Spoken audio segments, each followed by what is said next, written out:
It's 100 degrees. Nice. Wait, I don't know if that's what she said. Hold on. Yeah, man, it is.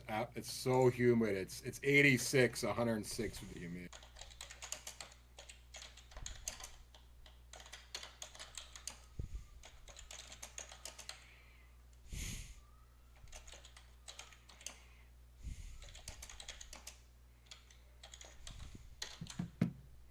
No, it's 93 degrees. It's just humid. Yeah. I'm okay with that. I drive my windows down, so.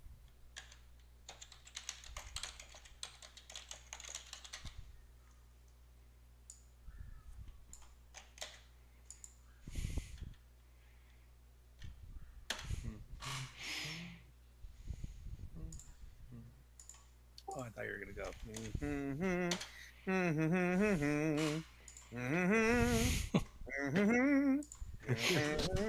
I don't know what I was singing. Oh, all the oxen. I don't That know was what the I'm. I don't. Carpenters. That was a song with the Carpenters. How Yeah, the that's sun yeah. da da da da da da da da da da da da. I don't know what the name of the song is. I just know the melody.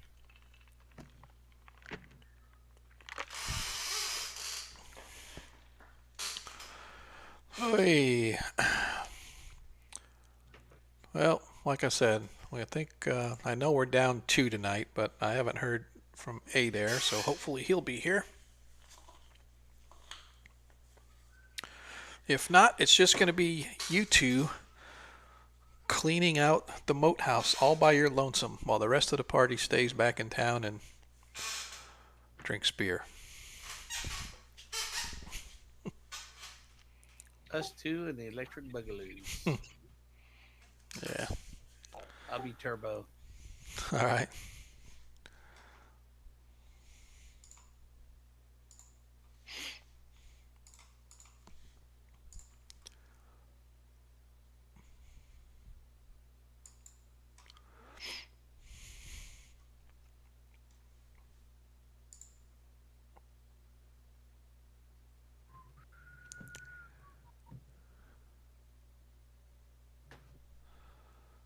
I am gonna have a cold one to start tonight. That is for sure. Oh man. Ay ay ay ay. Oh, there's Adair. So, Hey man. so yeah.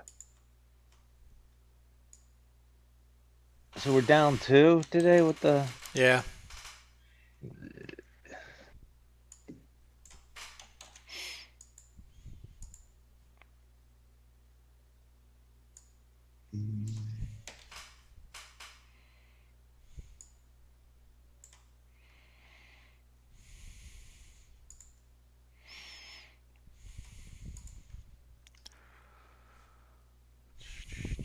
So let's see if this works.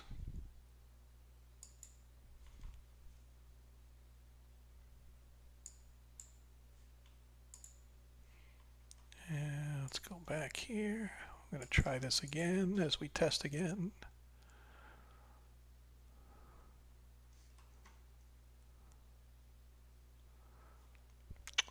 Man.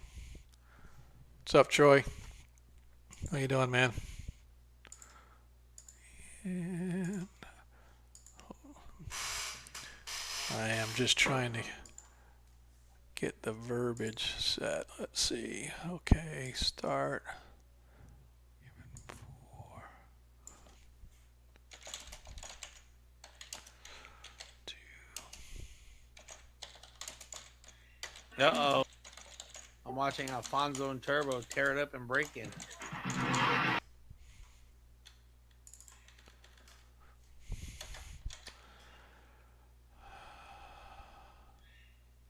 That's legit.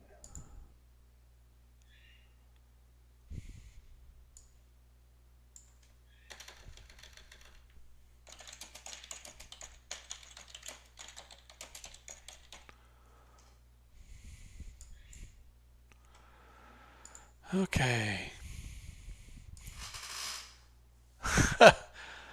Short count test at a 1MC. 1, 2, 3, 3, 2, 1. Yeah. Just no long count tests. These guys take forever. All right, let's try this again.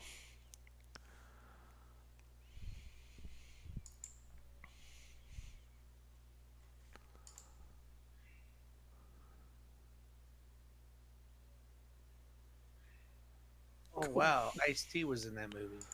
Cool. What movie you were watching? Breaking. Told you I Oh, was gonna watch Turbo. yeah. I didn't remember what you were saying. Breaking Two is good. Yeah. Breaking Two Electric Bugaloos. Yeah.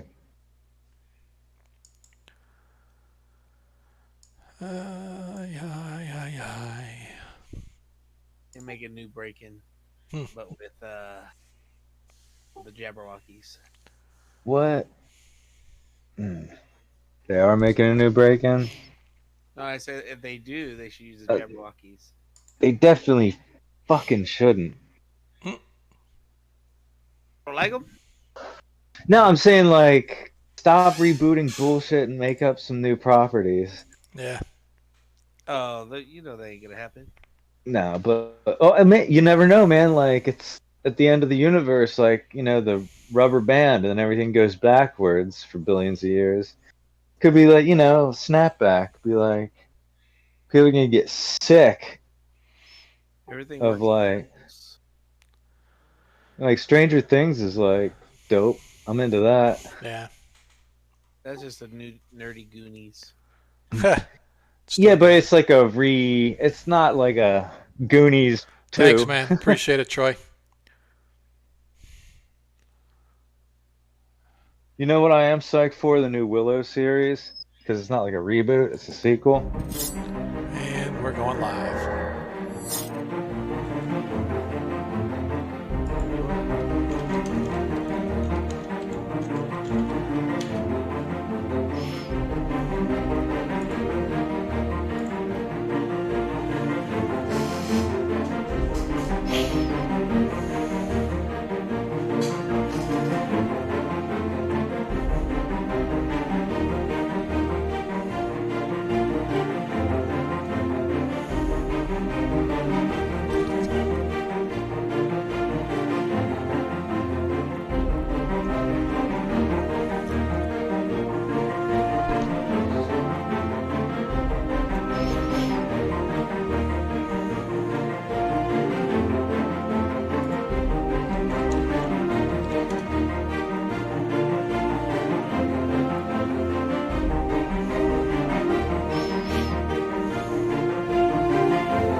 And we're live. Hello, everybody. Welcome to another episode of 1E One Shots. I'm Sean, your host and DM for this Monday session, bringing you together with the tops that the interwebs has to offer as far as gamers go. Welcome, everybody, guys. I'm glad everybody could make it. And just right from the jump, just let everybody know we're down 2 players tonight. Unfortunately, Arthur is missing due to an issue that he has to deal with, and as well as our Crimson Death Lathor Shane is unable to make it tonight because something about work. I don't know what the hell people are thinking. Monkey left work early so that he could come play. I don't understand why Lathor couldn't do it, but it is what it is. It is what it is. I'm just glad everybody can be here tonight. If you tried to see us last week, that was completely on me. I had a last-minute college crunch with my oldest boy, who was really wanting to make sure that he gets a good grade in his computer science class. So he was asking me to help him go through some of his homework to make sure that it was done correctly so that he would pass his class. And so, unfortunately for you guys, but fortunately for me, family is always first. But I do want to apologize for those that showed up and we weren't here. But we're here tonight, just like we are every Monday night, as well as every other Friday at 7:30. We have our 5e game. So if you're not into the 1E scene, you prefer 5E, we got a group that plays. This week is our off week, but last week the session went really well. Got a bunch of really, really good players going on. So, yeah, so if you guys want to check us out then, we definitely appreciate it. If you're new here, welcome. If you're an old hand here, welcome back. Hey, can you hear me? Hey, we can hear you. Can you hear me now? What's up? Yeah, my internet just went out. What? My light is red. Oh. Yeah, I'm on my phone right now. Oh, no. What the heck, man? Are you going to be all right? I guess I can't see anything. Hey, you know what? So here's what we can do. If you can do Theater of the Mind, though, right, Monkey? I think so. So you do Theater of the Mind. I will give you the best descriptions that you have ever heard when it comes to what you see, feel, hear, and smell. And when it comes to dice rolling, I can roll your dice for you. It's all electronic anyway, so if you trust me, I can roll your dice. You'll just have to be able to tell me what you want to do with your character. So yeah, until your internet comes back, is that an acceptable? Yeah, I mean, sure, but yeah, okay, we can do that. I'm just kind of pissed why it went out right at 6. Well, it's just because everybody knows, was probably what I said about work. Remember we were talking earlier, and I said that you came home early from work so that you can game, but other people should be able to do that as well. And then apparently somebody didn't like that, so they went and cut your internet cable out. So, but yeah, man. I think we lost Adair too. Oh, did we? Wow. Hang on a second. Let's check this out. Yeah, he's no longer in the. So maybe it was him. Maybe he went back. He's back now. I was going to say maybe it was him. Maybe your internet went out and it took everybody with it. And Valorius and I were the last 2 standing. Maybe Adair lives in Texas? Don't know. I have no idea. But Adair, you with us, man? You good? You okay? Are we back? What's up? Having problems with audio? He's on mute on the audio, so it's the only thing I can assume. Maybe he's booting back up. But hey, here's what we'll do. We could talk for a little bit, and then we'll get the recap of the last session's action, and because a lot happened last session, and then we'll kind of try to get this train out of the station and moving on. So again, if you guys are new to us, welcome. We are a first edition group. We call it 1E one-shots because in a technical sense we try to do one-shot adventures. In a traditional sense, one-shots are basically one session worth of gaming. I think this is our 6th session on the Hommlet, to no fault of my party's own. You guys have been getting your butts whipped on a couple occasions, therefore it's taken us a little bit longer to get through this. But the way we run things is just adventure to adventure. We just take the same characters, pick them up, and replant them at the next adventure, and then they carry on from there. There's none of the traditional campaign type stuff that we go through and stuff. Our party has recently advanced to second level, whilst they have been engaged in exploring the ruins of the moat house in the village of Hommlet, obviously in the World of Greyhawk campaign setting. Last session was a heavy blow to the party as Ukla Khan, the warrior half orc, fell to a ghoul. The party was unable to retrieve him before the ghoul rended its way through his paralyzed body, taking the life of a dear friend. The party took it a little bit hard, but he was they refused to leave any man behind. So they picked him up, they carried him back to Hommlet, and there he was served the last rites by Tehran, the acting high priest of the Church of St. Cuthbert here in the village of Hommlet. So, like I said, a lot of stuff kind of happened last session. You guys really didn't get back on your feet much after recuperating for the first time, going back in and, like I said, getting waylaid by the ghouls.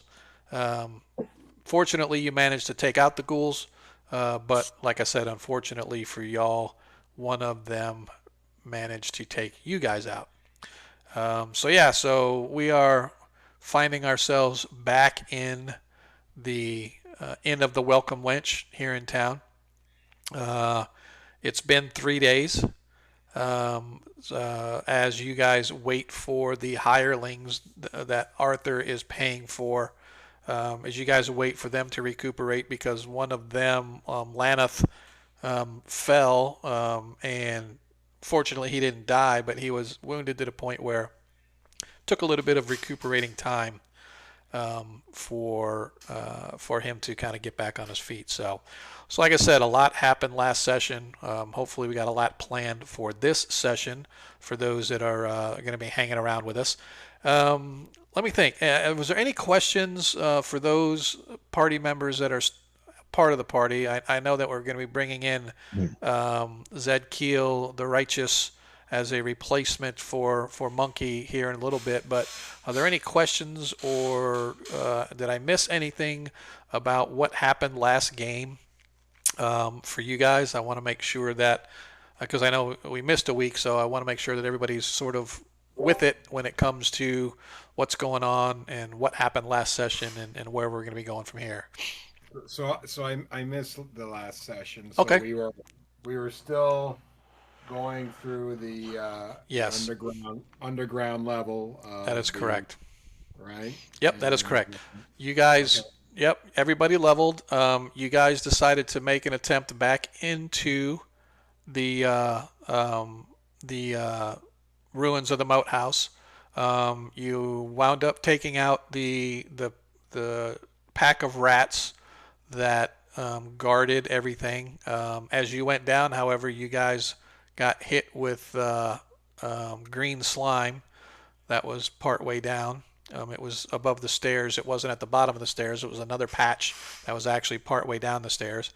You explored and managed to open one of the chambers, and you discovered leather armor, crates of stuff. Looked like a supply storeroom for somebody building an army, because, like I said, there was suits of leather armor, a few weapons, and a whole bunch of black cloaks were hanging on hooks. So you guys sort of checked that out, and then as you went down through the torture chamber and down into where the mausoleum was, you actually encountered another pair of ghouls down there, and that's where Uklaka fell. And so you guys elected to bring back the body and have his given the last rites and had him taken care of and whatnot. So Can you throw a map of the? Show me where we left off at all? Or? Oh well, right now you guys are in the town. Yeah, you guys are actually, you're back in the Inn of the Welcome Wench in town. So So like I said, that's kind of where we're going to be starting off tonight, is with you guys having recuperated for the past 3 days, received healing from the church as well as from Adair. You guys have managed to heal yourselves back up to the point where you're looking for replacement fodder to go with you to investigate the remains of the evil. If you remember, prior to that, you guys took out a band of gnolls down there, but you still had yet to find the leader of the underground down below the moat house. So for folks in chat, as a reminder, if you haven't followed, please do so. If you'd like to subscribe, definitely please do so. We take all the followers we can get, trying to get us to 100. I got 6 more to go. We actually got 94. I think my thing up there says 93, but we actually have 94 followers, so 6 to go to hit my 100. Hopefully we can get that, but if not, we'll stick with the 94 because it's quality over quantity. And the last thing before we get started is on my 5e game on Friday, somebody was not going to be able to be here to watch our game, and so one of our players, Kaylee, asked if since she can't use it on her own group, she asked if she could give you guys a natural 20, and so she spent her 3,000 gross marks to give this group tonight a natural 20 to be used, whomever needs it, or you guys can decide as a party whenever you want to use it. So you guys have that available to you when it comes to combat or some other dice roll or something like that. So don't forget, if somebody wants to make a note, you guys have that hat in hand. So let us then sort of kick off tonight's game as we get a little mood music here. So, Adair wants to go to the Temple of Cuthbert before Ukla is, buried, and take one of the fingers off of his left hand. Okay, Tehran obviously is very concerned and quizzical about what needs you would have of the appendage of this poor soul. All right, he's going to communicate. Well, I guess I could talk it. He will say, I've had in my meditations and prayers with Agma, I've been instructed to take his small finger from his left hand and to bring to the High Temple. He sort of gives you a quizzical look, but not being one to want to stand in the way of others' religion. He allows you to do so. He'll allow you to do so. And so, retrieving the appendage, Ukla receives his final rites, and he is buried behind the church of St. Cuthbert. There is a small graveyard there. Not a whole lot of graves there, although maybe a dozen or so, but nothing like you've seen in some major cities. He has a nice little spot on the hillock, sort of overlooking town as you're coming in. So that taken care of, you guys have gathered a few days later in the Inn of the Welcome Wench. It's a little bit of a somber mood as still the sting of the loss of Ukla is strong in all of you. But Tehran has made it readily apparent that the mission must go on. So do what you must, he has instructed you, but we must get to the root of the evil that lies beneath the moat house.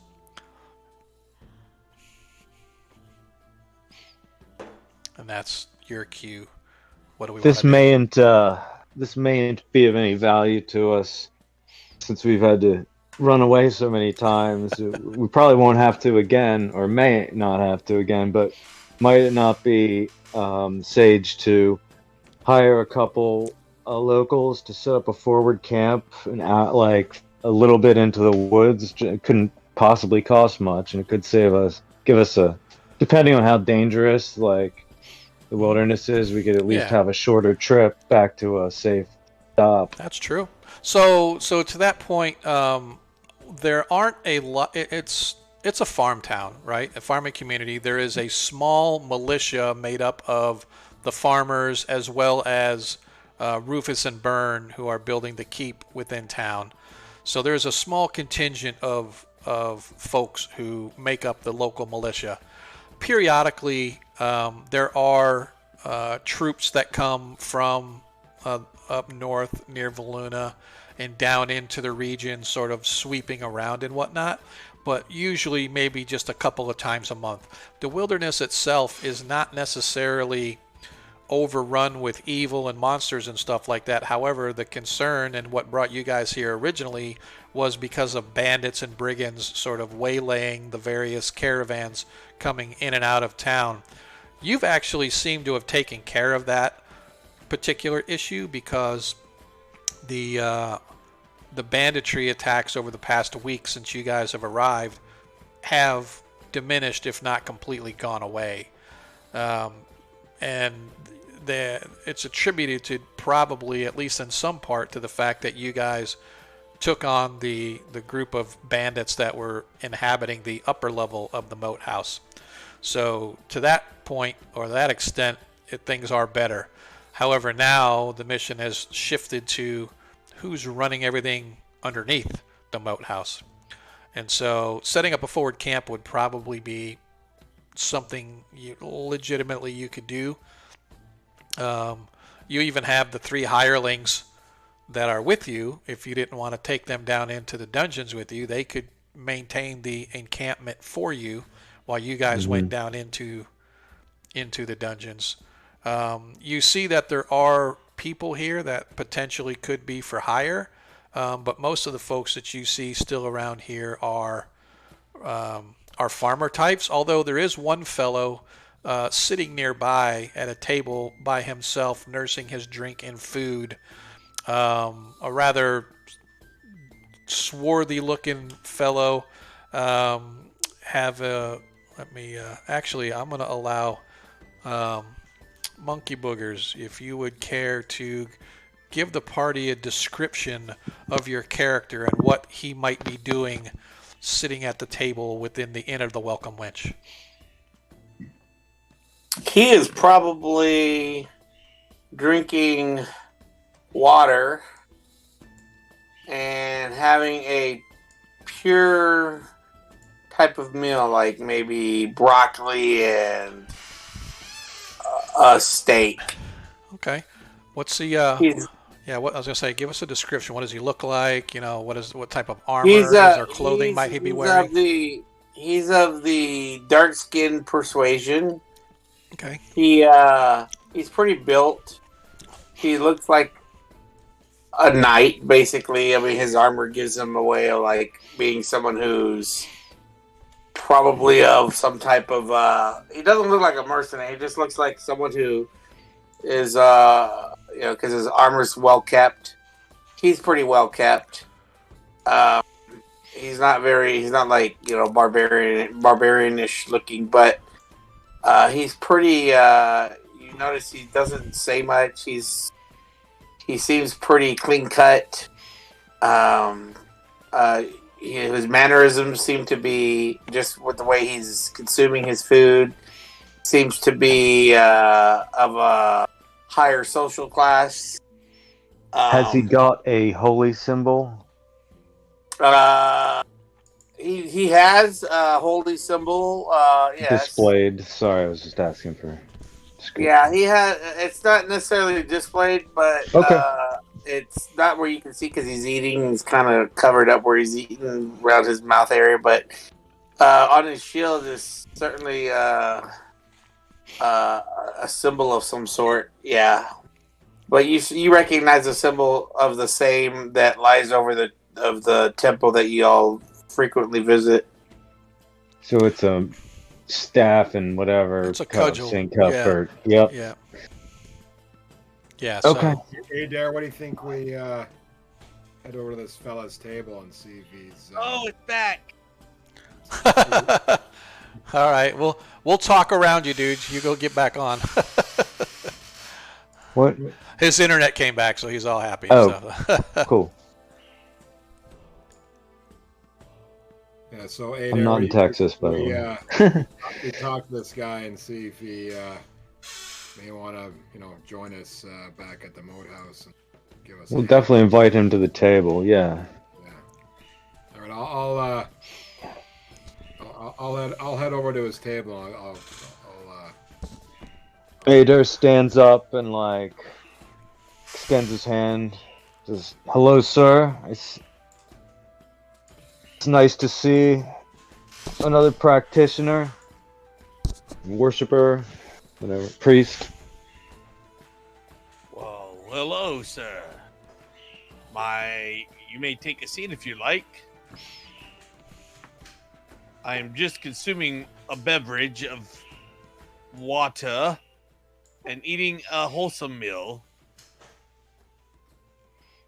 We'd like to invite you over to our table and join us for some good conversation and some brotherly discussions. We are friends of the Church of Cuthbert, after all. Oh, are you also followers of Cuthbert?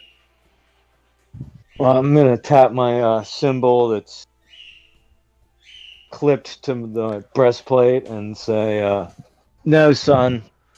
I'm a priest of Ogma, actually." Ogma. Just sort of grinning, You mean? what? I'm sorry. I mean, I'm sorry. Yeah, Bokab. Bokab. Okay, yeah. I America. thought you had said it before. I mean, okay. I just want to make sure because if you switch deities, that's totally okay. I just want to know. No, who's I'm not who. even interplanar. I'm just joking. I was thinking the same thing. Sometimes gods like Bokab give you weird visions and confuse you. It's confusing to be a cleric of Bokab. Forgive me, my son. There you go. But he doesn't care. It doesn't matter. Forgive me. Well, it's good to meet what appears to be you appear to be a man of the robe, of the cloth. Well, I don't yes. even know. I don't even know which symbol this represents. Yes, I've heard of your deity. Unfortunately, I do not serve that deity. I am of Cuthbert, but I'm on a pilgrimage, and I stopped To at tell. the dainty tavern to eat and drink as I consult in my pilgrimage duties of where I need to go. Yes. Well, we are a bit short-handed. We've just finished hiring on more warriors to replace our fallen comrades. We've been investigating the Moat House, and perhaps Did you say could. the house? Indeed, I. Oh, I've heard tales and stories of that place. Yeah, we have discovered brigands and ghouls and other creatures of evil. Oh, the brigands I would not worry about. Well, But the cesspool of evil that's there. yeah, It must be vanquished! Exactly. Would you care to accompany us and assist? I will vanquish any evil in that place.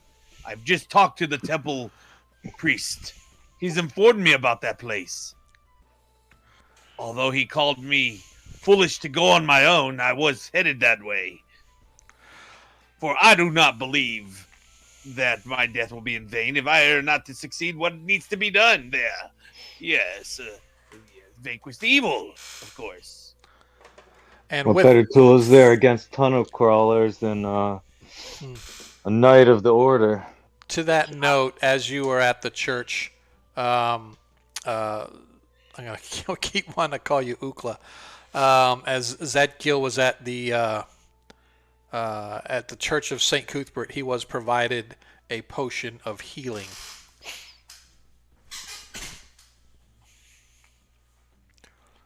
Just so you can mark that down on your sheet somewhere once your internet comes back. Who? Zadkiel. Zadkiel the Righteous. Oh, he got a Yes. healing potion? Yes. Oh, sweet. From the church. Oh, yeah. I believe everybody should have one left. I think, was it Adair or was it Valorius? One of you used yours to help bring back Lathan, who is the hireling of Arthur. I believe one of you used your potion, so everybody still should have a potion of healing, except for either Adair or Valorius. But me being the righteous DM that I am, I'm just going to say everybody. I'm going to say everybody has a potion of healing if they don't already have one on their sheet. I seem to remember Arthur. I haven't You said might be any right. potions. Yeah, okay, you might be right. However, that's right. You're right. 'Cause Whatever. he would have. That's fine. Regardless, whoever. Give him a potion. Yeah, everybody. You get a healing potion. You get a healing potion. Everybody gets a healing potion. As a benefit for my screw up last week, or my interference last week. I wouldn't call it a screw up, but because of my issue last week, we will go ahead and give everybody one healing potion. So just make sure you take note of that. So, all right. So that being said, you have been invited to their table, Zadkiel. How do you want to pronounce that? Is it Zadkiel or Zadkiel or the dude with the splint mail? What? I don't know. Zadkiel. Zadkiel. Okay. Like Ezekiel, but Zad. Yeah, Zadkiel. All right, I like it. So you have been invited to their table. He picks up his things and heads toward the table. Okay. All right. Still mumbling about smiting the evil in that place. Yes. He gets very worked up about it. Where does your pilgrimage call you to, Zedkiel? Well, obviously, yes. I have had visions, and I'm a devoted and chaste individual. I do not enjoy pleasures of the flesh. I am chaste for my deity, as one should be clear-minded when going into battle with dealing with such evil. But anyhow, my dreams that I've been having, my visions, has led me to this town of Hommlet. What? Hommlet. Hommlet. Yes. The omelet Hamlet. Hamdingers. This place of Hommlet. I did not know its name, but I do recall being here in my vision. And it's so that my God has led me here that I know it's important because there was a temple here. And the priest there gave me advice and this red healing potion to vanquish my enemy's damage on myself. So So are you all as well heading to the moat area to vanquish the evil? Indeed, we are turning back to finish investigating the lower reaches of this moat house within the next day or two. Very well. I shall lead this group then. And he sits there as he's looking like he's about to fart, but he's not really farting. He's just concentrating to see if he detects anybody that's evil here. Okay. So you sort of let the aura go around, and not just this crowd, and not this a group with you sitting at your table, but the crowd in general having breakfast this morning. You see that most of them are just, like I said, farmers. Maybe some merchants, definitely some of the workers that are building the castle on the other side of town, but nobody gives off any vibes that you would consider evil in any way, shape, or form. He goes, "Forgive me as I had to do my duty of making sure you were of worthiness for me to join your merry band of adventurers here." One can't be too wary, my friend. I've seen Templars in a similar state. Never gets any easier to look at, though. I'm sorry, I did not understand you, sir. What was this again? I've seen Knights of the Holy Orders go into such a trance Very interesting. I'll have to write up an essay about that one day. Well, just let it be known, I cannot stand any evil acts, for I am one of righteousness and justice and pursuit of happiness. For my No one God. here no one here opposes that, so I think we're all in good stead. Yes, I've kind of got the feeling of that. So as you guys are talking, your food is served, piping hot eggs as well as steak and other such meats. Even some fresh caught fish from a nearby river is provided to your table, along with the drinks, mostly milk, warm milk, goat's milk as well, cheeses, nuts, fruits, etc. So it is a rather wholesome, hearty, and very filling breakfast as you guys discuss your what you're going to do next, assuming that you are going back to the temple.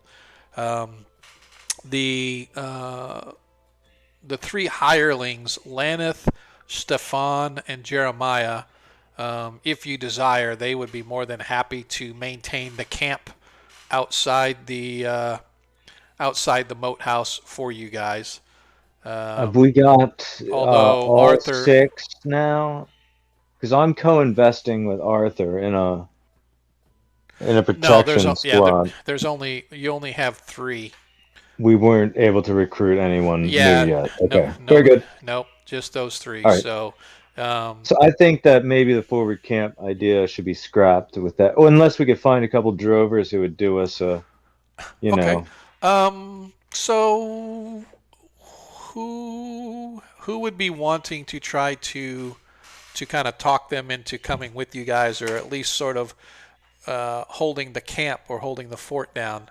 Arthur has a decent charisma. He could probably attempt to persuade some people. We'll have Arthur communicate with the local scruffles. Okay. So as Arthur gets up and goes to discuss, he actually comes back and he has found 2 individuals who are workers who could use a little bit of respite from the heavy load that they have been put under in order to build this new keep and castle for Rufus and Byrne. And they said that they would be happy to, as long as it's no more than 2 days, they would be more than happy to maintain a camp, as long as it's not like really close to the moat house, right? Maybe halfway or something, just as you're getting into the swamplands or something like that, because they have no desire to go into the swamps where there are gators and other animals, because they are not men-at-arms at all. They are merely stone workers and tillers. We shan't ask them. We'll just have them lay a fire and, right, keep a watch. Right. So, and they will be more than happy to do it for 2 gold coins apiece. Okay, we'll go them, give them 5 between them. Okay. All right. So you have your 2 individuals who are going to sort of do the forward camp. Now, are you guys going to leave any of your gear there, or is it, you know what I mean, just bring your armor and weapons and leave everything else there, or? I figure we could have them put up a couple tarps, okay, just for just as a bit like a bivouac. Right. Okay. I don't know if that's the right word, but yeah, well, lean-to type stuff. Yeah, just a simple setup. Yeah, we can do that. Okay. Yeah, so they agree, and they are more than willing to wait for a couple of days. You will have to provide them food for the 2 days, right? So let's make it 6 gold. Okay. I'll take it out of Adair's pocket. Okay. We got to make sure that they're going to stay. Yeah, well, like I said, they're just asking that you provide them. It's a good job. They're just going to triple wages. Yeah, if they're just exactly triple wages, they get more now than they've got in the past month. They just sit in the forest for a couple of days and get paid triple. Yeah, but like I said, the food. Because you killed. Yeah. You need to provide them with the food and whatnot so that they can sort of have something to eat while they're maintaining camp there and stuff. But again, they have no problem with doing that for you. So yep. So you have that now set. Anything else that we want to do? I assume we are. Gentlemen. We're at full hit points now. Yeah, everybody's full hit points. You got all your spells and stuff back if that's taken off your list or whatever. So you guys are all back to full strength and full health. Okay, well, I think we should since our bellies were full of a wholesome breakfast. I think we should head out. Adair, any ideas? Any second thoughts or anything? Let's march. Let's go. Okay. So first of all, you guys, you pack up your stuff and grab your gear and head out, bringing these two workers with you.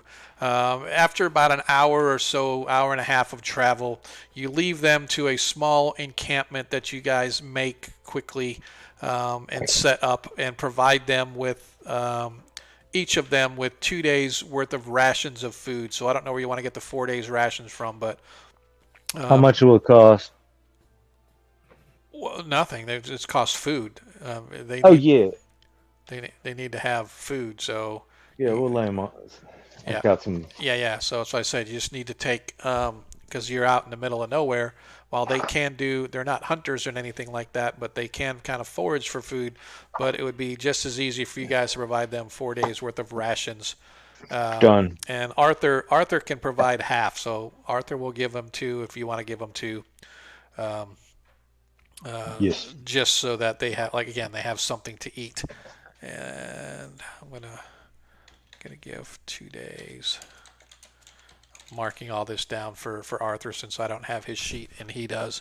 Okay. What's the weather? What's the weather like on the way? Yep. So the weather is is sort of summertime. So it is sort of warm out, not overly so. Maybe in the 80s. It's nothing like the 100-degree temperatures some of our players have been experiencing in real life.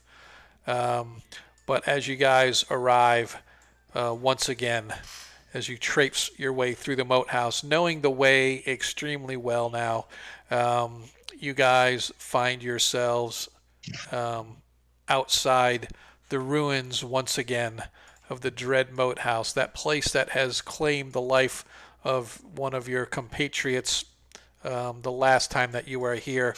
The rotting remains of the large creatures that you slay, the frogs and toads that were here previously, you guys see are still here. The moat house itself is eerily quiet, as there are small insect sounds and small animal sounds, but the overwhelming, oppressive feeling of this place is sort of unnerving. Valorius is going to use some tracking ability and check to see if there's been any activity in and around the moat house and Okay. around Okay, the give me a walkway going in. all right. Give me a check. I believe this is you do a percentage check on your tracking, Yeah. right? Yep. 48. Nice. When you got to get what? Is yours a 50 or is it a 45? And 90. It's a 90? What? Well, that's follow it. Yeah, that's following creatures. What's the is there a 45, yeah. Yep. So looking around, you can see that there are signs of animals and stuff like that have been around here, but nothing that you can tell out of the ordinary. Nothing looks like it was like human made or anything like that. So it's difficult to tell in this swampy area. Okay.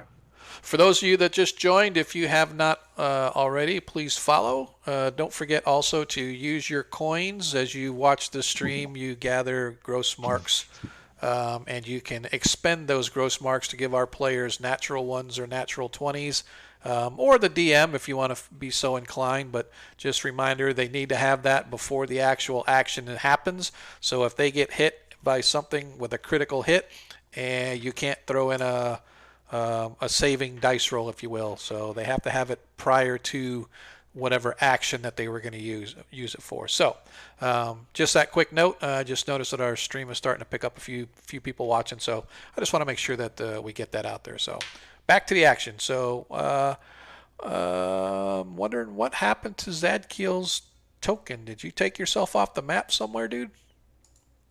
No, I'm there. I see myself. You do? Where'd you move yourself to? Yeah, I'm right here. You see me? Oh, there you are. What'd you hide yourself? No, it's been on here the whole time. Whatever. Now he's gone again. There he No, is. he just no, he appeared. moved. Yeah, he moved.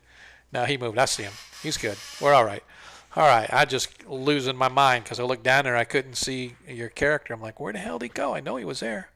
All right. So what are we going to do as you guys look into, once again, the belly of the beast, or the mouth of the beast, whatever you want to call it, as you look into the Gentlemen, wait. the courtyard of the moat house? Let me pray to St. Cuthbert real quick for a blessing. And I'm going to try and detect evil. Okay. Within 60 feet. It's 70 feet, you said, or 60 feet? 60. Yeah, 60. Oops. So let's see. And just to That let far? the others know that you see that my character doesn't have a lot of stuff on him. He's it's almost Minimalistic. minimalistic, very humbling. He has holy symbols made of wood around his neck. It's not like, Yeah. flamboyant or. Right. So as he stands up there holding his holy symbol and murmuring a prayer to St. Cuthbert, what does he say specifically? What is his prayer to St. Cuthbert to try to root out the evil that he might see? St. Cuthbert, help me find if there's anything evil beyond these walls, and if so, protect us. So as you sort of scan around, you feel the cold chill of your patron's power flow across you, and you sense no evil within the 60-foot range that you're able to detect. I tell the others, I feel like there was evil here once. You are evil, Sean. You have this man praying to a pagan deity. You need to hand wave that action, son. I'm using the shinin. Just kidding. I was in the 80s, man. I was back in the day when they had the... Yeah, it's fun to reference terrible things. Yep. Well, we don't want to get copyright struck in, so we call it the shinin. We will. Exactly. All right, dude. So what do you want to do? So you have detected for the evil, and the evil is not there. And I look at my companions as they can, I kind of wave to them. You can go now, kind of like you may leave, with my hand, it's all clear, kind Okay. of gesture. Okay. So Lathor. Move. Go.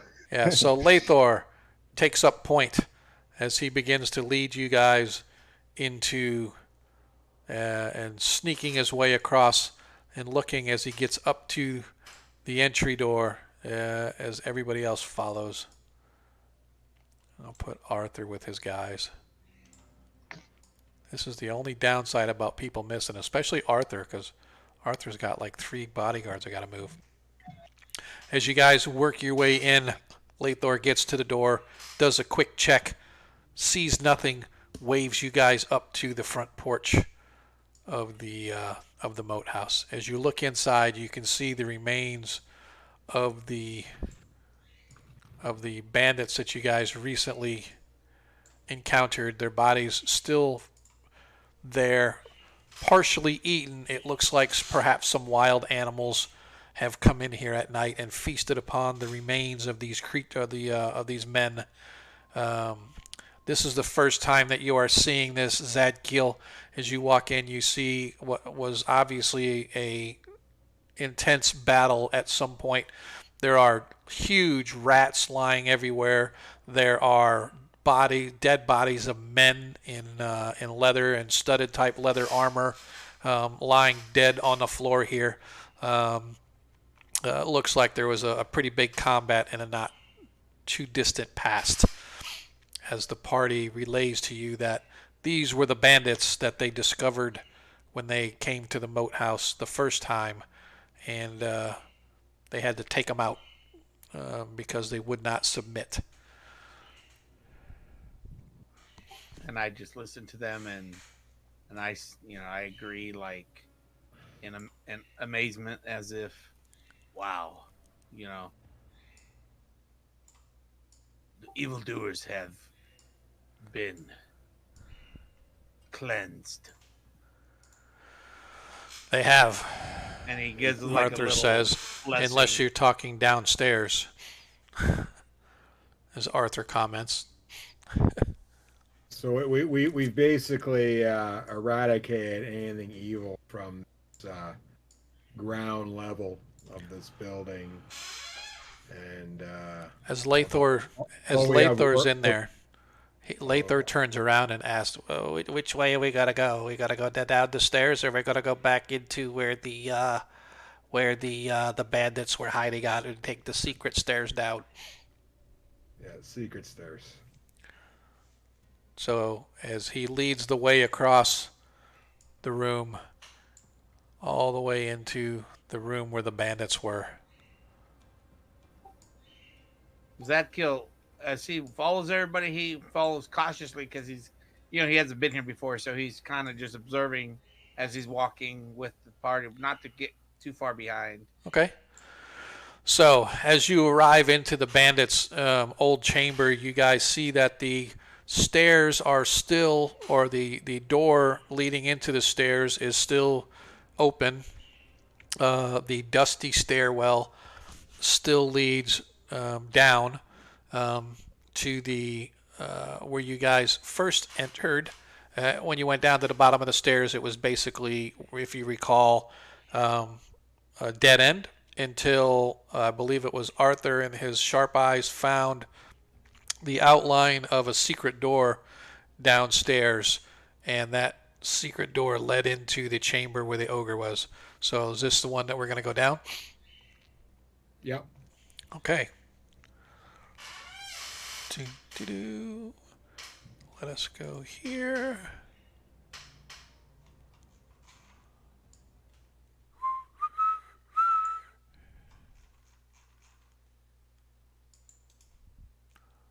I'll miss movie right here.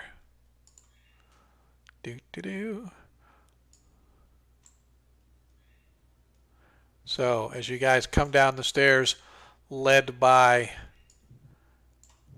the halfling Lathor. Zadkiel. Oh, Lathor. Yeah, Lathor. Zadkiel, are you still coming down after everybody? That's you, Monkey. You're Zadkiel, remember? Did we lose him? No, I'm here. Okay. Yeah, I'm going down. Okay, I just want to know if you're going down in front or you're going down behind everybody, so I can kind of pile you guys up as I saw. Well, if we're really close to each other, I'm kind of going like in the middle, Okay. front middle, kind of sort of trying to use my Gotcha. action skills every once in a while to kind of as we slow down. If they're not slowing down, I won't try to use it. But if they're moving, if they slow down, I start trying to use it. Gotcha.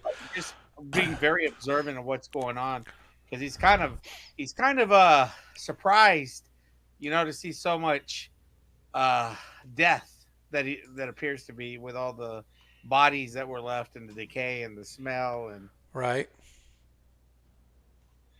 So you guys go down the stairs, as I said. The secret door leading into the ogre's chamber still remains open. The remains of the ogre itself still is sitting in the corner where he fell. Well, not really like corner, but the ogre still sits where he fell. I'm going to, just so I can put the body there. As well, you can see that it doesn't look like anything's been here since you guys left it. The two doors across the room, both of them still stand open. The south room still holds the remains of what looked to be some sort of a meat locker, because there's bodies, decapitated bodies, and just the torsos of bodies hanging on hooks, swinging gently in the no breeze down there. It smells of rotted flesh. The odor itself is rather pungent as you walk into this room now, because that door is open, and now the smell is allowed to sort of drift out into this larger chamber that you guys now find yourself. The far door, of course, is what led you guys into the chamber with the zombies. It is still there as well, as Arthur's bringing up the rear. It is there as well. So over here, you guys see that this door here is open, and this door here is open. Anything particular that we want to do? Hey guys, where was the ghouls?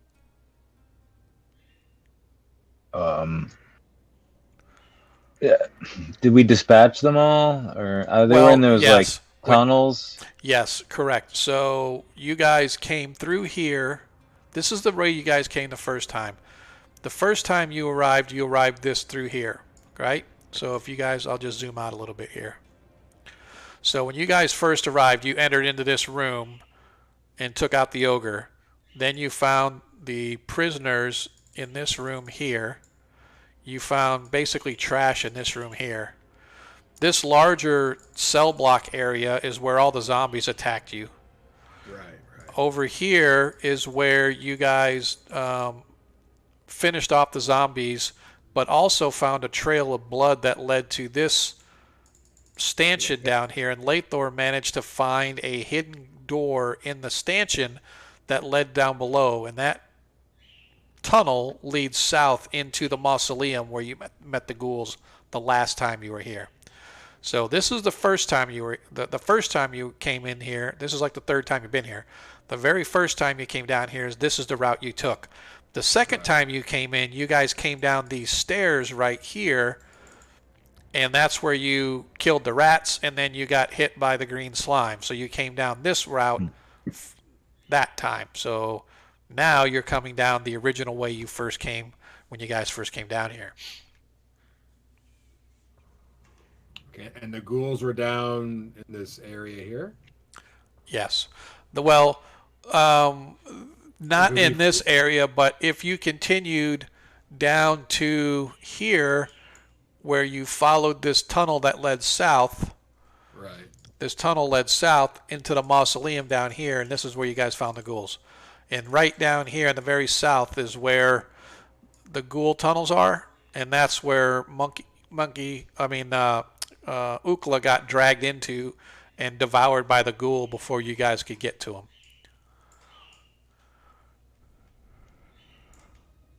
Okay. So, that being said, we going to continue along? Yeah. I think we are, yeah. All right. So, walking, I'm assuming you're going to be going through the west door and then into the cell block area, right? Outdoor Yes. area. How are we looking? I mean, I don't. Are we have a torch or something? Because I don't. Yeah, I have a torch going. Oh, okay. I have a Wow. Yeah, I have a lantern now. Yeah. Adair you bought a bullseye lantern, right? Yeah. So you can beam it for 80 feet, but it's only like about a 5-foot wide spread. Okay. However, you can do it as a regular lantern, like where it's like a 30-foot radius of light. If you like, Yeah, I'll just have it on. Yeah, I'll have it on like ambient. Torch Yeah. going based upon our encounter with the green slime and all that. I'll still have my torch on the go. Yeah, it'll give us more light anyway. Yeah. He's just thinking that green slime falls on you guys. I'm into that. He wants to set fire to you. All right. We already seen 2 of them down here, so. Yeah. So, moving your way through the western tunnel, you guys find yourselves back in the the cell block area. The cell doors along the southwestern side still remain open. The bodies of the zombies still remain scattered throughout this place. The rotted smell of decaying flesh is almost overpoweringly strong here as you work your way into this particular chamber. Do we want to go examine the doors again off to the west where you guys opened one of them, but the second one still remained locked? Would you guys want to go there, or do you just want to continue south back to where you guys met the ghouls and lost Ukla? I'd like to see if we can get into it. If this is the one we couldn't get into because it was locked, then yeah, Correct. I'd like to try if we can. Right. So you guys wait as Lathor moves his way up to examine the door. I have to see what Lathor's skill check is for opening locks. Where is it? There it is. Open locks 48%.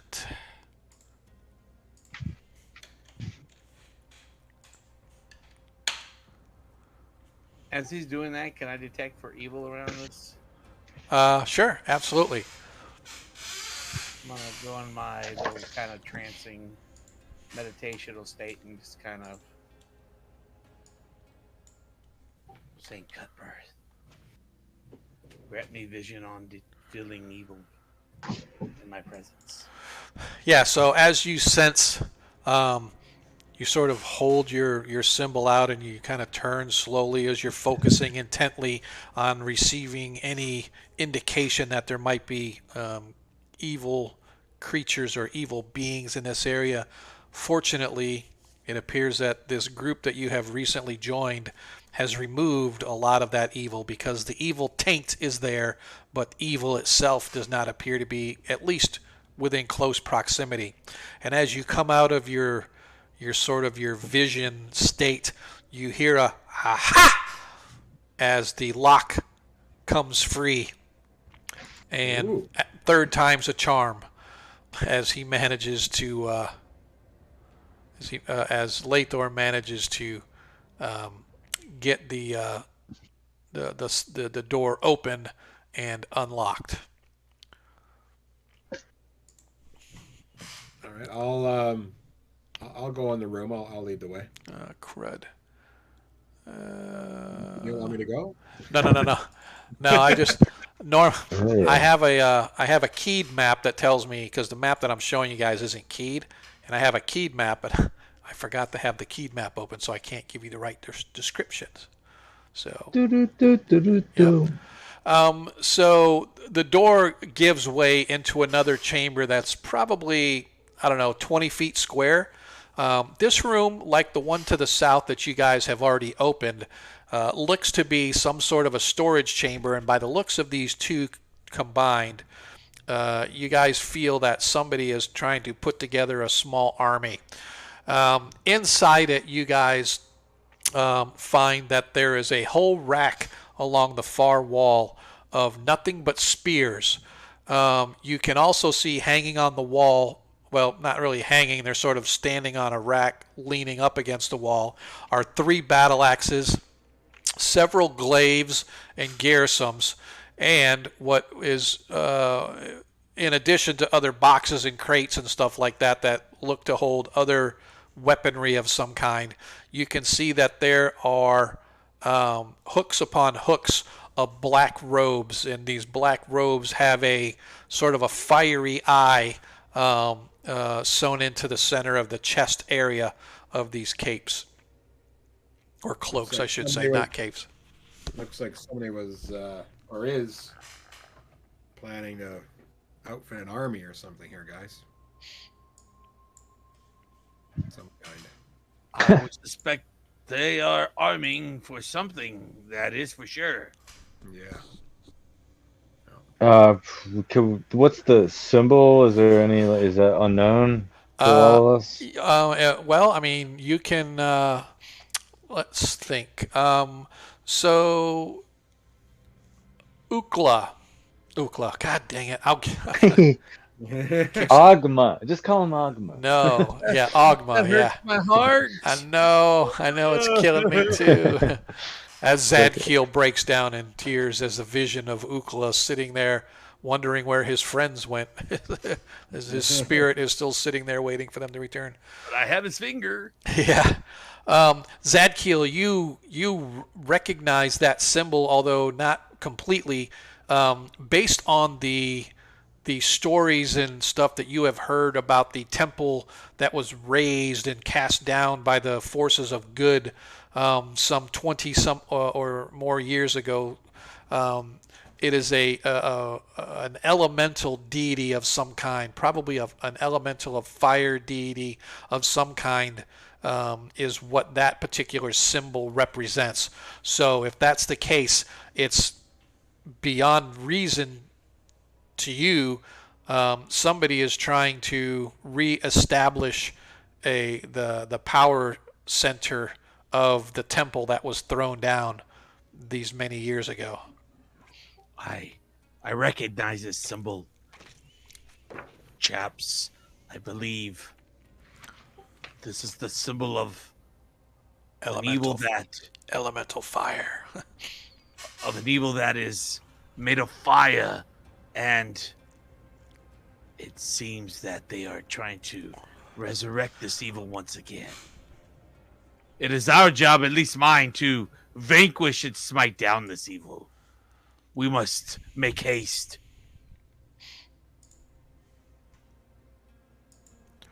Well, let's get her done. Now, these weapons, do our hirelings / henchmen, are any of these weapons that are here better than the ones that are up? Not that they can use. They're able to use swords type stuff. You don't see a lot of swords here. Spears. I mean, they can use the spears probably, but the swords that they've got are just as adequate as a spear, although a spear can be thrown. We try to carry out like weapons on our way out to sell, if possible. Yeah, I'll try to remind us. Now that said, if anybody wants to, can use it, the battle axes are in good shape, but the 2 warrior kids or the 3 warrior kids, the hirelings, are not able to use those. But we'll have them grab the axes so we could sell them in town. You want to just grab them when they come back? Because yeah, we could do that. Rather than be burdened For carrying sure. them. But each one of them is going to take a spear, though. So they're going to sheathe their swords. They can use their spears initially, and then, if necessary, switch to swords. So at least now they have some kind of a ranged weapon that they can attack. If they happen to be behind one of you guys, they can use the spear to sort of attack through you, as opposed to the short swords and stuff like that. Okay, and did you say that there was like containers or chests? Yeah. Yes. Container? Yep. So investigating the chests and stuff in the crates, you can see that while there are some, oh, thanks, Doc. You rock, man. I appreciate that. See, when you guys do good things happen, man. So Doc just gifted a sub to somebody, so we definitely appreciate that. We really do appreciate the love. And by the way, if you that's my DM. Yeah. Yeah. Nice. So if you guys have not yet clicked the follow button, please do. If you haven't done !random, there is a raffle going on to see who can give the next random encounter for next session. So that's something we do every stream. And I don't understand. A lot of people don't sign up for it. It's free, doesn't cost you anything, and if you manage to win, you get to pick you get to be engaged with the group in the sense that you can set them on the path to TPK with your random encounter. So, yeah, so let's do that. If you haven't done that, please register to do so. It's kind of a fun thing to do. But that being said, as you guys search through, in addition to normal kind of stuff, you find a crate that has flasks of oil in it. You also find a container that has some 200 arrows. in it. Good grief. Okay. What's my I usually have 20 arrows with me. Did I use any last session? To be honest with you, you did use some, but I'm just going to say you've got 20 because I don't remember how many you did, and I wasn't keeping track. Yeah, that's cool. Okay. Yeah. So I'll take another 10. Just I take it back. Sorry, 120 arrows and 200 crossbow bolts. My bad. Right. 100. So I'll take an extra 10 Okay. arrows with me if they're of good, if they're of standard Okay. quality. Yep. And, Yeah, they're good quality arrows, and they're all every one of them has black fletching on it. Okay. All right. That's cool. Okay. Can anybody use the crossbow bolts, or anybody need any arrows as well? I am sorry. I only use the sword. What about the capes? And the Anybody and want the anything? club, right? And the club. Yeah, I was about to ask if anybody thought that was a good idea. To don them. Well, from what I know, if there's the kind of evil that lives here, the clubs may be useful. For the bony formed ones. So, what were you saying, Adair? Sorry. I was saying perhaps we could don these. Would they fit over armor? Or Yes. are Yeah, they they're like pretty. fitted? They're pretty big. Look like they're made to fit over armor and stuff like that as well. So, It could give us the element of surprise if we come against. Yeah, they're not full. Enemies. They're not full-fledged like robes or anything like that. It's just a big cloak that sort of throws over you and stuff like that. So Sure. Like a cape kind of thing? what's that, Valorius? Like a cape? sort of? Yeah. So they're big capes, right? So I call them cloaks, but yeah, big capes because they hang down heavy and they can sort of you can kind of close them off and stuff. So Maybe we can even impersonate them if the situation arises. Mm-hmm. so that's what I was asking. There's like 70 of them as you count through very quickly. There's like 70 of these cloaks hanging up on hooks. So somebody's preparing. Where are they expecting to get the people to put this stuff on and use this? I do not know. I was asking that out to the Oh, party. I'm sorry. Yeah, You're right. That's a good question, man. Yeah, that's a lot of. And that's what I said as you guys arrived. You realized as you looked at this chamber, this storeroom, as well as the one to the south that had more food stuff type gear in it, it really looks like somebody's trying to build this place back up to where there's an army.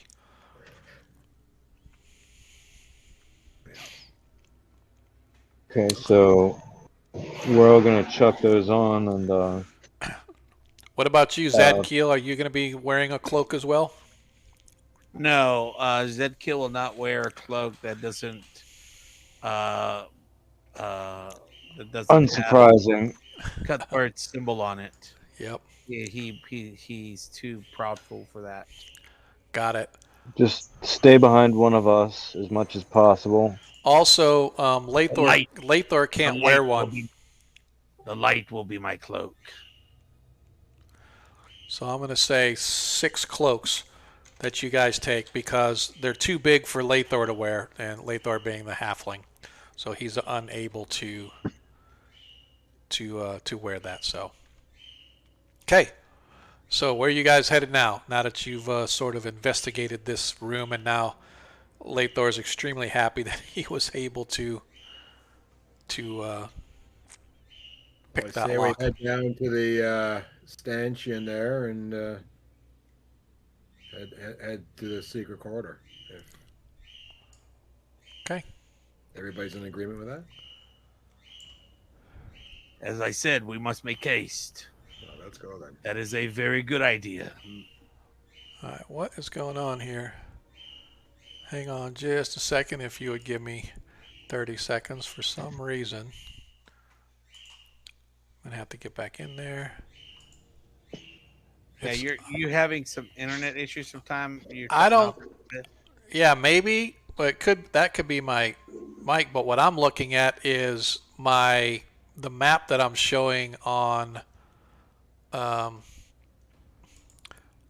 map isn't refreshing, and I don't know why. It's like it's not zooming in. Oh, you know what?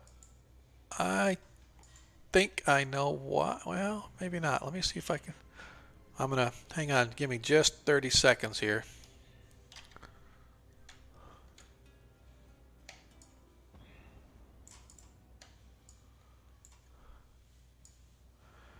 Yeah, it's like it's for some reason it's not letting me.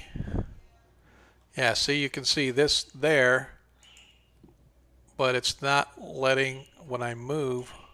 Yeah, it's moving that one, but it's not moving. All right, this is killing me. So I apologize. I am going to have to reset my VTT. Give me just a second. I have to reset my VTT on here. I don't know how the heck that happened. So,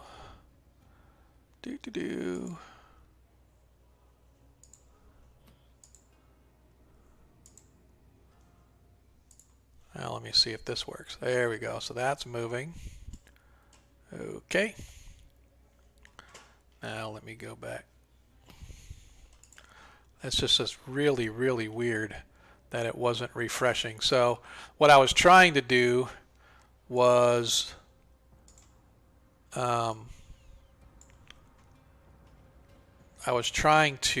sorry, I'm kind of talking while I'm doing this.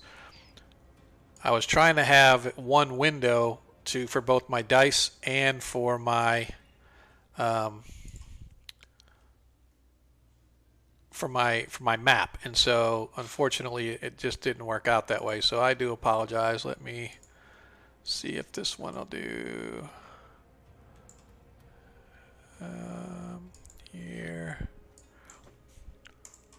I really hate that this happened. I'm sorry, guys. You're gonna give me a couple minutes here if you guys want to take a quick break. Let me do that just because this is going to take me a couple of minutes to kind of get this. Just give me a few minutes to kind of get this under control here, because I don't know how it happened, but it. No problem. So and for now, for your listening pleasure. Yeah.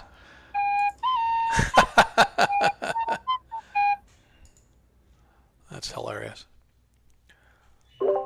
Let's hear more. All right, I will be back. Oh, what the heck? Everything, whatever could go wrong is going to go wrong, right? So that's what I get for trying to play 3 characters and 3 henchmen and do the DM Well, I stuff did lose too. internet at 6. Yeah, I know. It's crazy. All right, so let's try this Right again. at 6, which is what's weird. All right. So let me go back here.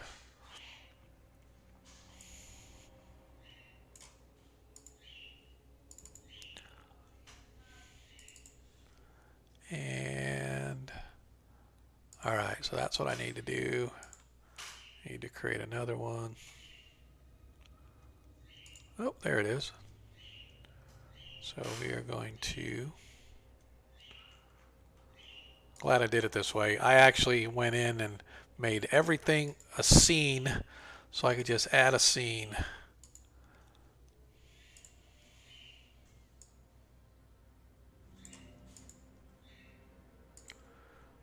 Do.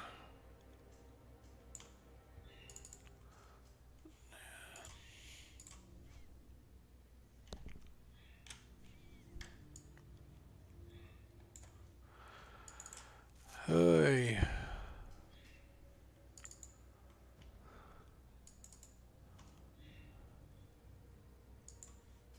The heck?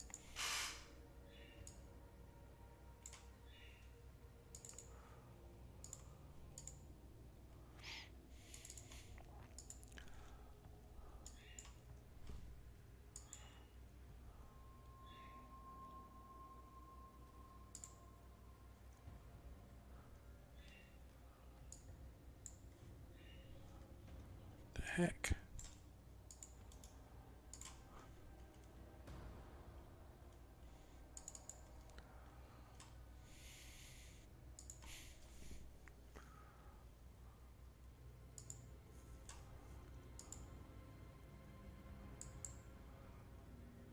Whew, power just went out of my place. It came back on. I was like, boo dude.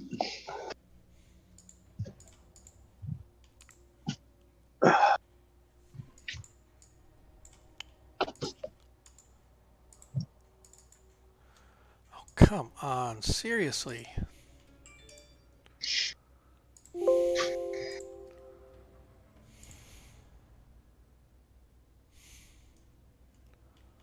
Would you like me to play an interlude?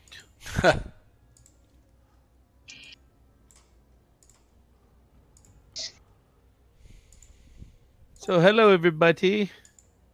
Who can make the rainbow? How's everybody doing? We're glad that you came to see us and watch us. We will be back with you here shortly. So, stick around. So, like, I was fighting ghouls, like, last Sunday in a tunnel, where someone, like, was always going on a solo mission, like, 4 times a session, like, in 4 hours, and, like, got the thief mage and themselves, like, the druid, like, taken down with 3 ghouls coming up the tunnel. He was at -8. The druid was at paralyzed, so I had to run my paladin in 1 turn, let the ghouls attack me, lay on hands, bring him up to -7, have the ranger run in, pull him out to the half ogre cleric who wouldn't fit down the tunnel. Then I had to kill one of the ghouls, and then he had to drag the paralyzed party member back up, and he was down to -9 hit points by the time he got to the healing. Oh, I hate ghouls so I'm at my much. door. That sounds like an intense battle. It was too intense.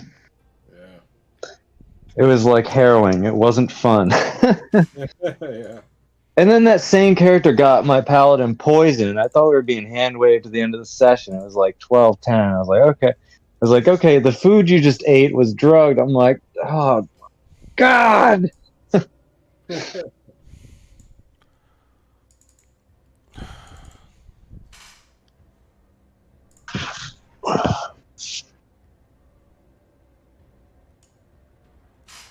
I give up. I have no idea what the heck's going on. It tells me my dice roller is there, but it's not showing anywhere.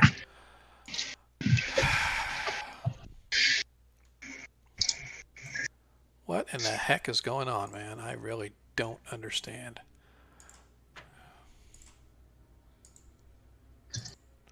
Boom. There. Now it's there. This is absolutely crazy. I hate when stuff goes crazy in the middle of a stream, man, because it's like, okay, so now...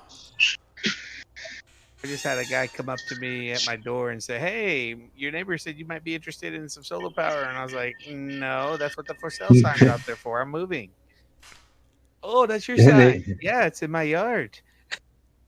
Which neighbor said that, buddy? Nah, he's just trying to make a living. It irritates you a bit, Yeah. Man, I have a no soliciting sign right there. I mean, come on. Maybe he can't read. Well, yeah. I just No, I'm just being dumb. You don't know me that good. I'm just being completely obtuse. I was gonna say, "Hey, was ist los?" Okay. V Gates. V Gates. All right, so I actually got it. So whenever we come back, I think I'll be able to actually to show the dice. Like I was saying, the whole thing I was trying to do is try to keep my dice roller and my my map. They're all the same in Astral, but the problem I have is if I open chat as a separate window, whenever I click on something, the window gets set behind, and I got to sit there and dig for it sometimes. So the way I was doing it is I have the map and the dice roller all in the same thing, but yeah, whatever. Do you remember that function they used to have for Windows called Cascade? Yeah, I was kind of hoping, it's like, there should be something that says I can keep this on top. So anyway, yeah, it's just it's something stupid. I just don't want to sit there and mess around it, but I'll get it figured out later. I'll probably end up I'll get rid of the 2 separate ones, and I'll just have the whole thing as on there. So you have the dice off to the side and the map where it is, but it just doesn't work out very well that way unless I've got them in separate windows and stuff. And I don't have to have the chat there, but I like to have the chat there because, I like to have the dice roller there because I like people in chat to see what's going on. Why ain't I got a token? Do what? Everyone's got sweet tokens but me. Sad face. Puke face. Space Invader. Well, Monkey made his. I know. I thought someone was going to make me one. I don't remember, but I can do it for you. I'll do it tonight for you and for I made you one. for Lathor. You did? Yeah, it's right there. I guess I just... You're the cleric. Oh. Yeah, but everyone's got like a little like honorable ring, Like and a, I'm like a circular good. token. Yeah, just go to token stamp 2 or whatever it's Yeah, called. token Oh. stamp. Yep. Just upload the Oh, picture. John, you forgot to add his 3. They're in general. His three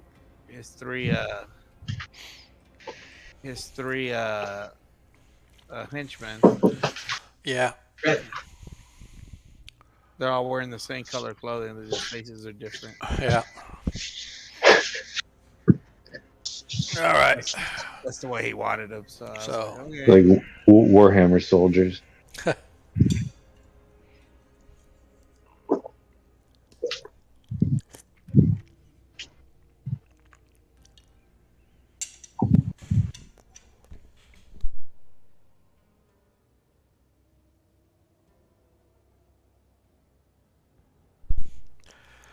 Okay. 45 seconds, we'll be back. I do apologize that we had to take an early break, but here's what it is. Well, you allowed me to type out this week's lunch menu. I was just glad that What's I noticed it. I would have been upset when I looked down and I can't see nothing. Yeah, I do the lunch for school, and I go. Your first choice is chicken fried steak, or meatballs with brown gravy. Your sides are carrot coins with ranch dressing and a fresh onion. Enjoy your lunch, boys and girls.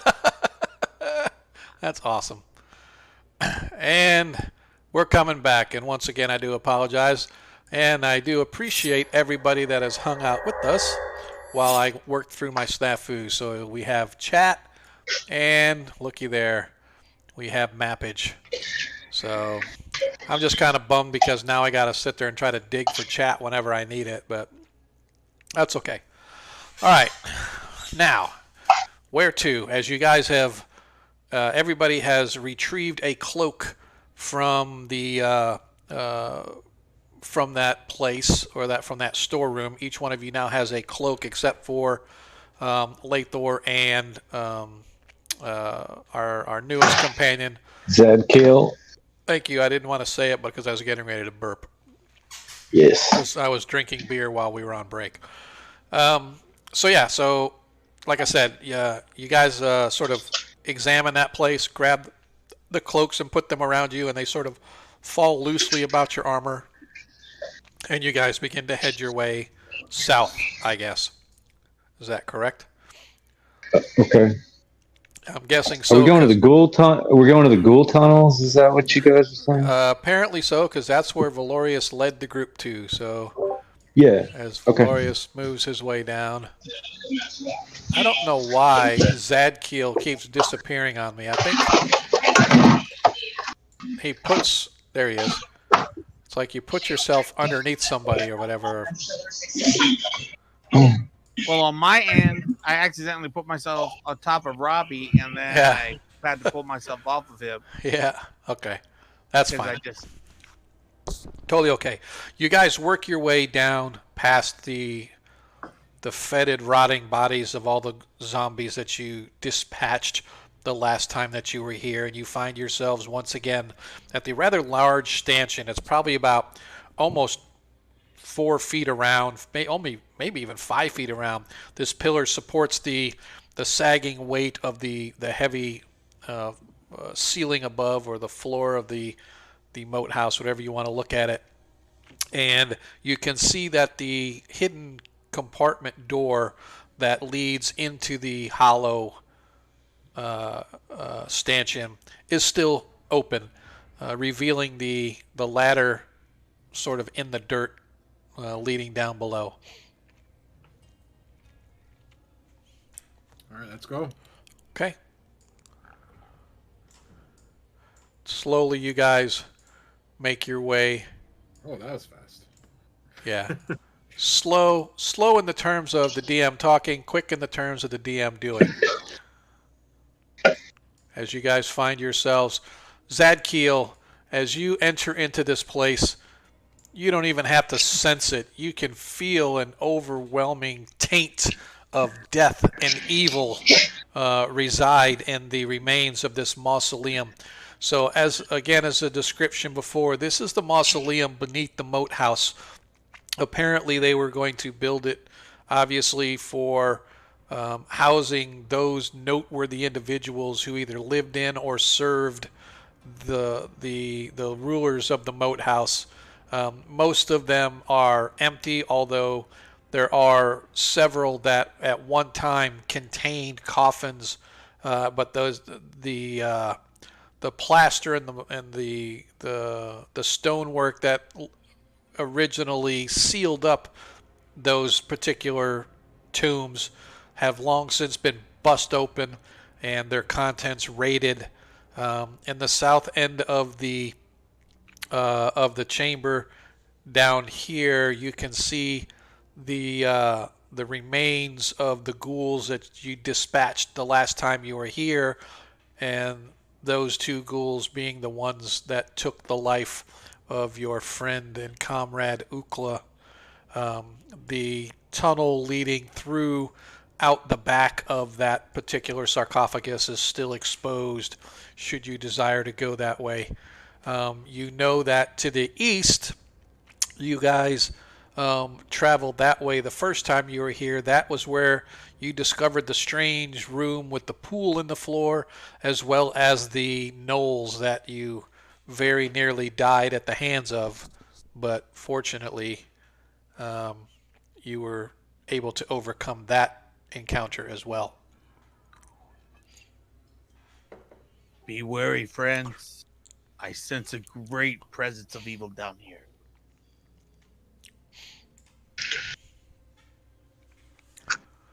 Where to?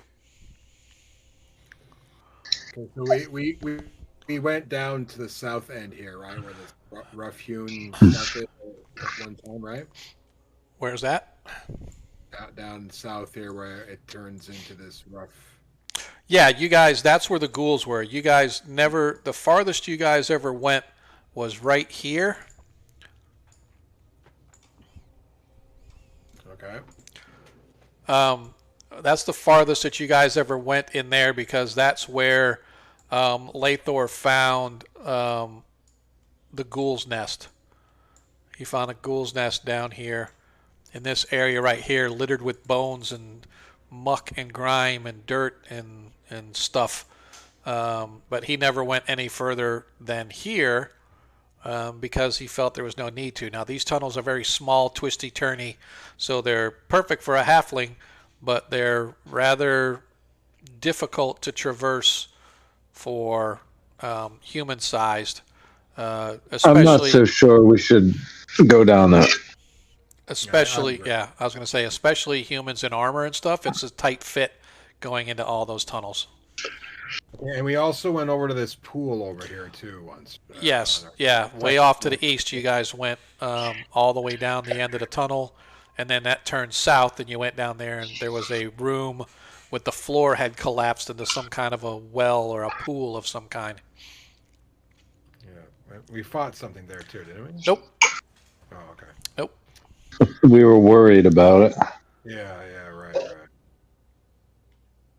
Okay. And have we gone up to the room up here with the? So I don't know where you say up here because No, I'm only looking at what you guys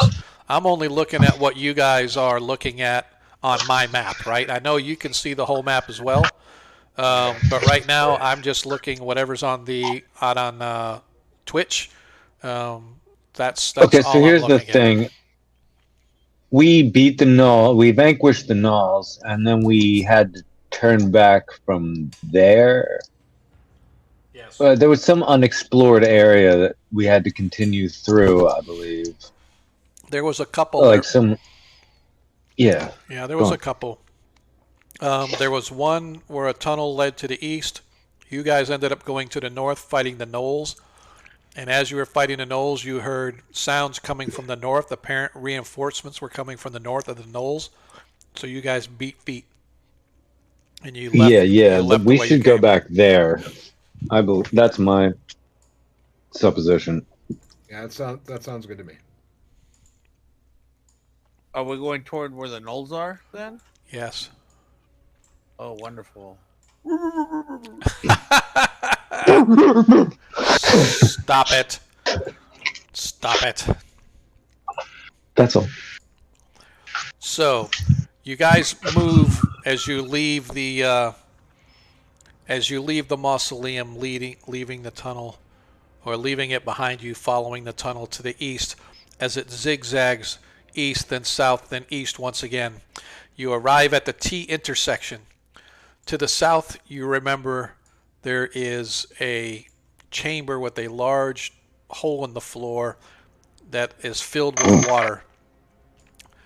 To the north is where you guys went, all the way up to the door on the north at the end of the tunnel is where you guys found the Knolls.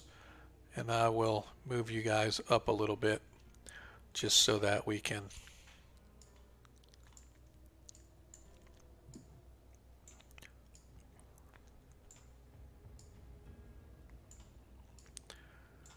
And Adair here. That way we can... So... Yeah, just keep me up. I'm sorry, I'm on the side. Yeah, we're good. So, to the north of where you're standing right now is a door leading into where you guys originally fought the Knolls. Where you're at now, there is a tunnel branching to the southeast, and as you guys traveled all the way to the end of that, you listened at that door, and you opened it, and you saw nothing but a door and then a tunnel leading off as far as the eye could see to the east. You never investigated any farther than that door down there. Oops, excuse me. But to the north, where this door is, you guys actually know that that's where the Knolls were when you were here a few days ago.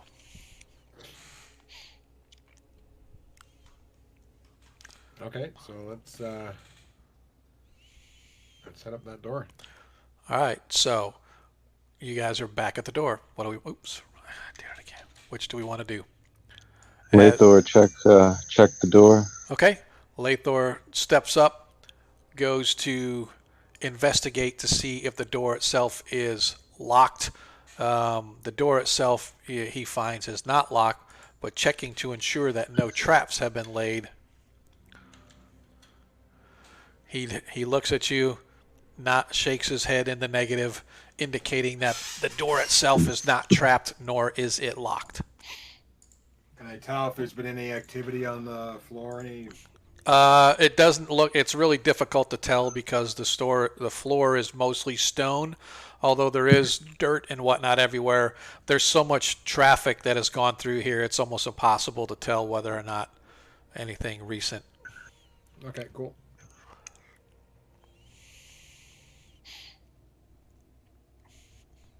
All right, let's go in. What do you guys think would be a good order for us to head in that doorway? Well, have you been here before? Yeah. This is as far as we've gone.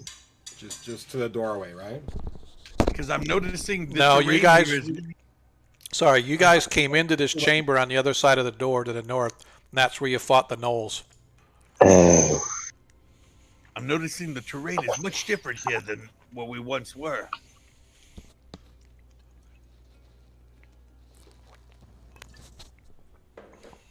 Okay, well, I think we'll get the fighter types up there first. Yeah. All right. I can go up there for being. You and Zedkill take the point. All right. So, Zadkiel, you and Valorius are now up at the door. The door itself is closed, but the halfling of your group has assured you that there are no traps. Okay, I'm gonna put my ear against the door and see if I can hear anything on the other side. All right, give me a 6-sided die check. Listening, you hear nothing. No sound at all. So, guys, I don't think there's anything on the other side. Not that I can hear anyway. Let's open the door. Okay. Yeah. Inside, you guys find the large chamber once again that you originally battled the gnolls in. The chamber itself looks the same. The only difference is obviously there are no gnolls remaining. And one thing that you note right off the bat is that the room itself has been cleared out.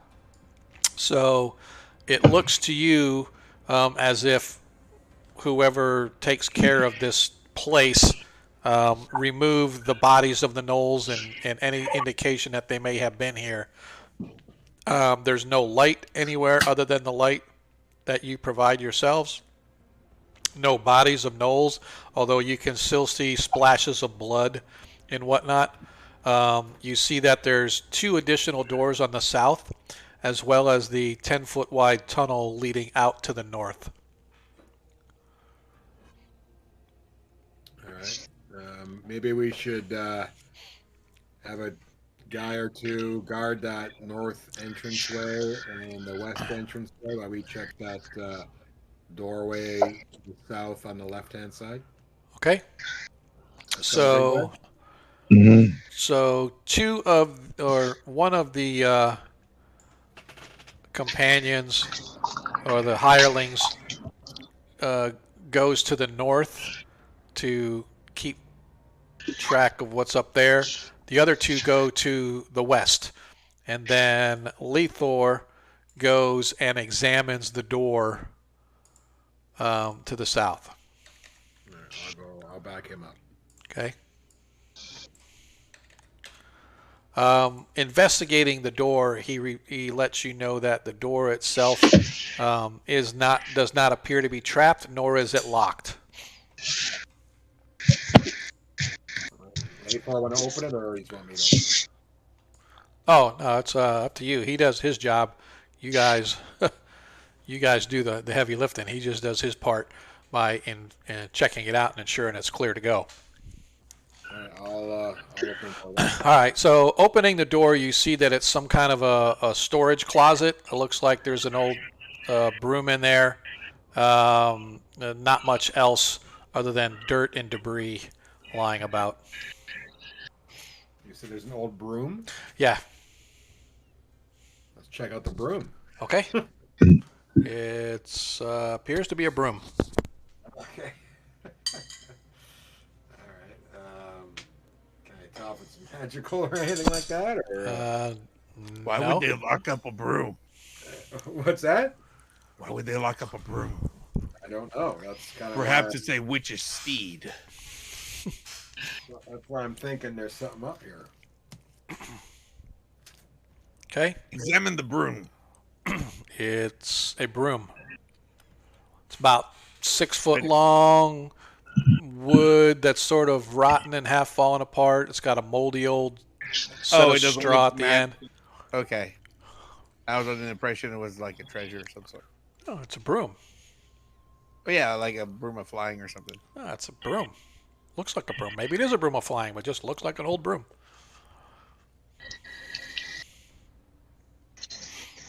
All right. I'm gonna sweep with it. Okay. Sweeps okay, but it's pretty like moldy and musty and stuff, so leaves almost as much dirt behind as it sweeps. Okay. I think it's just a broom. I thought. No, it's yeah. But Okay. you were wise to check it, for it could have been a witch's steed. Well, thank you very much. Thank you. Well, we'll leave the broom here, and we'll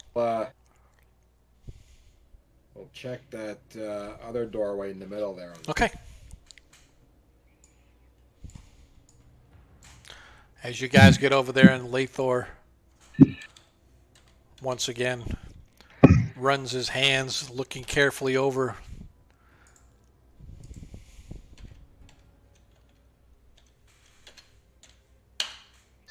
As he looks at you, he shakes his head. Nope, this one's not trapped, and it's not locked either. As he steps back to allow you to do your thing. And I'll give her a go. Okay, pulling the door open behind it, you hear, or you see a solid wall. There is nothing behind it but earth and stone. A second later, you guys hear in the distance a clanging, and a boom of some heavy metal falling. Okay. Well, it's odd that we've got a doorway leading to a wall here, don't you think, guys? Say what? Repeat that. Sorry. As he opened the door, there was nothing behind the door except a wall. Oh. And then in the distance, you guys hear this loud metallic clanging sound, followed by a boom of like something heavy falling. Can we tell whether it comes from the northeast, south, or west? It sounds like it's coming from the north. And so I'll just heed a warning up to the guys guarding that opening. You know, be on your ready. All right. Well. So I'll search this wall that's now in front of us behind the door. Okay. Give me a check. Dice 6 check. D6, yeah. Yep. You find nothing behind, but the man to the north, the hireling Stefan, turns and goes, "I hear something coming," and from the north you can hear hoots and hollers as some group of creatures apparently now know you are here, as they come charging down the hallway. And as they appear, you can see a rather fierce-looking contingent of bugbears come charging down the hallway. Oh boy. Yes, that's what I said. And I am going to need everybody to roll initiative. All right.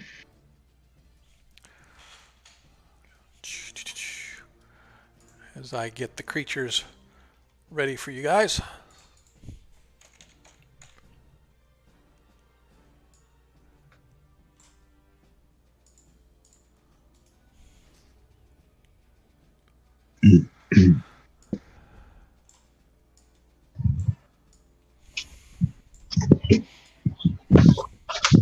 Don't like the looks of all those white dots. All right, so I want to do something here really quick. I just want to make sure I get them set up with the proper amount of hit points so that I don't lose track. As you hear the clatter of 78-sided dice rolling. Just tell them all one hit point. You'll be fine. I was thinking about doing that, but it just wouldn't make it quite as much fun. All right.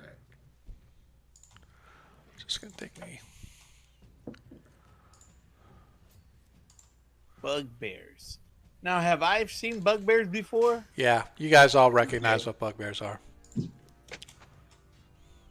They're mean. They're big bullies. Yes, they are.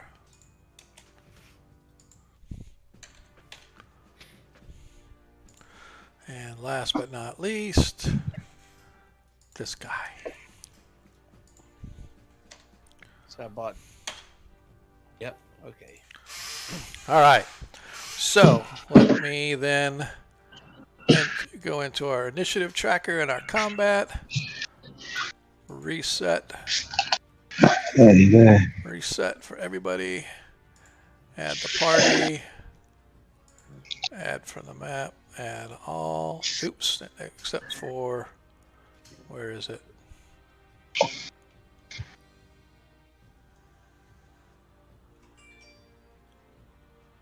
Wow, why did it not roll? Y'all's a nit. What the heck happened? Y'all did roll already, right? It says hidden roll. I didn't roll yet. What do you roll? Like D6? Yeah. Yeah. Yeah. Well, yeah. That was the problem was. So okay, that's fine. All right. Hang on just a sec. Or each rolling initiative. Yeah. No. I just need a. So. Yeah. I need to. That's the whole problem that I had. So we are going to do. All right. So we're going to start at the top of the list of who is here. And that would be Adair. Adair, if I can get a die 6 initiative. I rolled a 1. You guys rolled a 4, so you guys gained the initiative. So I'm not even gonna worry. I'm not even gonna worry about this. Okay, let me get rid of that. All right. So, first of all, I guess I should have done what I was going to do before. What we should have done originally is we're going to state our actions. Going from 5 to 1, I always mix this stuff up. So, Adair, actions.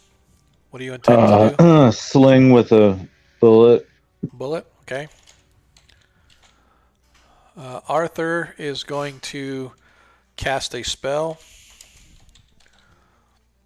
Jeremiah is his sword. Actually, no, he's going to throw a spear. Laneth is also going to throw a spear. Lathor is... Man, I really hate playing 4 characters. I need to see what Lathor's... what weapons he's got. He has a sling, too. Yeah, I'm pretty sure he did. I just want to make sure, so... I was wondering how he got like +4 damage on his rolls, though. I think that might be from the wrong edition. Yeah, I'll have to check that out. I'm not sure. No, he gets his dexterity. He gets a dexterity bonus. Not to damage, though. Oh, yeah, true. Yeah, you're right. So we'll have to check that out just to see. Yeah, he just has the his daggers. So he's going to kind of... I guess he's just going to hold off for this round just to kind of see where everything shakes out. And then Stefan is going to throw a spear as well. And Valorius. I'll use my short bow for my first attack. Okay. And Zadkiel. I am gonna attack anybody who comes out this area right where I'm standing right now. Yep. Anybody that comes out in these 2 areas, I'm going to attack them. Okay. If I know they're coming from that direction, do I know that they're coming? Yeah, from that you know they're coming from the north because Okay. Stefan, who's up there, warned you guys. Okay, that's what I'm gonna do. All right. So you can move 10 feet. So you'd be able to move basically right here and still get melee, but they have to they'd have to come just move to you. 10 feet and declare an I'm attack on planning that. a charge. Oh, okay. Ooh, All right. So, never mind. All right. So as we kick it off, Adair, go ahead. Yeah. Right now you can't really see the hobgoblins at the angle that you're in, so you're going to have to move at least. Can I move 10 and Yep. sling? Yes, you All can. right. So you would be able to attack bugbear number 5. Or actually, I'm just trying to get my assault on here. All right. All right, that looks good. Oh, that's the way. 18. I mean, yeah, plus like 3 or plus 2 for my dexterity. So Yep, their armor class is 6. So just open up my thing and get my head around this number. It was a D4 plus 1, I think, right? You need a 14 or better. So you definitely hit. Right. You hit the bugbear. Just go ahead and roll this. 2 damage. 2 damage. So as the first one begins to arrive, you slide over, releasing your sling and smacking him in the forehead with a little bullet. You can see he winces in pain, but he growls and continues to move on. Hey, 2 hit points is real damage. 2 hit points is real damage. That's all that matters. All right. And up next is Arthur. So Arthur has newfound spell abilities. He's gonna save his spell.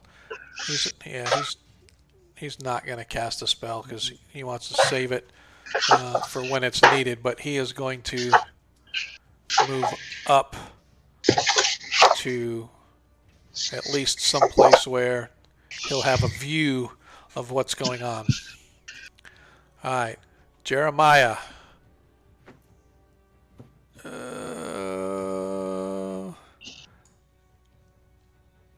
Yep. He's not going to be able to.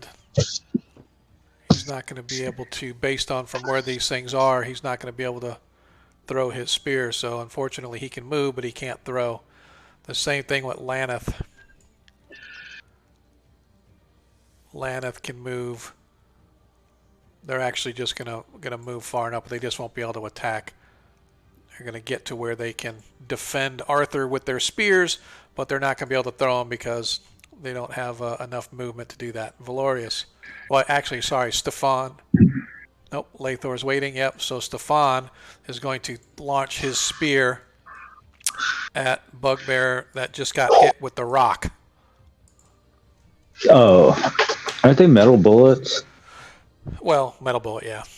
I'd say it was sling bullet, yeah. That's fine. I just wanted to make sure I wasn't like screwed up. Armor class 6, 15 as he hits. He just hits with his spear. Yes. Good throw, brother.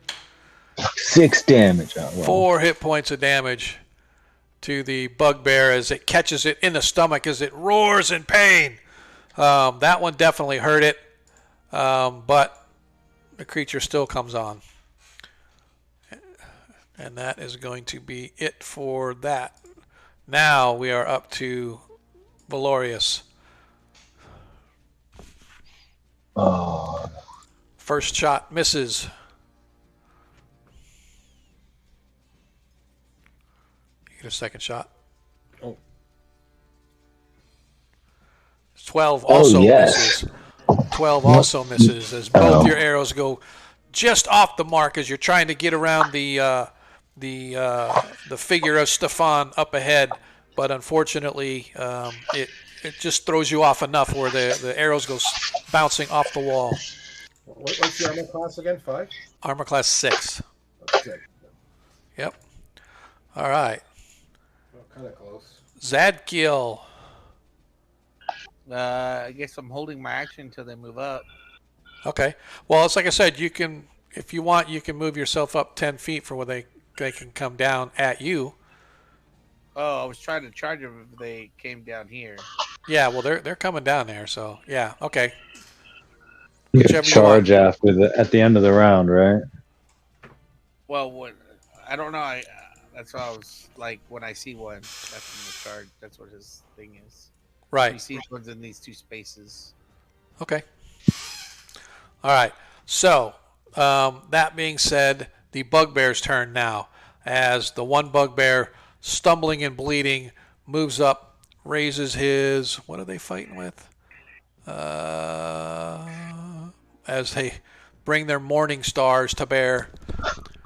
As they... the huge ball and chain, as it whips down around attacking Stefan.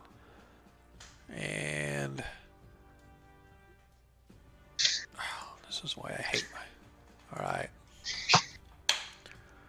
13, I believe that hits Stefan. Does he have their armor class on here? No. All right, I'm pretty sure they've only got leather armor, so their armor is like 6 or something like that, 6 or 7. But armor class 6, 3 hit die creature, needs a 10 or better to hit him. Well,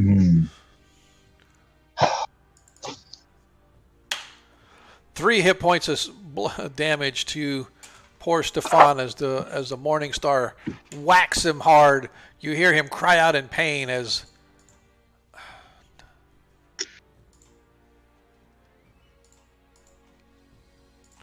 the thing sort of strikes him. The other bugbear comes charging in. Right here. This one comes charging in. Right here. This one comes charging in.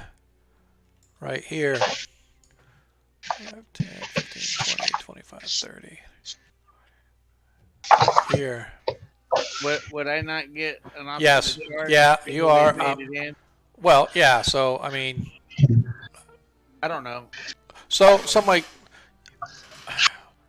thing is if you're, as soon as you see them and you start charging, then you would probably get maybe 5 feet right here before you actually met the one that came in.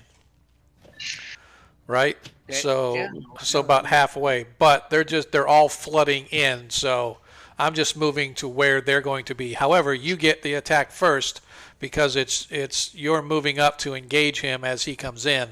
So you still get your attack. Yes, I'm not moving them where you don't attack.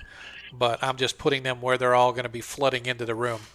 So Yeah, that makes sense. So you can go ahead and roll your attack, and then I'll be back to them.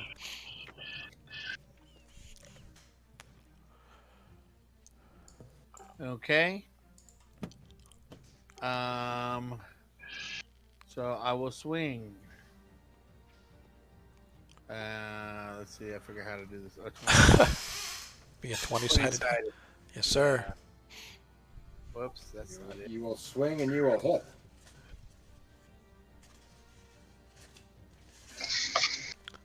$19 hits. Nicely done.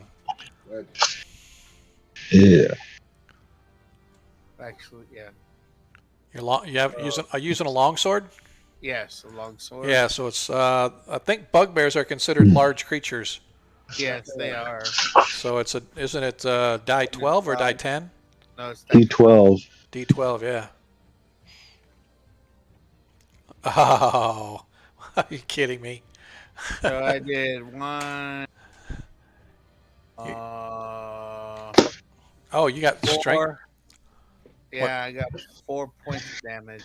All right, I forgot you had the bonus strength.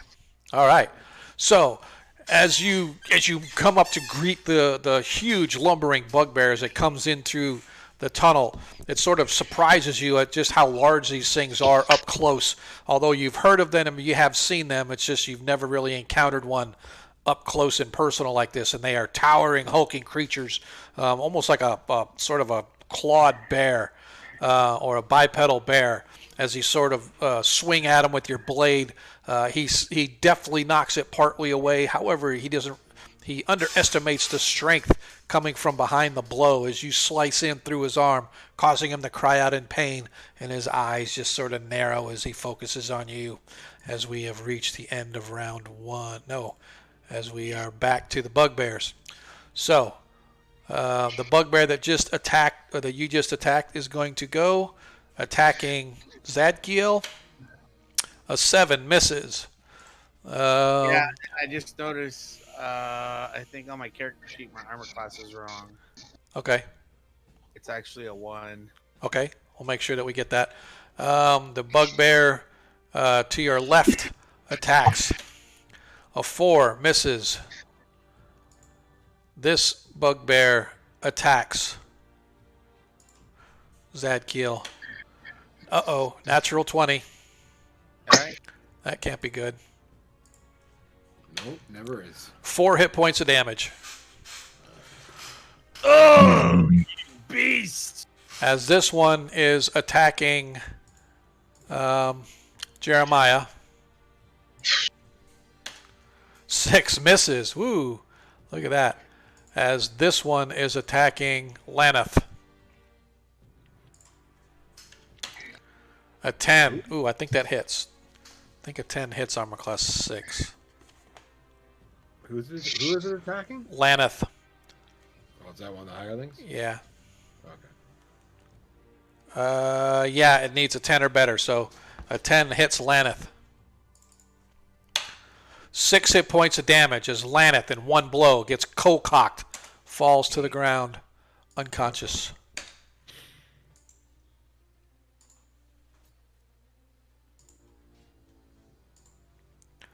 As Laneth drops. Now we are at the end of the order. Back to actions. Adair. Good cast. Well, first, if I cast command to incapacitate or sleep one of these bugbears, can I like kill him the following round, like dispatch style? Yes. Yeah. Or will he be like awake by then? No, I would allow. Well, let's put it this Okay, way. well, If yeah. If you get the initiative, you would be able to take him out before he woke up. If they get the initiative, you would, he would be able to get up, and you wouldn't be able to dispatch him. But I would give you a +4 to hit because he was just getting up. Okay. Which ones of these guys is hurt? The the only monsters? one, the only one of the bugbears that's hurt is the one at the front of the tunnel battling Stefan. He's the one that got hit, that you hit, and Stefan also hit him with the spear. Oh, good. All right. Well, command on this. Okay. Die. Yep. Or paralyze. Yep. Paralyze is good. Okay. So that is a saving throw versus spells. I think they only get a saving throw if they have an intelligence of 13, but I might be totally wrong. I'm gonna turning there now. Okay. Let me know real quick. 6 hit dice or more, or intelligence 13 or more, get a saving throw versus magic. Okay. Otherwise, they don't. Yeah. Okay. That's right. Intelligence low to average, so it's less than 13, so he gets no saving throw. As he sort of locks up, and his eyes are kind of wide at what the hell's going on. We haven't even rolled initiative, though, I guess. Oh, yeah, you're right. You're right. You haven't rolled initiative, but okay. But that's your It's a action. pretty sweet move, though, Yeah, exactly. All right, so thank you for reminding me. It's like I'm so used to like the 5e. It's like it's the only downside of doing 2 different games or of 2 different versions and stuff. It's like I tend to get locked up. All right, Arthur now is going to cast a spell, and then Jeremiah is down. No, Laneth is down. Sorry, he is going to sword. And Laneth is down. And Lathor is going to short sword. Try to catch one from behind. Stefan is going to do his sword. What about you, Valorius? I'm getting up there with my bastard sword. Okay. I'll move my guy. I'll take. I'll go for this guy right here. Okay, and you, Zadkiel? Yeah, I'm gonna attack the guy that's between me and the fallen NPC. Okay. All right, cool. All right, so you are attacking Bugbear number 1. All right, cool. So now we know everything that's going on. And since you won last time, go ahead once again, Adair, and roll initiative. Tied. I rolled a 3, you rolled a 3. 3s again. Oh, and I get to win initiative. All right. Fuck me. So, Bugbear number 1 Now that being said, yeah, you'll still be able to do the command on the guy, but it won't be until the end of the round though. Oh, right. That's next turn. I get to screw that up. Yeah. All right. Round. He misses Stefan. This bugbear moves over to attack. Just steps over in the melee. 12 misses. Bugbear number 3 attacks Zadkiel. A 10 misses. Bugbear number 1 attacks Zadkiel with a 7, misses. Bugbear number 2 attacks Valorius. A 3, misses. I laugh. Bugbear number 4 moves down to attack Jeremiah, knowing him to be the weaker. And he rolls a 4 and he misses. Holy crap. What was that? Oh my god, look at those rolls. 4, 2, 12, 10, 7, 3, 4. That sucks. We like those rolls. Yeah. Much better this week than the last session. All right, so we are back to the top. Adair, you cast your command spell. As the command spell goes off, this bugbear right here, bugbear number 4, his eyes go wide. Stiffens up. He sort of stiffens up as he's trying to reload on Jeremiah. He sort of stiffens up, and you can see his eyes just sort of widen at the fact that it can't move. All right. Now, after Adair, Arthur. Now, if I held my command spell till the end of the turn, could I guarantee that he'd be down till the end of the next round, I meant to say? No, it's all based on initiative. It's all going to be initiative. As Adair, seeing that you have taken out the 1, moves up and releases his magic missiles at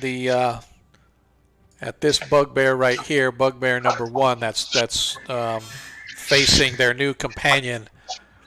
As let's see, it's I don't have his spells memorized, so I think it's die. Gets 3 of them, right? Magic missile, die 4 plus 1. He gets 3 of them. 1. Level 2. 1 or more. Level 2, he still has 1. I think so. For every 2 levels, yeah. So second, 2 at third level, so he gets 1. So it gets a die 4 plus 1 magic missile. I don't know if he should have done that, but he's going to do it anyway. Well, knowing the die before you roll a die, you didn't know it wasn't 2 missiles, so you could still change it. Yeah, I mean that's to me. I was just thinking that he needs to. What can he do? That's new light. You Yeah. can change it if you want. Yeah, I don't, because he doesn't want to waste spells if he doesn't have to use spells, because he's only got 2 spell waste slots. So he's only got 2 spell slots. So what else? What else did he have?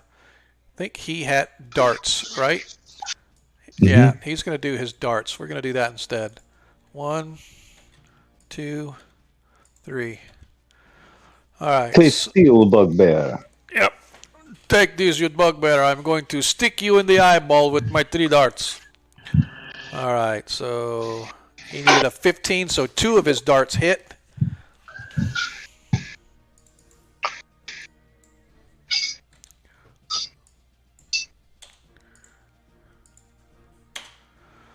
As he does a whopping 3 hit points of damage to this bugbear. 3 hit points is 3 hit points. All right. That was much better. I forgot he had darts. All right. Jeremiah, with his sword, is going to attack the one in front of him. 18 hits. And there's a short sword. What is a short D6. Oh, with the D6 large. against large. Is it D6 Maybe. still? 7 to 8, I think. Somebody check for me, so I don't have that. It's 1 to 8. 1 to 8. As he stabs him for 7 hit points of damage. Ooh la la. That's smoking. Getting in those little hard to reach spaces. Nicely done. All right. So after Jeremiah is Laneth, who's down. Lathor. Lathor is going to sneak up here. And coup de grace. I forgot that. All right. I forgot, actually, Lathor's not. That was the guy that just stabbed him for the 7 hit points. He actually coup de grace him because I forgot he was frozen. So he killed him. So Lathor is going to come up here, and he's going to attempt to attack this one and hopefully backstab him. 16 as he hits. Oh, yes. There we go. So he gets die 8. Give him the Plus- old damage. 10 hit points of damage as he stabs him in the back. You're rolling well when you should be rolling well. Yep. As Lathor goes up and stabs the one in the back as you're facing him, Zadkiel, you watch as suddenly a small blade comes bursting out of the bugbear's chest, and its eyes sort of roll in its head in surprise as it drops to the floor, and behind you can see the halfling with the bloody blade in his hand, just with a little smirk on his face. Okay, now Stefan with his sword, attacking the bugbear in front of him. 17 hits. Whoa, yeah. Good grief. 4 hit points of damage as Stefan manages to take out the wounded bugbear before him. This combat's going a little better than last week, huh? Valorius, you want to get on the action? Yeah, I do. I definitely do. 16 hits. Even Valorius is hitting. He never hits. Okay, enough. That's not Your getting roll, crazy. the Astral never lets Valorius ever hit. That's hilarious. Ever. All right, 2d8. 14 hit points of damage. +1 for strength and +1 because it's a large creature, so 16. As in one blow, you slice the one in front of you, literally right across the neck, coming right back down, impaling it right through the chest, ripping the blade out as the bugbear, again, cries out, gurgling in pain as it drops to the floor. Oh, he ripped it apart like a piñata. You know, it doesn't even exist. I mean, was he even really there? Like Zadkiel. Yeah, I wasted my attack because he Oh. died. Yeah, you're right. Yep, Mhm. yep. And So, I just wanted to remind you that I have protection from evil. yes. Or Yep. Protection from evil is only against evil. The creatures, just because they have evil intent, doesn't mean that like they're evil. Typically, that is reserved for things like undead, planar creatures, stuff like that. Or super evil clerics may be affected as well. So yeah. Okay. So we are back to the top of the order. Let us clear the chat. By the way, how's people in chat doing over there? Are we doing okay out there, hopefully? I don't know. Doc's saying that the command, I know that was probably a while ago, but yeah, 5e command lasts for a little while. But hopefully everybody out there in chat's doing okay. Tonight's combat brought to you by I don't know who, because we never have combat like this. It's usually a 6 or 7 hour affair because nobody can hit anything. But yeah, so Adair, back to the top. What is your actions going to be? What? Sorry. What can I missile attack people like that or no? You would have to step back and get out of range.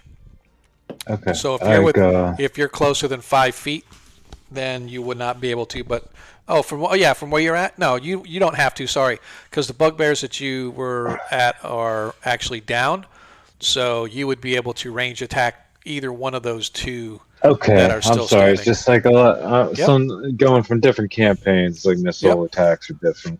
No. Okay. No missile attacks. So, do I have to pick one? I'll say the one Stefan is fighting. Okay. Oh, wait, Stefan? I mean the hireling on the Yeah. the north one. Yeah, he's technically not fighting him. He's behind him, but yeah, I know what you're talking about. We're good. Okay. Yeah. All right, cool. Arthur is going to do more darts. Jeremiah is going to do his blade. Laneth is down. Lathor is going to short sword. Stefan sword, Valorius. Bastard. Bastard sword, and Zadkiel, your sword as well, right? All right, you guys lost it last time, so now it falls all the way through to Valorius. Valorius, roll initiative for me, please. I rolled a 1. You guys gained the initiative. Go ahead, Adair, you are up. Okay. That's gonna be a hit. 15 hits. 5 4. damage. Nice. Hi, kitty. All right. Oh. So whirling your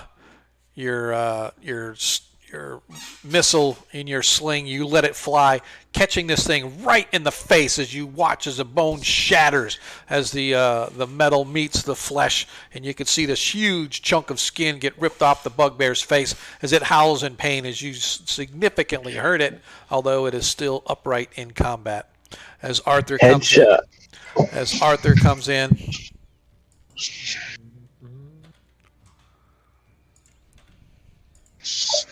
as one of his darts manages to hit the same one for 1 hit point of damage.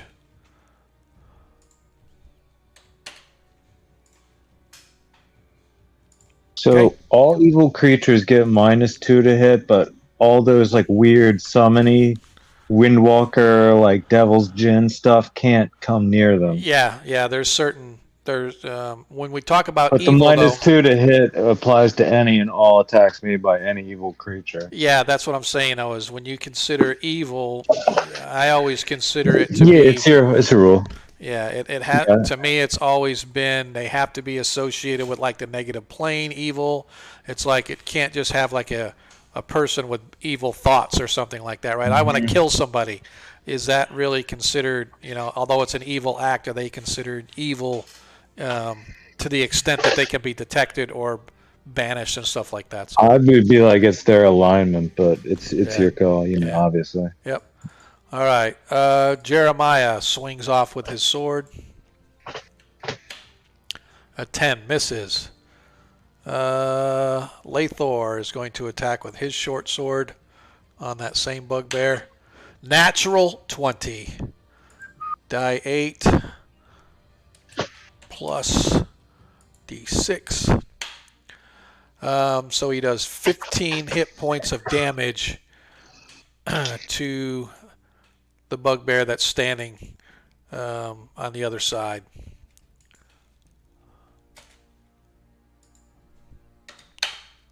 As Lathor moves up, stabs him, takes him down as well. Dude's awesome. All right, Stefan is going to move down to engage this bugbear as well. The last one standing as a natural 1 as he trips and falls prone at the feet of the bugbear. Laneth is down. Lathor. Oh, he already went. Sorry. And Stefan. Yep. And now Valorius. Sorry. Valorius, you're up, sir. Yes. 18 hits. Nicely done.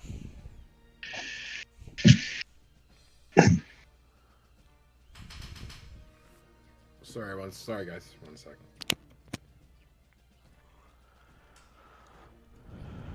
Lost my keyboard here. Hey, when that happens, I could roll your damage for you. Natural 1. Say goodnight, Gracie. That's 10. 10 total? Yeah. as you cleave through the bugbear, literally severing through its arm, causing it to drop its morning star as it howls in pain, as it starts whipping around, trying to stab you with the bony fragments of its sword arm. You can see that it has been mortally wounded, and a second later you watch it drop as the blood pours out of its arm, bringing combat to a close.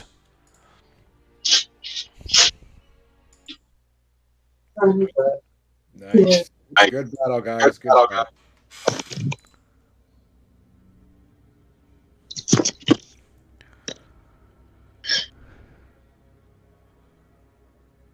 Everybody still there? I'm here. Okay. No, I am. I'm just waiting for the party to acknowledge. Yep. All right. Good battle, guys. Nice job. Okay, who needs healing? My headphones like cut out. Like I ran out of batteries right then. I've been hit by 3 hit points. No, I heard everything. Yeah. I should be okay. Laneth is down completely to 0. I'm gonna. Let me get here. I go to Lana and try to heal him. Okay. I got it. I healed him for 6. Oh, Cured him for 6 points. nice. As he is back up to his maximum. Nicely done. As he wakes up and he's like, oh, thank you. What is it? What to do now? As you guys, Who else is down hit point? Anybody down anything significant? I'm only down 3. So Lathor was hurt. No. I healed who? Laneth. Who was down 3 hit points? Because they could probably use a lay on hands. No, I'm 4. Okay. Yeah, I'm good right now. Yeah. Okay. I should be anyway. Do you want that heal spell just in like abundance of caution? Because I might roll 1. You might get hit for like brought down to like all but yes. Why don't I just give you this healing? Okay. Yeah. See. You got 3 hit points back. Thank you, sir. Well, that's all I've got. Yes. Well, I have these. And I show my hands.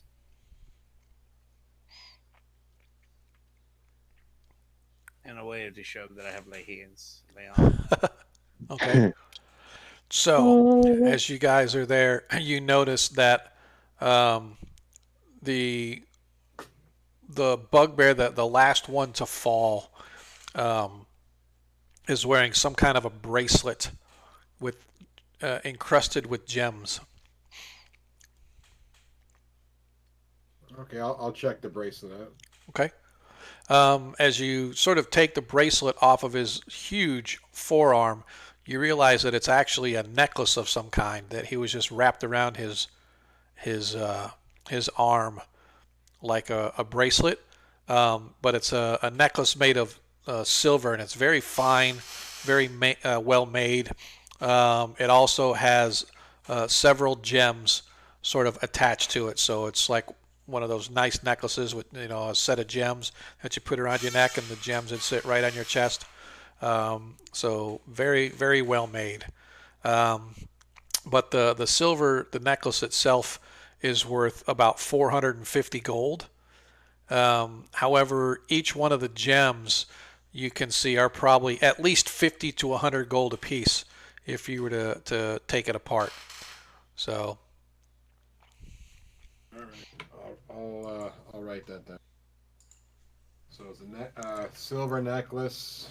Yep. Worth 450 gold. And it has 5 gems on it total.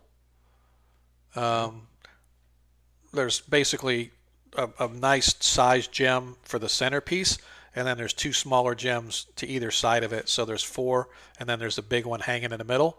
The big one is worth, you would guesstimate about 100 gold. Okay. And the other 4 are probably worth 50 each. Okay, and that's on top of 450. No, that's Oh, if you were to do it separately. Got it. Okay. All right. Okay, I'll don this baby. You're gonna put the necklace on? Okay. Ooh. I know the paladins probably won't want it. Okay. You're wearing a fancy necklace now. I am fancy. You are fancy. Fancy. I'm a fancy ranger. Okay. I won't be wearing this out in the wild, though. That's for sure. All right. So what do we want to do from here? Well, Well, what do you think we check out this western entrance here? The western opening. yeah. The Western? Yeah. Oh. Yeah. I mean, I think we should leave a hireling or two to check, keep an eye on that opening to the north again, and we can go and check out that western opening. Okay. All right. Yeah. You guys move west into the area where the knolls originally were. You can see that there are old furs laying about everywhere. And you can see that there's an old broken table in the center. There is an exit that actually leads to the north. Hey. Other than that, you really don't find anything. Okay, well, I'll kind of use my sword to kind of, move around those furs or the bedrolls, whatever those things are there. Just Okay. Yeah, there's appears to be whatever used to be here is long since gone, or you don't even know if the knolls had anything in the first place when you guys were here last time. So. Okay. Well, how about we'll go check that corridor that leads to the north there. See, see what it's. Okay. At the end there.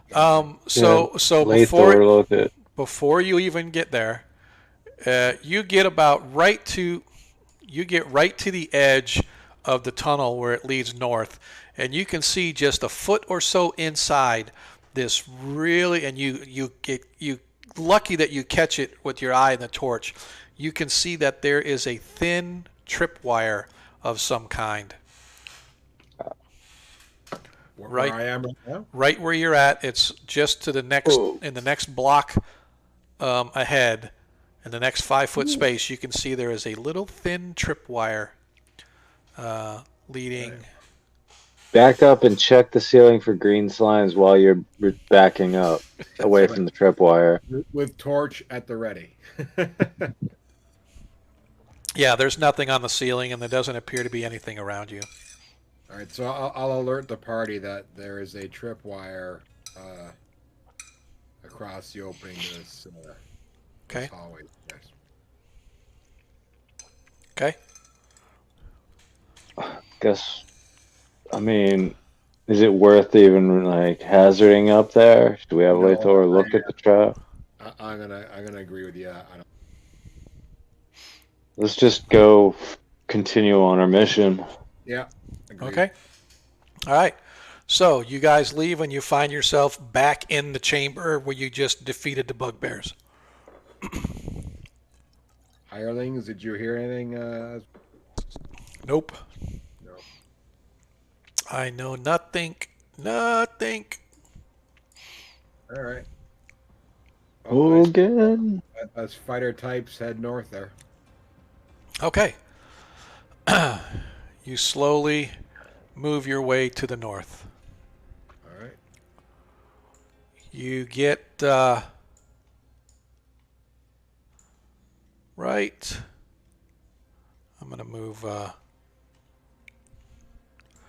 The tunnel itself goes north, and again, like the tunnel you just came in from the mausoleum, you guys follow a zigzaggy path on your way up north. It goes north and west and north and west and north and then east. Finally, the tunnel comes to where it breaks straight to the east. There's a branch tunnel going to the northwest, right? But right here, where the tunnel is to the northwest, is a huge iron gate that has collapsed, blocking going in that direction. I wonder if that was that noise we heard when we opened up that door. I guess it was, guys? Yeah. Yep. Yeah, so right here, barring the whole way. But you can still see the tunnel going east, and then it turns south, and then it goes east, and etc. So,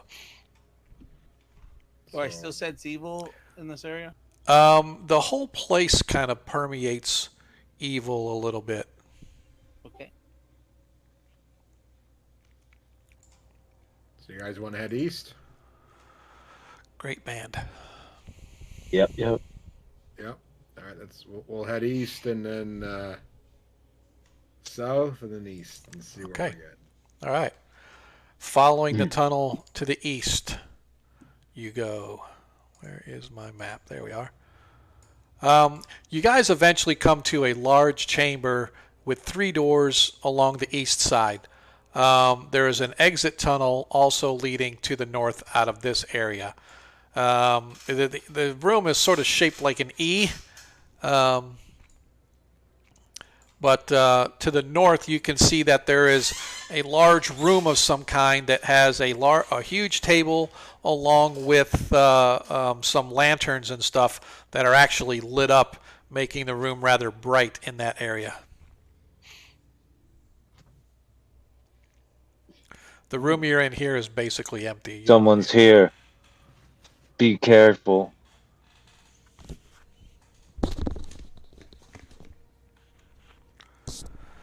Okay. You want to head up north, guys, or you want to check these 3 doors on the east? Let's check that open room with the lights lit. Okay.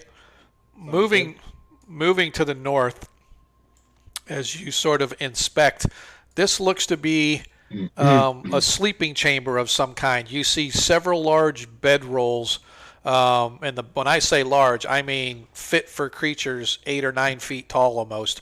Rather huge. You can see there's this massive table, oak table in the center of the room. The lanterns themselves light up to give you enough view to see that this room itself is like 40 feet across. And then you can see a couple of foot lockers as well in the corner of the room. Any movement? No. Anything in there we can see? No, nothing. So I guess maybe this is where the bugbears. Yeah, there are six roll out bed rolls, which would indicate that they probably were here. All right, let's check it out, guys. Let's see what we got. All right, go ahead and give me a search check, somebody. I'll do that. All right, searching the whole room. Mostly, the bedrolls are uninteresting. Just some old mats and stuff that can be rolled up and carried if so desired. Kind of old and worn, maybe a little bit moldy. The food that you find in some of or in one of the foot lockers is old moldy meat and stuff like that, so not fit for human consumption. The other chest, however, you actually do find a bag of gold that has 500 gold coins in it. How much? Nice. 500. Oh, jeez. All right.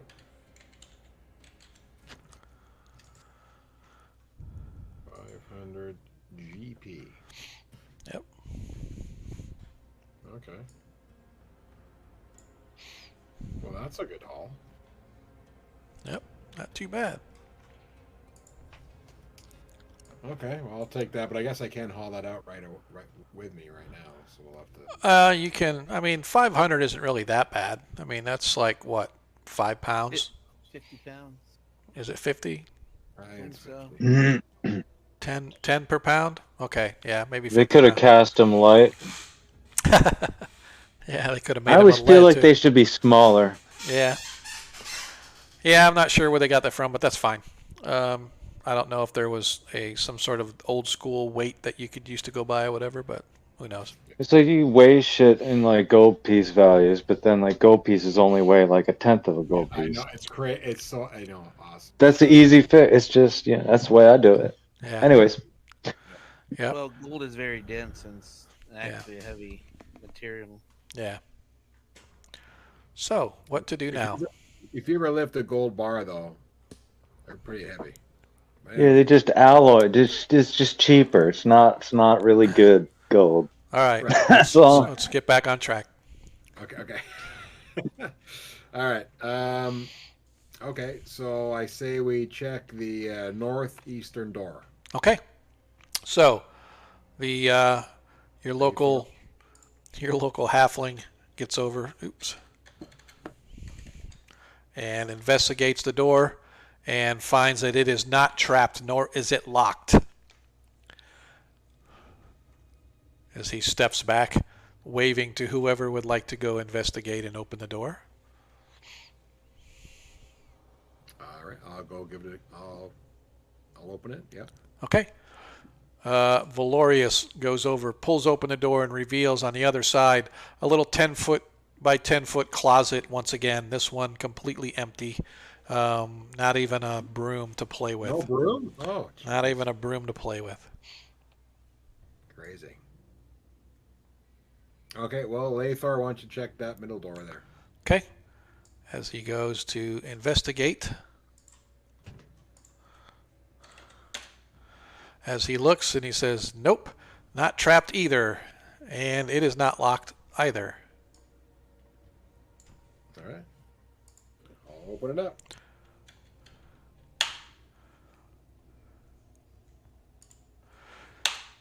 As you open it up from the other side, a trap is sprung as a spear launches, catching you directly in your left shoulder, doing 3 hit points of damage to Valorius.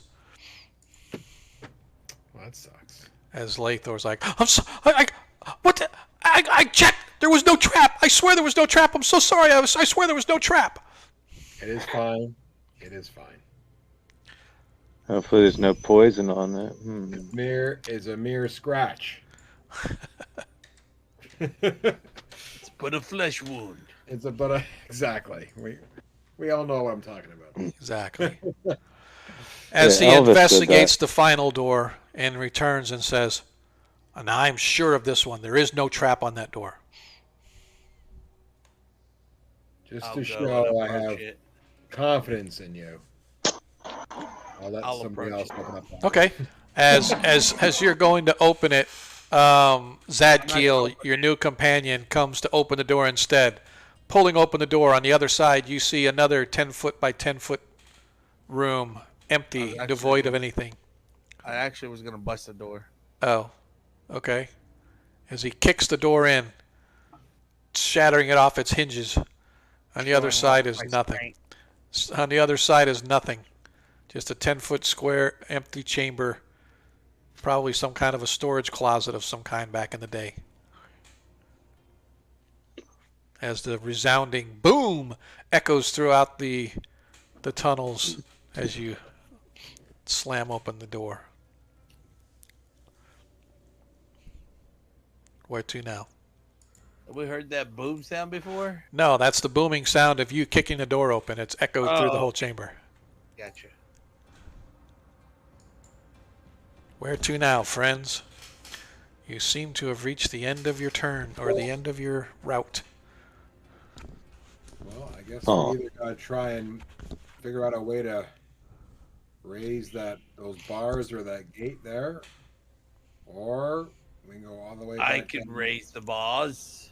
Yeah, kick it out. Kick him down. I am strong, and he flexes a little bit to show his strength. Oh, very impressive. Very impressive. Well, You see his muscles bulging. if you if you want, if you want to Orioles uh, harden up. try that gate there, maybe we can bend the bars or lift the gate. Well, let's go over and investigate. Or get a hernia doing so. Okay. You guys move your way back through the zigzagging tunnel, the S-shaped tunnel, and you find yourselves once again at where the gate itself has collapsed as your compadres move out to keep watch to ensure that nothing comes this way. Okay. Okay? I do that Terry Crews pictorial dance. Yeah, That's yeah, hilarious. like separated, like tits on the armor, like ting ting ting, That's awesome. jointed. All right. As you guys you watch as Zadkiel goes over and grasps hold of the bars. I got 25% chance. Yep.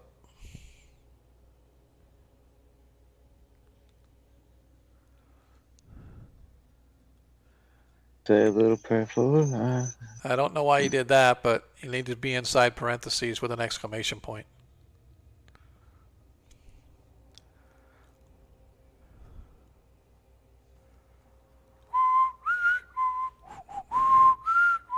Boom! As you go, ah!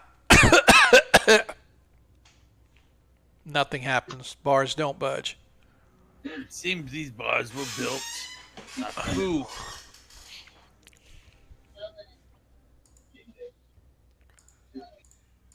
Okay. How long before I can try again? One try only. Someone else want to try? The halfling would, but he has like a 0% chance. I mean, I can, but I got 10%. I'll give it Okay. one moment. That'd be I'm hilarious. checking my my abilities. That'd be hilarious if he did it with a 7%. I'll give it a shot too if you can't make it. Okay. Oh, Nope. Valorius tries as well, and unfortunately is unable to. That's a Well, there's a chance as long as you don't have a 7 strength. Yeah. This should get interesting here in a second. Oh no. No. I missed it by 38. Yeah.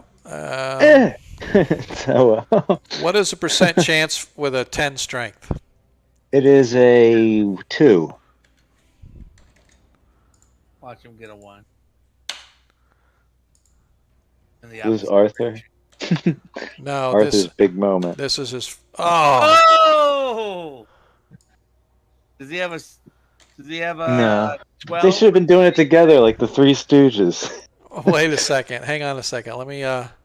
Let's do 12 or this. 13 straight.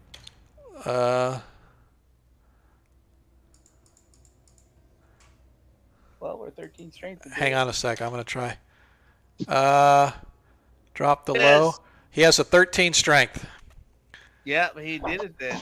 All right, and you guys watch as Stefan goes up and he grabs a hold of it. It's like, "Ah!" And all of a sudden you hear this cracking sound. It's like, "Ah!" And you hear this grating sound as the bars begin to lift slightly. He gets it up about a foot before he can't get it any farther, and it just stays right there. The pointed, sharp barbs giving about 12 inches of space between the bottom of the bar and it. Hey, Jay, thanks for showing up, brother. Appreciate it. Lord Kasumba hosting our channel. The man himself has arrived. Appreciate that, my man. So Good show. after all you guys did, Stefan goes over there and puts you all to shame as he heaves as his neck muscles strain, his hernia pops, bah! But he manages to get the bars up about 12 inches or so beneath the bottom of the pointy spikes of the bar and the floor itself. When Zedkill goes, Well, I loosened them. Knew you were gonna say that. I knew that was coming.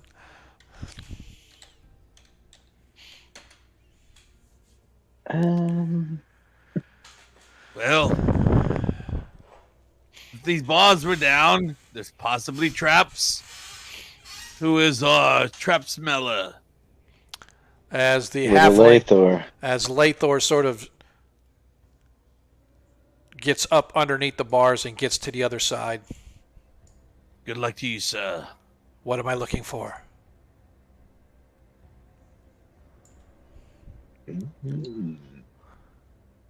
I don't know, sir. You are the, Okay. you are the rogue. All right. So Lathor begins to move his way up the tunnel that leads out to the northwest. He gets all the way down to the end of the hall, and he comes back and he tells you where the tunnel turns up there. It turns to the west, and then there's a flight of stairs going up.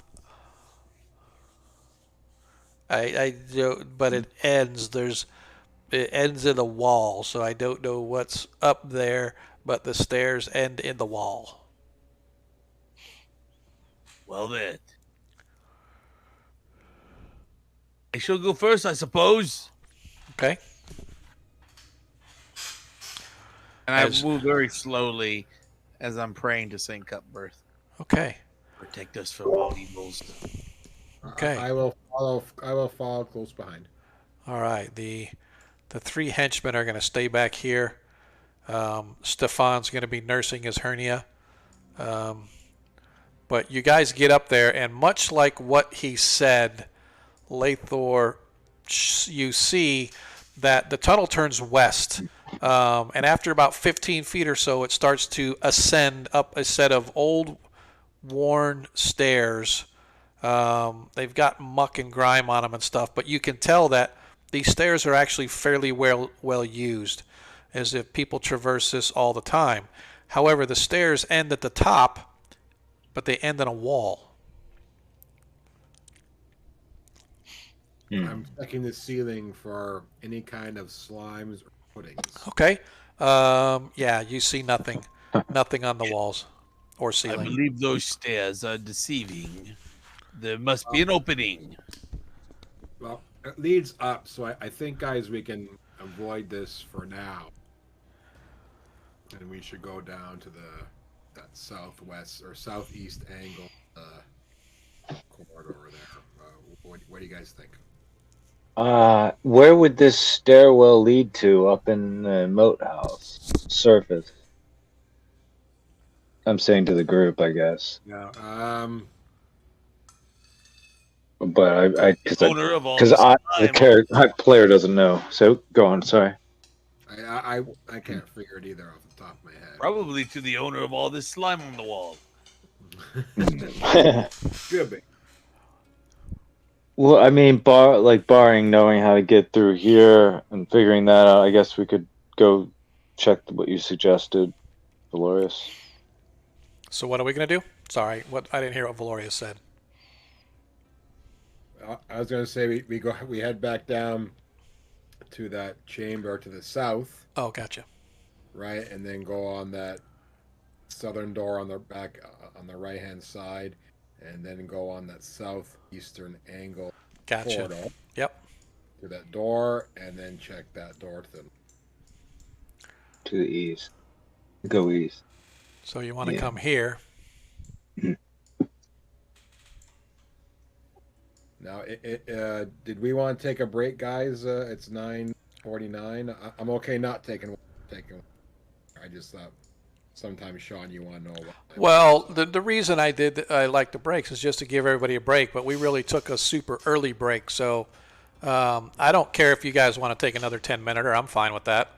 You want to do that? Let's just take 5 if nobody really cares. Yeah, because I just want to Just go get chill out. go get something to drink real quick. So let's do that. So let me 5 minutes, yeah.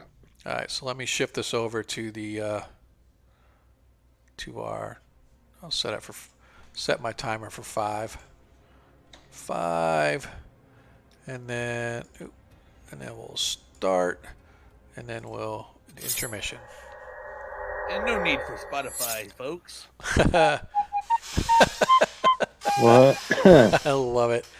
Hey, wow, man, we got 10 people coming up, man. I definitely appreciate all you guys that are kind of hanging up with us.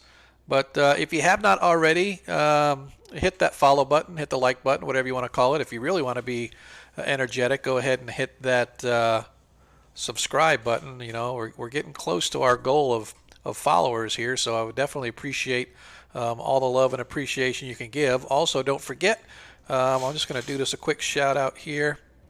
Let me see. Yeah, so if you have not yet joined tonight's raffle, basically it's the chance to pick a random encounter for next session. If you're interested, just hit that exclamation point random, and we'll get you in on there, and then you and I will get together offline if you win, and figure out what you want the random encounter to be next session.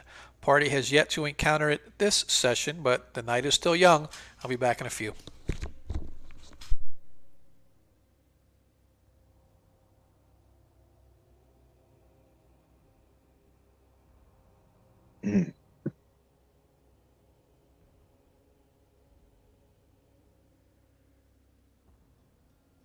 Anybody still here?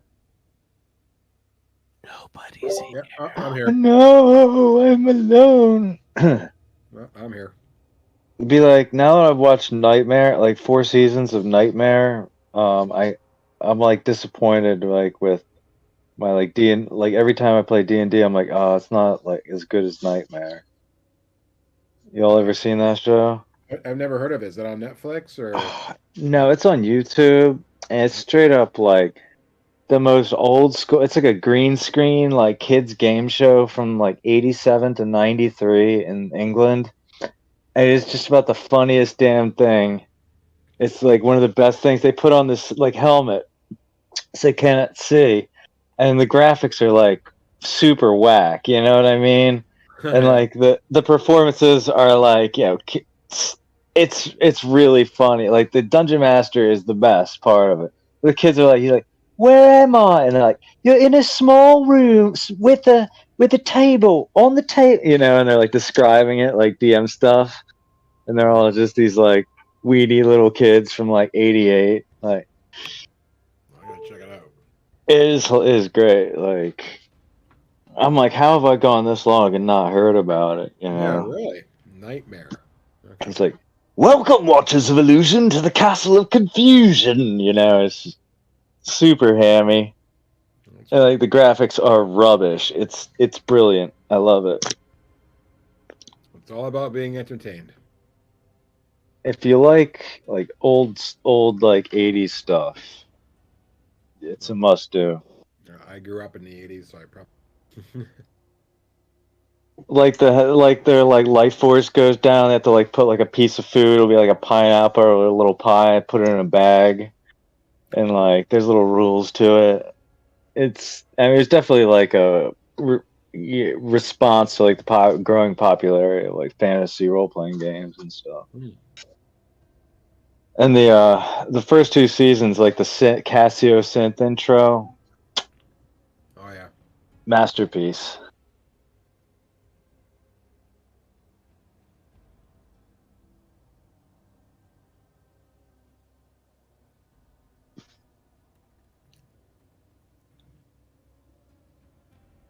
Then again, I like Mystery Science Theater 3000, so you know, you got. There's no accounting for taste.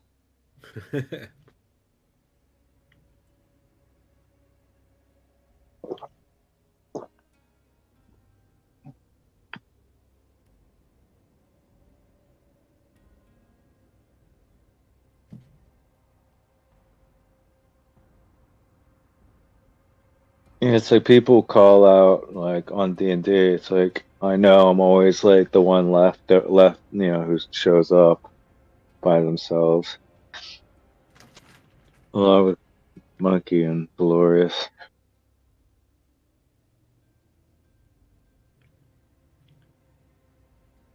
I gotta get it like a screen grab like that Pogo the space monkey from Grand Theft Auto. It looks exactly like that monkey cartoon.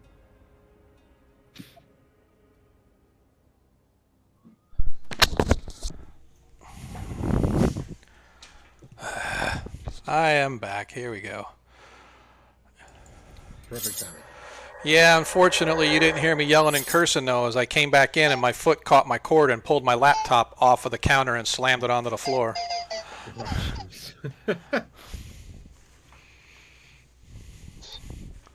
So now I'm trying to clean up my mess here.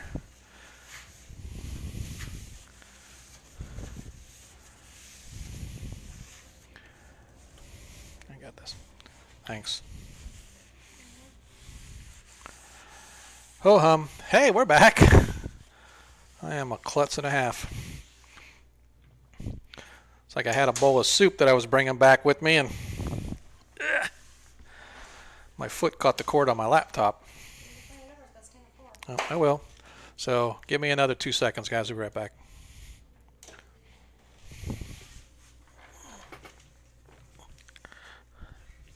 Okay, I'm back.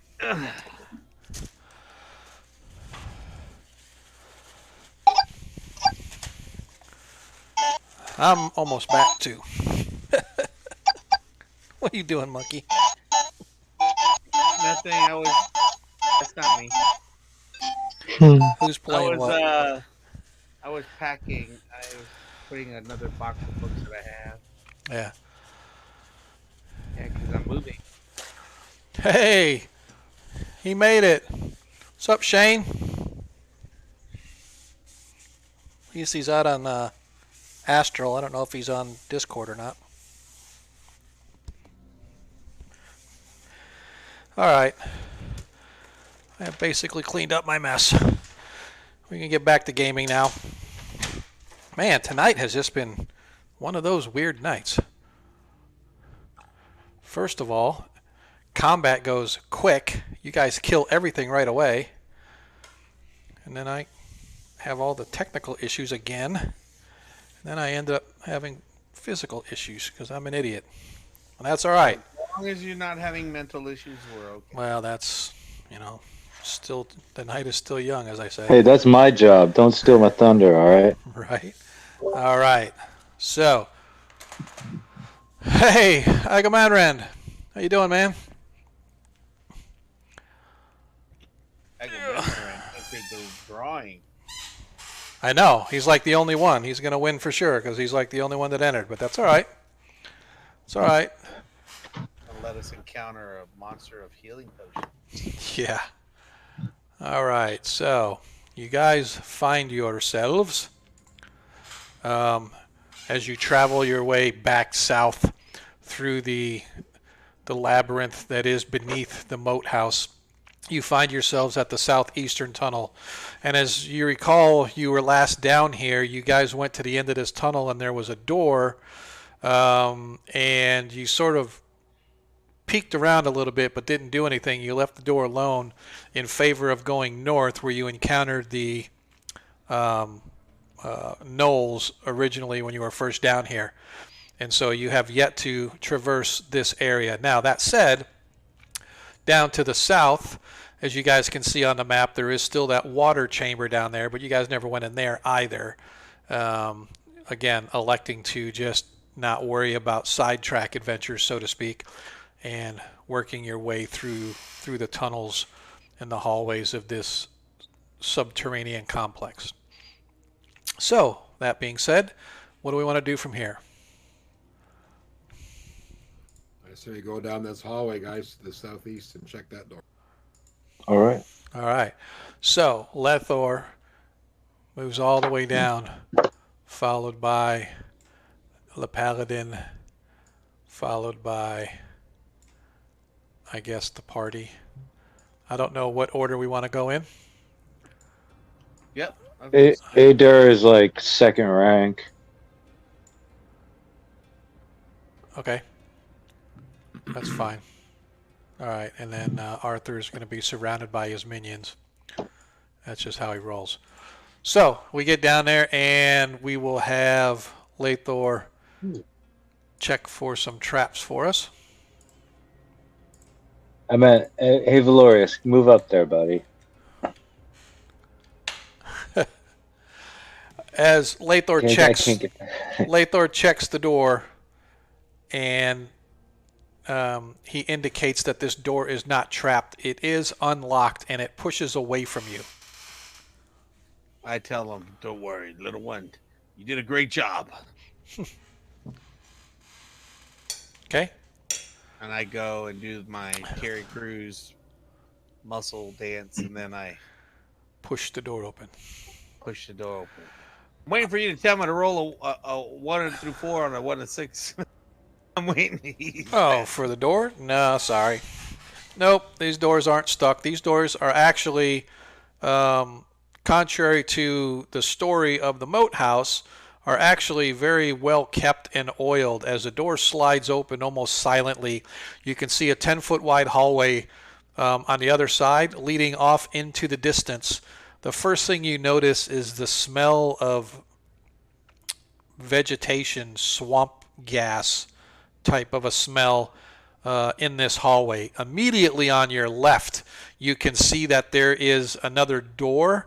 This one, however, has engravings on it. It has symbols of some kind, and you can see flickering light coming from beneath the crack in the bottom of the door. Uh-oh. I look behind and tell the party, I think we might have found where the bugbear's home source is. Anybody read what's on that door? The runes or the or whatever? Anyone? I don't know. Can we read it? So no, you're not really sure. As you look at it, you can't really tell the writing. Well, what language does everybody speak? Let's start. Elvish, Dwarvish, Okay. Ogre Mage, and Common. So the first thing you notice is that there is a symbol that matches the cloaks that you guys wear, or that some of you wear. However, the scripting is Elvish in nature, but it doesn't resemble any dialect of Elvish that you've ever seen, Adair. Okay. I'm into. I do spend a lot of time reading, as much as I can, and it looks Elvish of origin, but I never seen anything like it, to be honest. That symbol is well renowned. It's the same that is on your cloak. I fear that this might be the home of the acolytes of those who are trying to bring back this evil.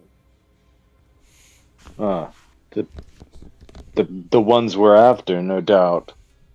Maybe, my friend, they are of elven nature. If you think this is an elven type of writing, why do you laugh? No, out of character. All right. I was just thinking if it was pools of radiance, it'd be like sleep for 8 hours to get your spells back. Like the old computer games, probably like D&D or something. So yeah, let's gird ourselves, be as careful as we can. So we haven't opened the door yet, though, have we? That is correct. No. Well, I say we open that door. A businessman who lingers in the job of listening and disabling things. Why don't you lend your ear here? Okay. As he goes to listen. Not you, big fella. The little guy. Okay. Okay, I'm gonna come take a listen just for you. As he listens, he goes, "Oh, I can hear talking. There's people on the other side over there somewhere. I can hear them talking back and forth to each other." Mm-hmm. Do you think we should negotiate? You know, we have these cloaks on, guys. Yes, but they might think you had slayed the owners of those cloaks. They may not think rationally. That is true.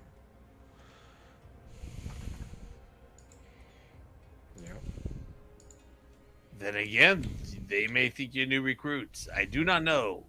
I have not been in this place. I am just drawing from my past experiences, on my pilgrimage. Well, what do you guys want to do? Gentlemen, this may seem a delicate question, but have any of you any enchanted objects on you currently, besides the potions that we were given by the temple? Just my holiest of symbols. Okay. And you, Valorius? Potion only. How about you, Arthur?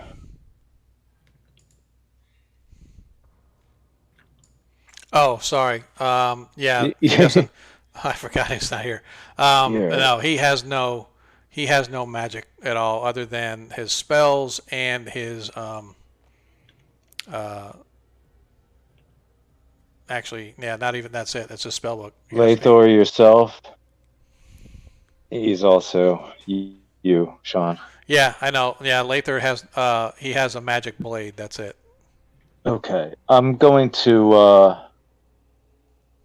I have the scroll of magic protection, which might save our lives, but no one can leave 5 feet past me, or if they have a magic item that they want to save. So Arthur and Lathor could stay close to me. I just wanted to throw that out there in case anybody ever wanted to, like, you know. Plus, it might be the time to use it since none of us have enchanted objects to run afoul of. Now, what spell's that again? It's a scroll of protection from magic. Oh, okay. I don't know if they're going to be like any kind of enemy mages associated with this cult or priests. And how long does it last for? I wish I hadn't closed the books. Now I'll be right there.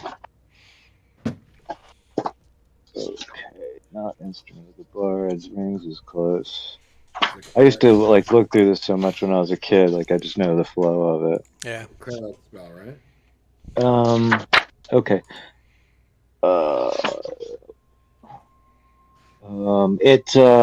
It takes like 8 segments, so a little over a round, and it sure doesn't want to say what protection scrolls do. No one else has knowledge on this too. I think it's a general like protection scroll duration. Cause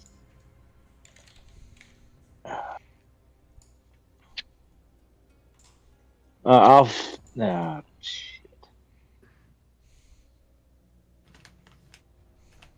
Protection. Better just Google it. Okay, well, I think it might be a good idea. You said do it? Yeah, I think it is, yeah. Okay. So the only thing is, anybody who wants to be protected, so me and Arthur can be protected from spells. Anyone else, if we go in, we can run out. Because it's only 5 foot, so I mean, it'd be like, what, 1 square away from me? Yeah. So I guess that could be like a few of us. Or you could all circle around me. Do not doubt the power of St. Cuthbert, for he will protect us with his life. Okay. God, I don't want to slow stuff down. But I don't know how long that lasts for. So yeah, like let's proceed. Who has an idea of how to move forward in this? I think I was gonna say. Happens. I shall attempt to open the door. Slowly. Okay.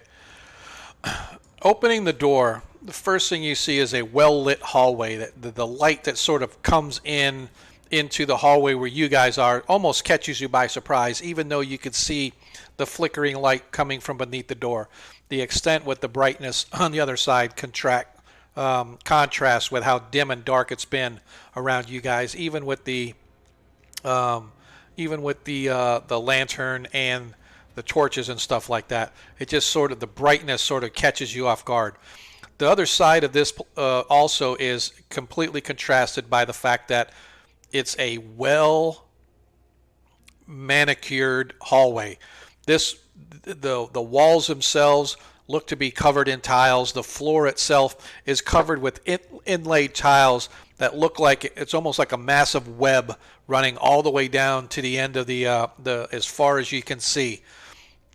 So that's kind of the first thing that catches your eye, is how well it's like somebody took and built this beautiful apartment complex attached to this dingy old dungeon. But it's extremely well kept and a spick and span clean. The second thing you noticed is that there are several individuals dressed in, looks to be like maybe leather armor of some kind, but they're wearing heavy capes very similar to the ones you guys are wearing. Black in nature, with embroidered with the same fiery eyes that you can see. Each one of them has spears as well as a sword at their hip. And as soon as the door opens, they begin hooting and hollering and come charging at you guys. I need you guys won the initiative last time, so Valorius, I believe it was you that rolled the last initiative. Am I correct on that? For you, what's that? Yeah. So I need you to roll for surprise. First of all, not that you guys are really surprised. So nobody is surprised. Therefore, we are going to be moving into the combat round. I need to know everybody's actions. The first thing you can see, like I said, in this hallway, there are 3 guardsmen, but they're hooting and hollering. So apparently, they're calling for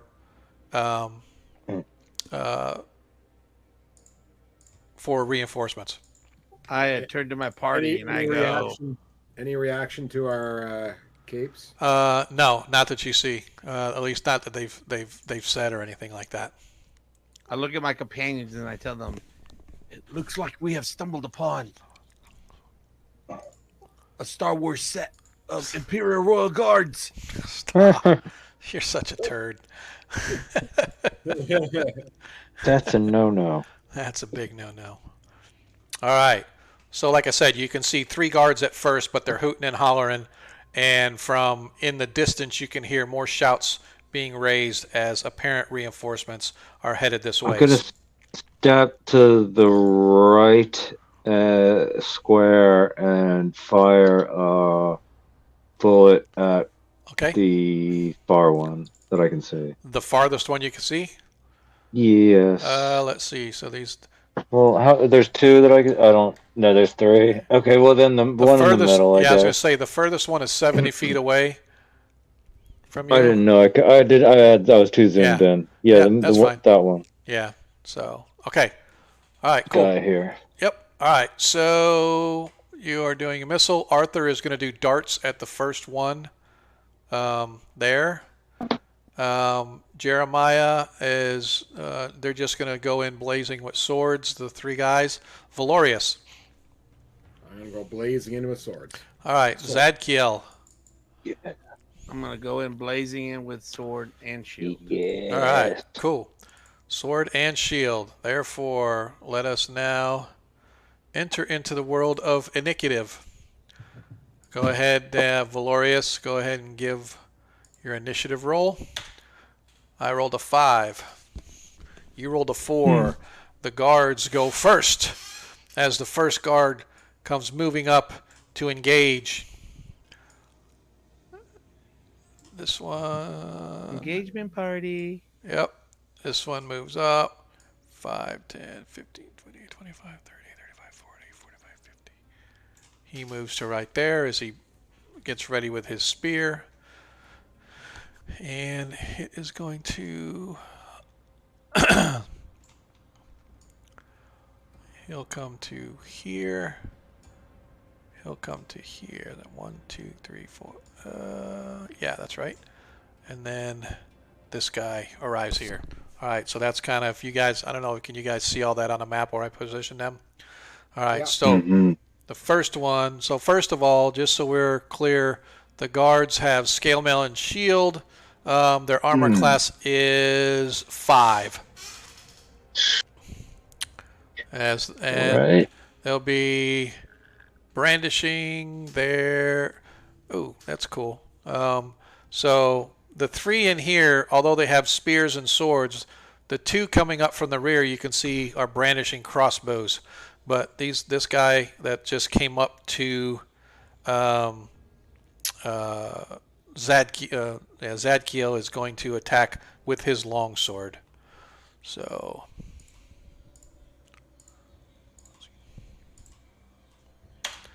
3 misses horribly, as the other guard is going to throw a dagger at Zadkiel. 19, the dagger hits.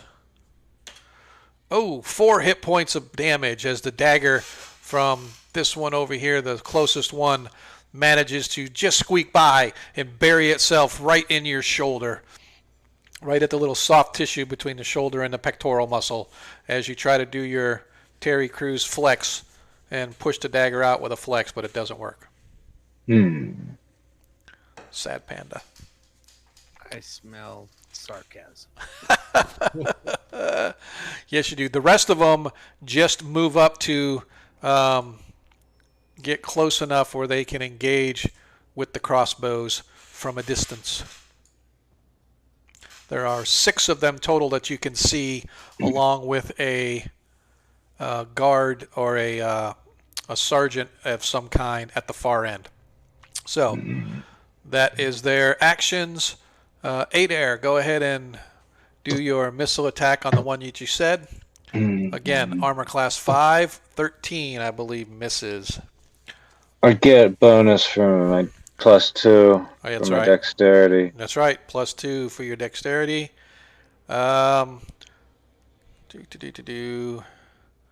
Let's see, armor class 5. Ooh, 15 hits. 15 just hits. 3 damage. 3. Where'd the 3 show up? Because I don't see it showing up on mine. Oh, I got never mind. 2 + 1. Gotcha. Done. Yeah. Okay. Okay. So this one.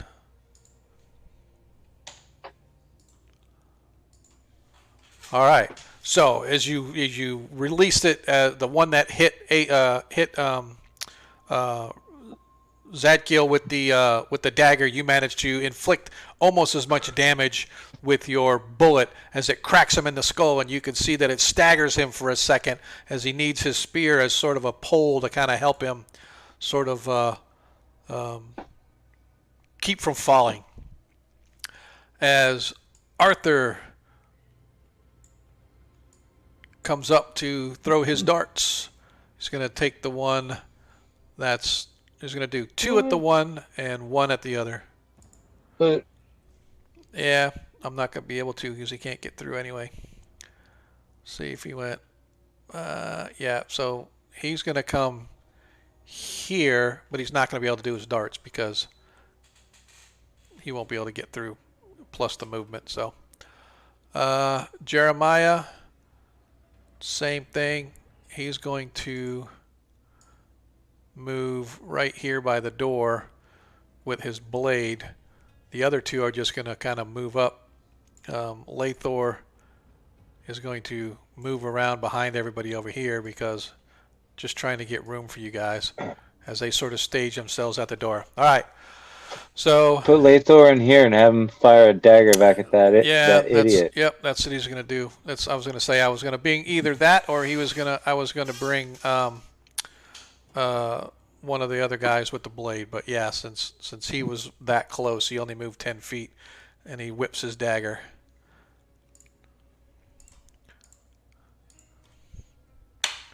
Five, 6 misses as the dagger goes flying wide. Okay, now we can get to the guys that are so Valorius. Are you all ready to die? 13. That is a armor class. Armor class 5, yeah. You need a 15 to hit armor class 5 total. So if you get any bonuses or anything like that. No, miss. Oh, okay. Zadkiel.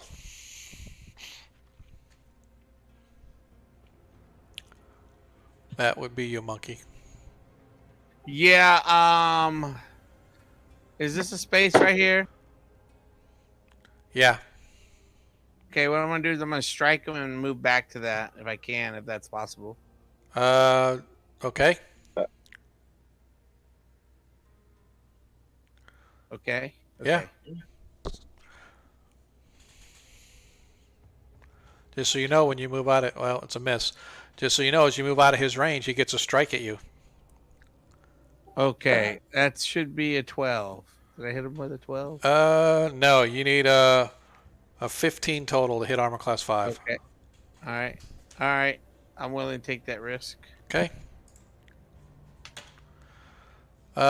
15 because he gets a -2 because in the zone you guys are in, the protection from evil is going to give them a -2 attack.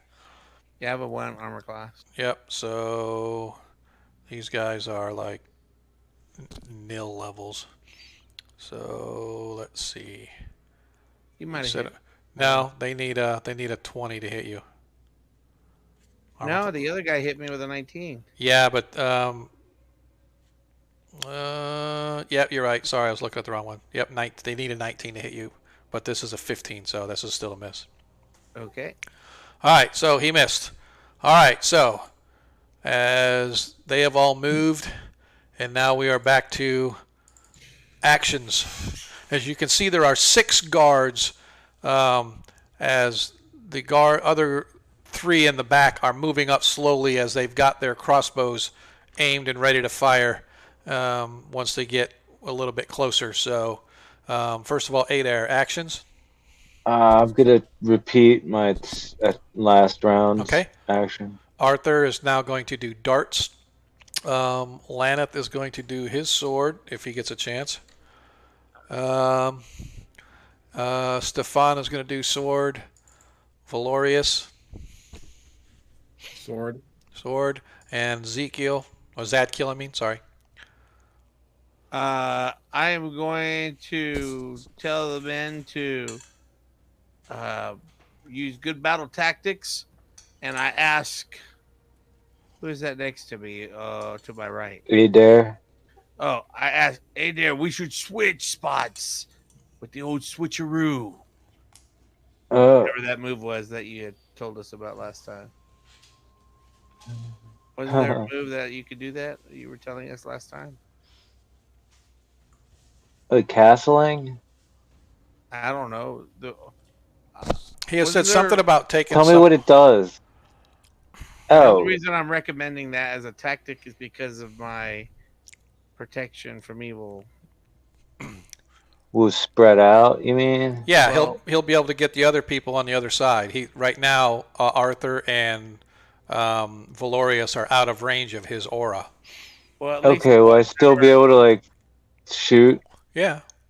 Okay, that's cool then. I'm done. Yep. That way I can protect most of the people that have mostly the possibility of getting hit. Yeah. 2 on the end of the hallway, me and the little guy. Okay. All right, so Valorius, you guys won, or no, you lost the last round for that, right? So, now we are Zadkiel. Roll for initiative. By the gods of light. I rolled a 6. I rolled a 6. I rolled a 6. Oh, so close. +2 for my strength. Yeah, that's going to work. As the guard rushes here, and he attacks the magic user with his blade. Natural 20. Mine. Oh, well, doesn't matter. Who's that hit on? He hits Arthur. Dang it. 8 hit points of damage to Arthur. This isn't right for level 2. Yep. Yeah. As he impales your wizard with his blade, as he cries out in pain as a severely damaging wound pierces him into the belly. As this one, 5. Yep. This one is charging in as he takes a swing at Adair. So Adair, just reminder, this guy that's attacking you, number 5, you get to attack him at a +2 because he charged in. So basically, he takes a negative. But what's my penalty for switching to my mace? There won't be one if that's what you're saying. You wanted to, your action. So 4 as he misses. This one comes charging up, and he tries to stab at Jeremiah right at the corner. Oops. Only 1, not 2. 18. Can I ask what negative is Arthur at? Arthur's not at a negative. He's down he's down 6. Mr. Toughman. I thought he took 8. 8, I mean. Yeah, he only has 10. He only has 10 hit points. But he took 8. Jesus Murphy. Yep. So Tuffy. As the spear pierces Jeremiah through the corner for 3 hit points of damage to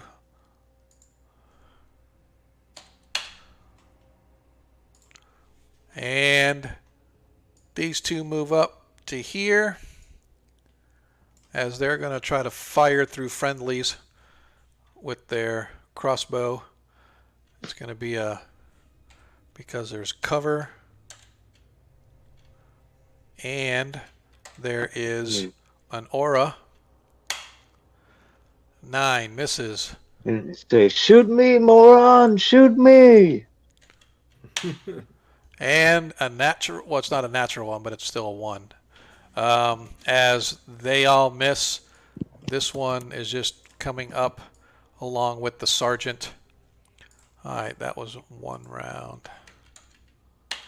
I just need to keep track. All right. So it is your turns. So Adair, go ahead. Yes, you're it's. Gonna switch your to your mace. You can switch me. Yep. I'll get this attack roll ready here. Oh well, that was a good effort. Yeah, 9 misses. Arthur, unable to. He can throw darts, but he's going to be at a since it's a range thing. He's going to be at a negative.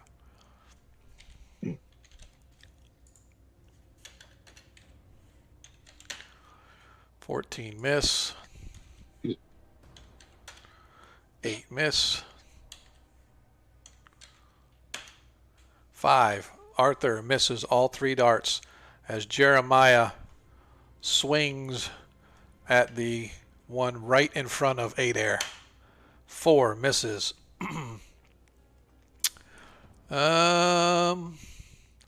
Laneth. All right, so how do I want to do this? I think really trying to think on the rules on this, because even though it doesn't look like there's any room, these hallways are 10 feet wide. So he should have room to move down because he wants to charge into the room is what he wants to do. Yeah, it's not like we're in the world of Minecraft where everyone's a square body. Yep. Yeah, you can move past people in a corridor Yep. He's going to charge. He's going to charge in right there and attack that one with the crossbow before it has a chance to use the crossbow again. And I don't know how good he's going to do, but let's see. Natural 1, of course. Automatic miss. And then Lathor attacks with his short sword. Natural 1. That's yeah. nice. Reminds of the Bruce Lee Lathor movie. gets a natural 20. Nice. Ooh. Attaboy. So he does 6 hit points of damage. Where is that? Dead. As he stabs the one that stabbed his friend and comrade, taking it down. Hang on really quick. I want to keep track of which ones were which, because I didn't do any hit points on the. Hey, Zadkill, switch with me here.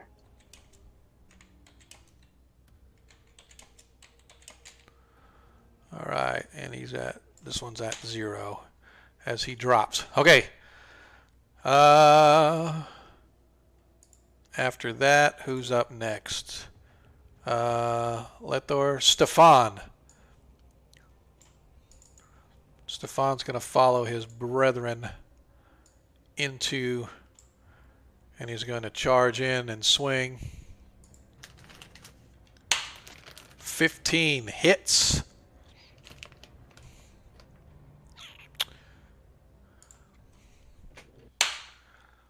For 2 hit points of damage. Isn't this the wounded as crap guy? No. Or no, the No. guy around the corner? Yeah. Yeah. Yep. Oh, well. Yep, exactly. All right, cool. And after Stefan goes Valorius. You are up, good sir. Can I move and take out one of these guys?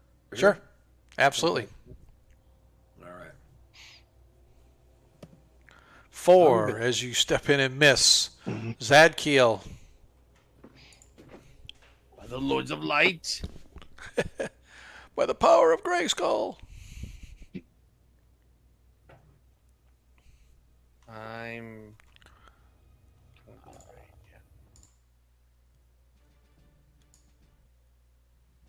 +2.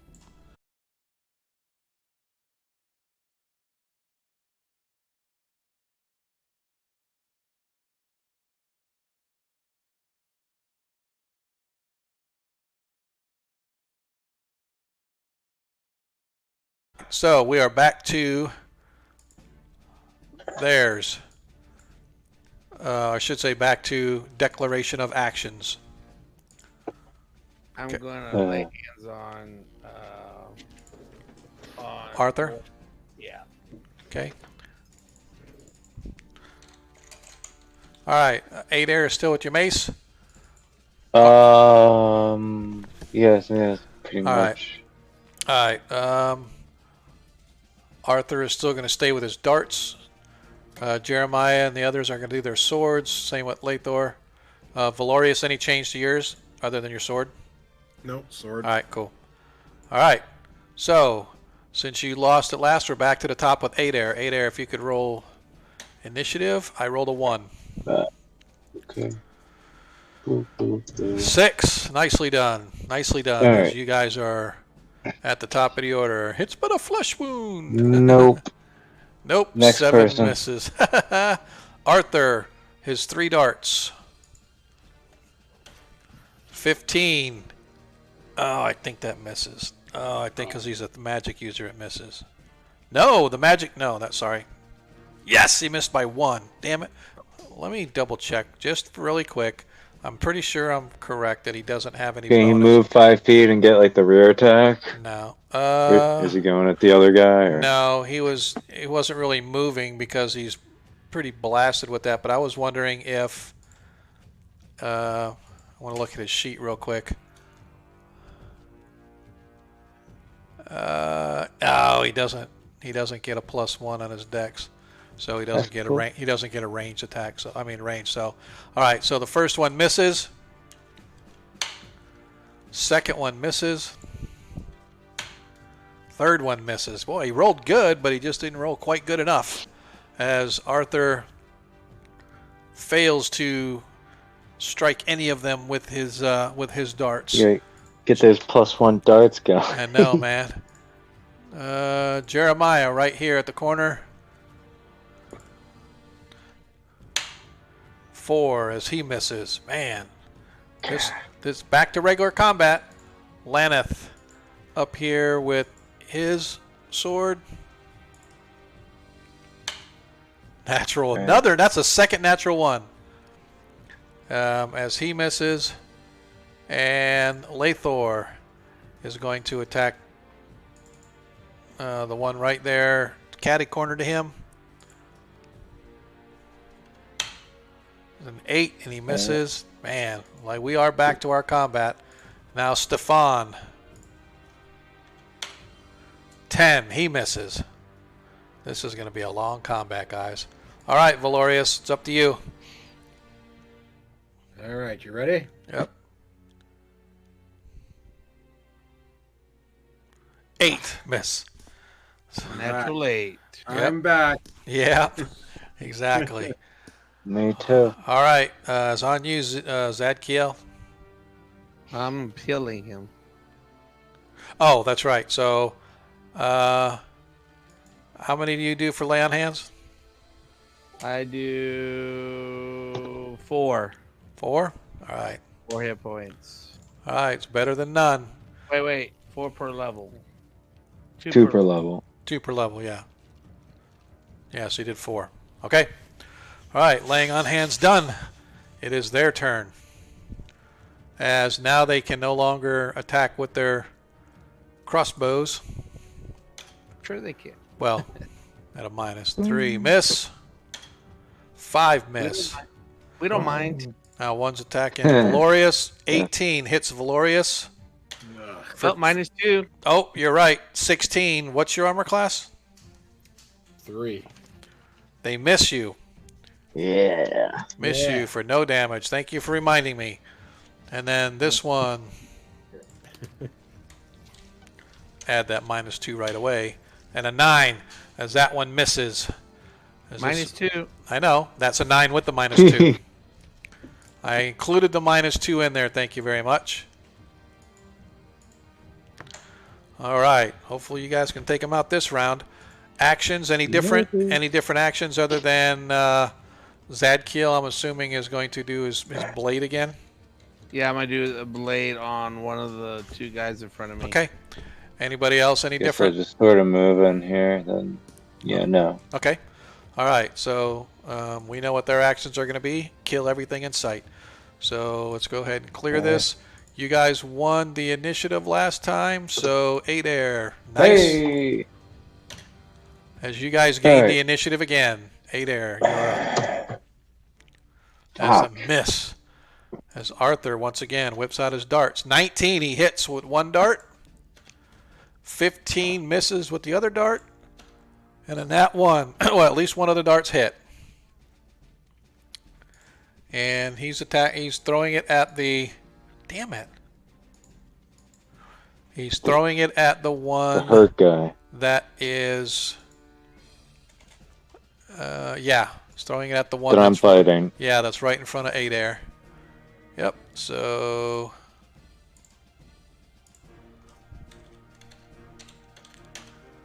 one hit point of damage.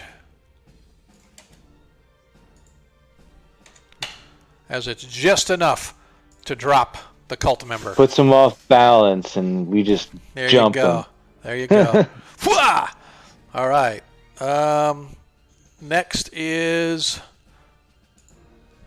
after Arthur, Jeremiah. 14 just misses. After Jeremiah, Laneth. 5 misses. Lathor. 6 misses. Jesus criminy. Stefan. 9 misses. There's something funny with this algorithm. I know. Valorius, you are up. Oh, come on. Come on. We're doing our best. Yep, Zadkiel. What's the matter, you? Okay, here we go. Fugazi. 14. So close. 16. 16 Oh, yeah. hits. Now he does his Terry Crews muscle dance. As he And the dagger's like bobbing up and down. Like, make the dagger dance. pops the dagger out. All right, here we go. Are they large? Or No, regular? they're men. I think that's 1 to 8. Yeah. Yeah, 1d8 plus your strength. 8. Nice. He like popped the dagger out. You're like, got it. 11. Bam! Slash. 11 points of damage. Nice. As you impale this one upon your blade, dropping it, the evil doer, right at your feet, leaving the hallway free and open. As that is 3. I slash him, I say, I bring you into the light. Nice.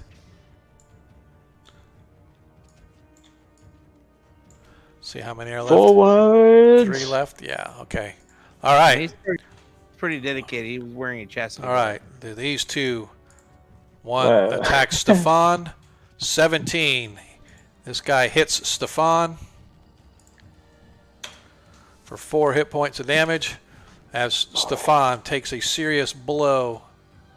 Wow, how'd that happen? How the heck did that happen? No, 6, 2. All right. All right, Ant, stop it. All right, Stefan takes a serious blow to himself, and the other one misses Laneth, as we are now back to our top of the round decisions. Adair. Yes. That is, yeah, I'm not muted. Declaring actions. Okay, so, sorry, I was just like thinking of like something that I'd like to do that's not practical. I'm gonna like missile, like one of the guys that's engaged in Okay. combat. I guess, yeah. Yeah. I mean, I guess this one. I didn't see which one, but okay. Oh, like the second one down the hallway. Okay. Yep. No problem. Got him. Okay. Arthur is not going to do anything. He's going to bring up the rear. He's saving his spells for when they know that, or when you guys know Can you that. move over here to stay away from like missiles? Yeah, he's just gonna move up Yeah. at the corner where he's out of the way, because he just wants to save his spells and whatever he has left for when we know we're gonna meet the whoever the leader of this group is. I'm really glad he's not dead. Yeah. All right. So that's Arthur's. The rest are just gonna do their regular sword attacks. Valorius. All right. Actually, I'm running all the way up if I can. Yeah, you can charge.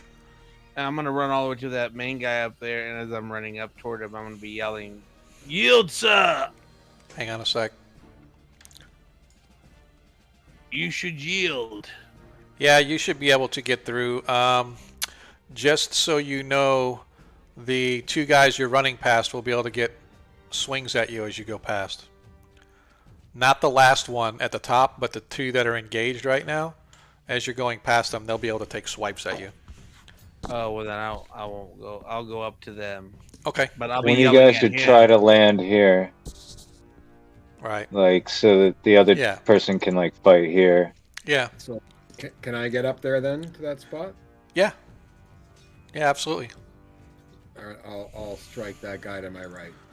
You know what they should do? They should make it where if you have those pole arms and stuff, you can fight 2 squares away. You can. You can. Oh, well, there you go. Yeah, if it's a 10-foot reach, then yeah.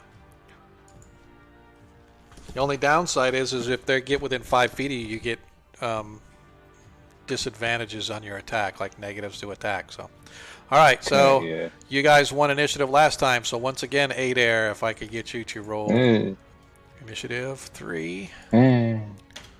Oh, you guys win initiative again. Go ahead, Adair, whatever you wanted to do.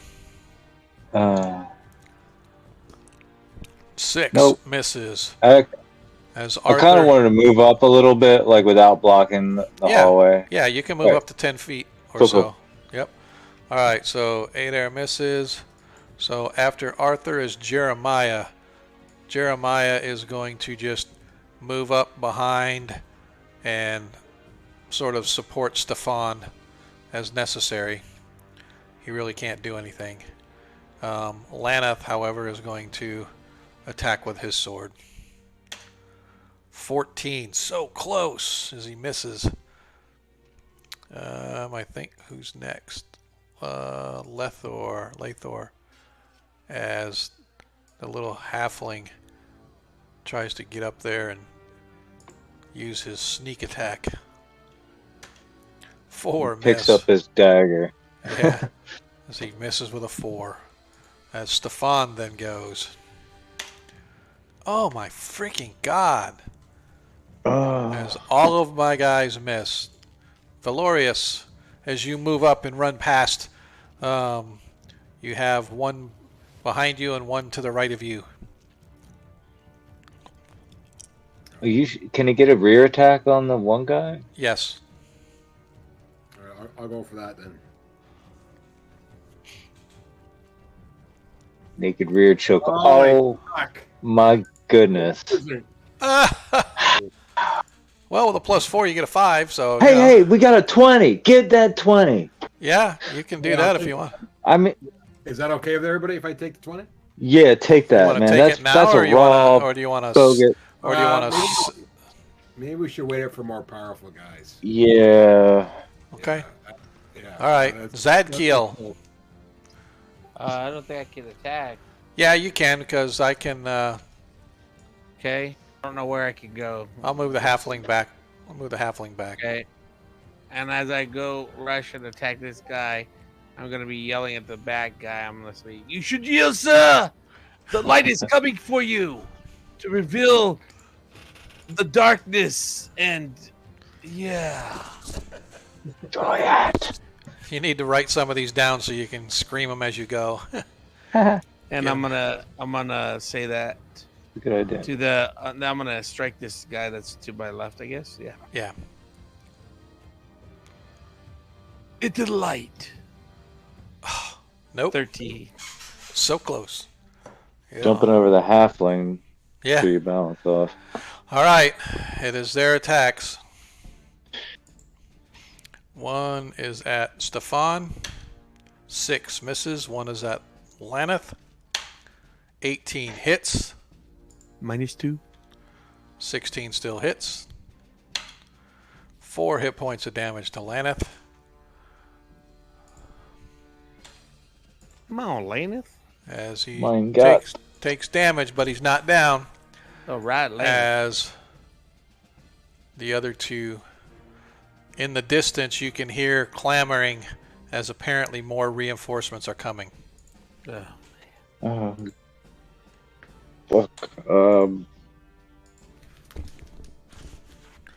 All right, back to actions. Adair. Yeah. So the thing about this is, I guess. All right. Yeah, I'm gonna sling at the soldier that's not engaged back here. Okay. The bow. All right, Yep. crossbow. Got All it. right. Okay. Arthur is still going to wait. He's really wanting to use his sleep spell the longer we go, but who knows, maybe if we get more people in there, he can get more sleep on folks. So hopefully that'll help. Lathor is going to throw a dagger, a ranged attack on the one that's engaged, the same one that Zadkiel's fighting. And the rest of them are going to do their sword attacks. So, Zadkiel, anything different? You or Valorius, anything different? I'm gonna try and attack one of the two guys that's in front of me. That's Yep. all I can do. Yep. Same weapon and stuff, though, right? Yes. All right. So I need the initiative roll. Hey Dope. there. As they get the attack first. Stefan, miss. So those two guys miss. It is your attacks now, Adair. Oh my god! It's like the gnat's wing here. Jeez. It's making me like. Oh my goodness, this is crazy. Oh look, we got a straight. If that was Yahtzee. This for Balls. those that are watching out in chat. This is how our combats normally go. We cannot hit squat using these electronic dice. Sometimes they roll great, like they were earlier. Now all of a sudden, the dice have. It's the only time it's ever happened. The rest of the time we're in it. Yeah. Like up to our noses. Exactly. All right, so Arthur is just bypassing. So Jeremiah, there's not much that he can do. He's going to throw his axe, and that's how he's supporting. He's going to throw his axe at the dude in front of Stefan, and he rolls a 3. I guess that doesn't help. Laneth with his blade. 8 misses. Look at all those single digits. I know. Lathor with another dagger. Missing a 7 and a 12 misses. 9. Stefan with his sword. 3 misses. Valorius. Sorry. Killing. Zadkiel. All right. I say, dispel the darkness from your soul. I made that up. No, I'm just kidding. Yeah, no, I'm reading it too. Eggman, give him credit. 11 missed. This is absolutely freaking bonkers, man. This is bonkers. All right. Like lame. Yeah. Yep. Lame. All right. If we got a dice roller on the Discord server, What's that? have we got a dice roll on the Discord server? We do. You guys want to try that instead? I want to see what my next roll will be because I got like a 3, a 2, a 7, a 7, and so a 2. if you go into 1v1 shots campaign, are you in there? Yeah. And just type exclamation roll 1d20. Yeah. Yeah, I mean, it's not. Yeah, I mean, it's still about. about. Yeah, it's just about the same. All right. So thanks, Agman. I appreciate it. I don't know if it's going to help us at all, now that he's cheering us on. All right, so we are back to the top. Anybody changing any of their stats whatsoever? If not, then we are down to Valorius. Roll for initiative.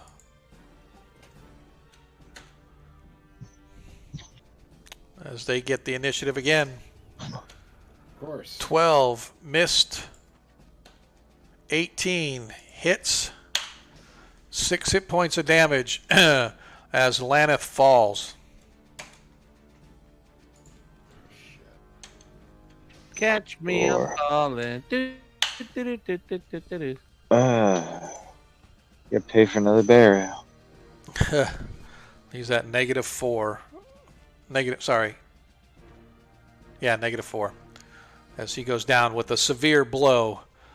I hate to do this. I hate to do this.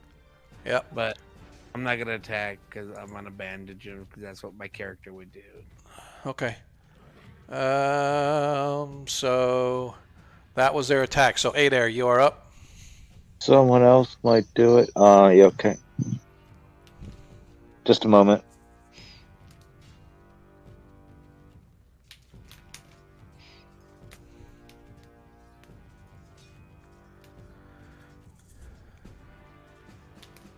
Well, you never know what could happen. 17 Hey! hits. 17 as you hit. 1 2 hit. damage to that dude. 2 damage as it ricochets off the wall and catches a guy right through his eye, into his brain, as he drops to the What? floor dead. Weakling. He only had 2 left. He had been hit before. Yeah. Oh, had he? Yeah. Yeah. I did not even realize that in any way. I thought he was just like rolled low for his hit dice. Yeah. The henchmen were hitting him.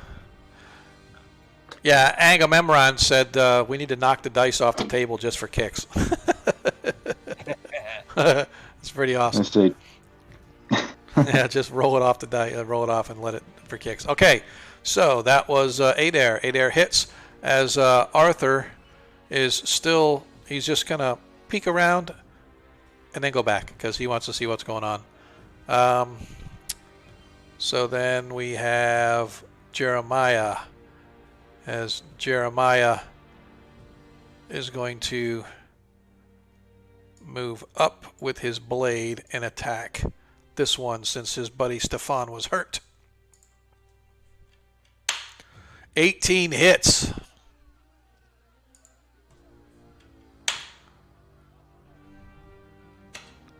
Three hit points of damage.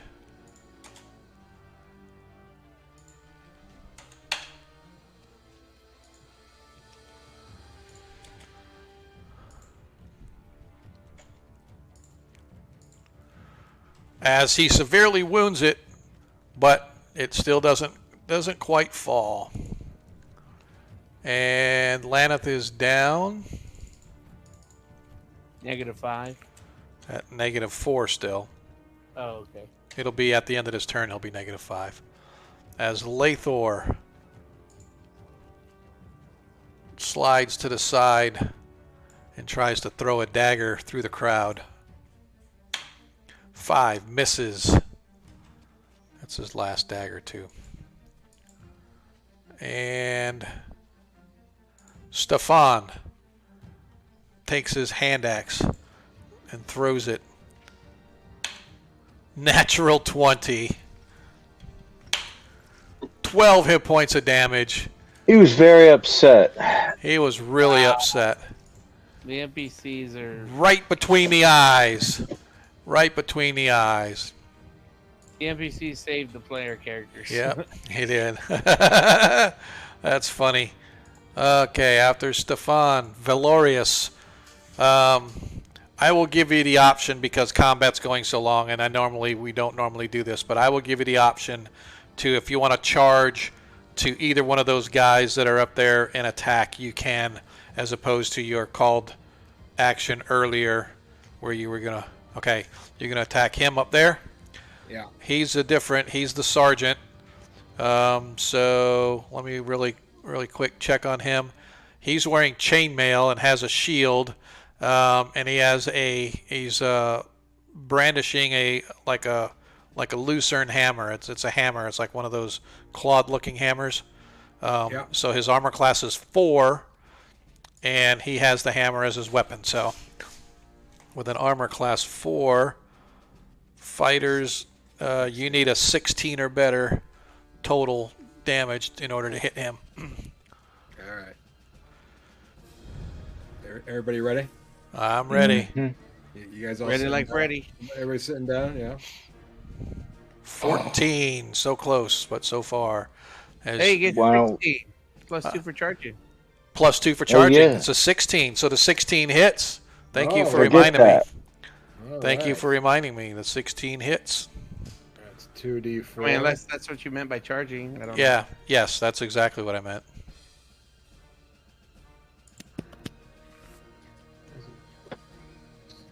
Two d4.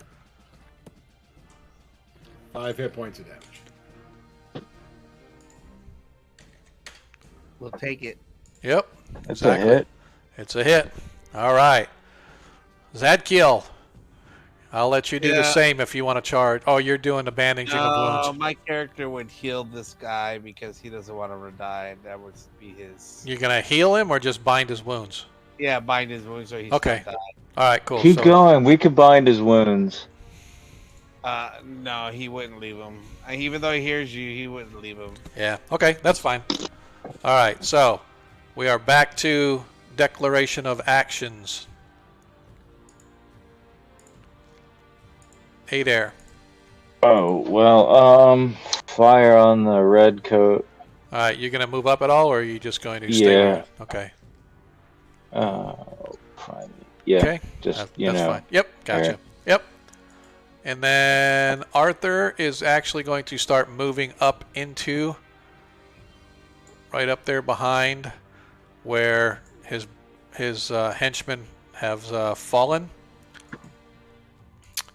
And then let's see. Jeremiah is going to charge here and attack. Let me put him back here, though. I need to put Arthur back too. He's going to charge up there next to Valorius if he can get there. If not, he'll charge to the right behind Valorius and attack the other guy.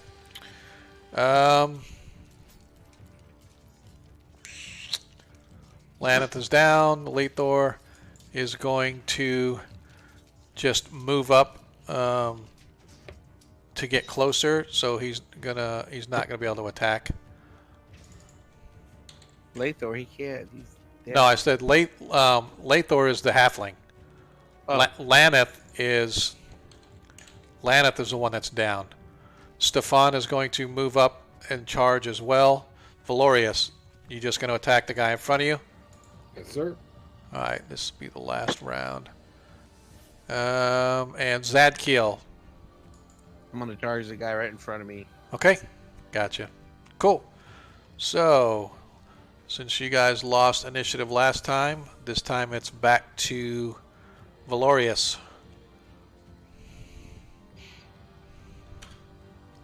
Yay, I rolled a 6. Oh, damn. Yeah. Uh, Feel a turn in the Reroll. tide. Momentum I rolled a has 4.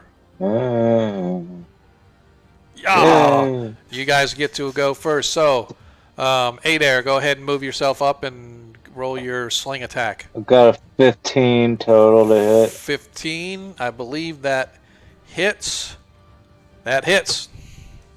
So I got another 4 damage on the same. No, 4 damage on this guy. I don't know. Did I hit him for 2?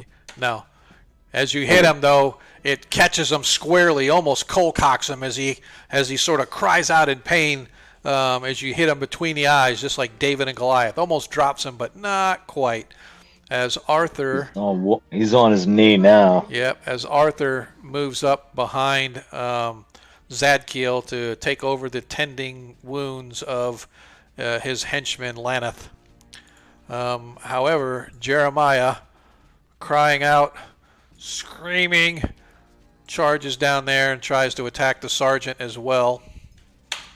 7 misses. Oh, 9. Still 9 misses. As Lethor is going to Get his weapons back. Yep, he's going to move up and start collecting his stuff as he moves up a little closer. Not quite in melee range of the guy near him. As Stefan, however, rushes up and charges right behind Valorius to take on the guy that's behind him. 17 hits. 1 hit point of damage. As he manages to finish the guy off as he falls. Okay, so that was Stefan. Valorius. All right, striking at the sergeant. Okay. 18 hits. We're like the paper cuts, 1 point at a time. Right. Doing the Chinese method of 1,000 paper cuts. Exactly right. 7 hit points of damage. Nice. 8. 8 hit points of damage. As you severely wound the sergeant, as you manage to break through his defenses right across his chest, as you see this big red streak of blood begin to form and start to seep through, as you realize just how much damage he suffered from the blow, knowing that he's probably not long of this earth. Zadkiel. I quickly yell out, that is more than just a flesh wound. Okay, Zad. You can actually get... Oh, I can't. I lost my turn because the guy's dead. Oh, that's right. Wait, what? Yeah, I was charging the guy that was here, and since he's dead, I lost Oh, but you can still charge up there, though. Oh, okay. I don't have a problem with you charging up there, though. Yeah. All right. Here I go. No, you can't. No, you can't attack that guy because the guy you were charging is dead. But I'll still let you charge up there, or move up there, I should say. But you just can't attack. Yeah. Yeah, I'll just walk up there. Okay. All right. So now it is the sergeant's attack as he attacks Valorius, screaming, "Get your asses up here!" 17 as he hits. Yeah. 15. Oh, you're right, 15. Maybe not hit. What's your armor class, Valorius? 3. Armor class 3. He misses because he need. No, I take it back. That's a miss, I think. Crud. Hang on a sec. Unknown. Let me double check and see. Oh, he's that level. Nope. He needed a 17, so 15 misses. Due to Paladins the are awesome. due to that aura. However,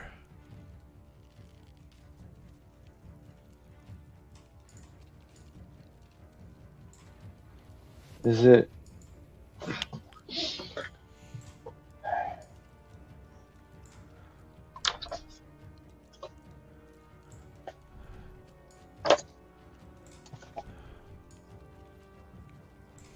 Oh, we can't hear you if you're talking, Sean. I'm not. I'm just moving. okay. I'm moving pieces. Wait, we killed those. You're moving feces? You know, moving pieces. Yes, Wait as a you guys watch as the reinforcements arrive for next turn. I'm fishy here. I thought we killed those guys. Nope, they look just like Hey, them. Fishy, get in here. All right. So, where are we? So that was the round. So now we are back to actions. Adair? Oh, I'm gonna move up and spoiled for choice. Let's see. Guess I'll go for. What do they all have? Crossbows or something? No, they've all got swords and stuff. The ones that had Swords and crossbows. spears? Yeah, the ones that had crossbows, you guys already took out. These guys all have Okay. blades. All right. Did I just move myself before? Okay, so I'm gonna move up here, and then I'm gonna fire on, I guess, the third guy up there. Third Okay. guy from away. Okay. All right. Okay. And Arthur, now that he sees the rest of the reinforcements coming, is going to cast a spell. He's going to cast, not sure what spell, but I'm pretty sure I know what spell I want to cast. I just need to see the range.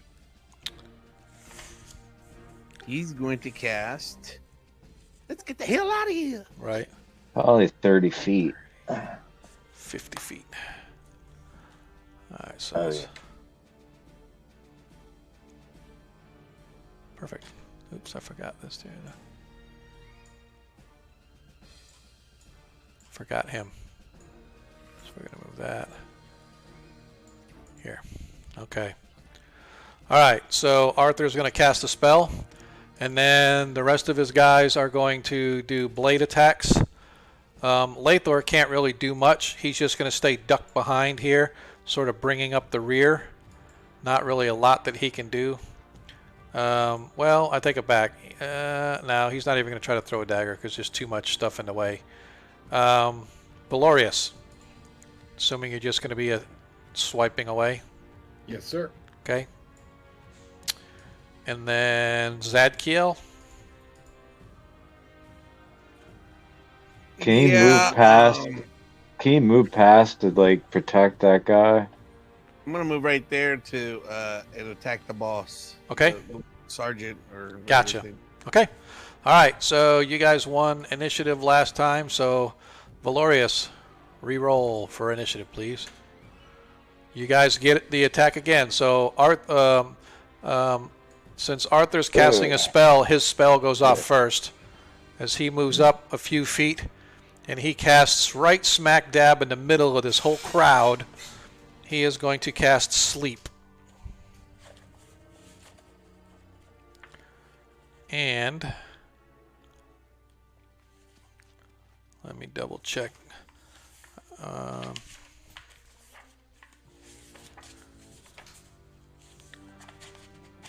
I just want to see what the if there's a radius or something on it. Oh, on sleep. Yeah. Range, low. Yeah, it doesn't say. Area of effect is 30, I think. Yeah, it must be in a 30 diameter circle. So 15 feet. So let's go 5, 10. So he's going to cast it right on the ones at the end of the hallway. And he's going to cast. And since they're all first level, I'll put that since they're all 5, 10. Yep, so it won't get the sergeant. So since they're all first level, it's 4 to 16.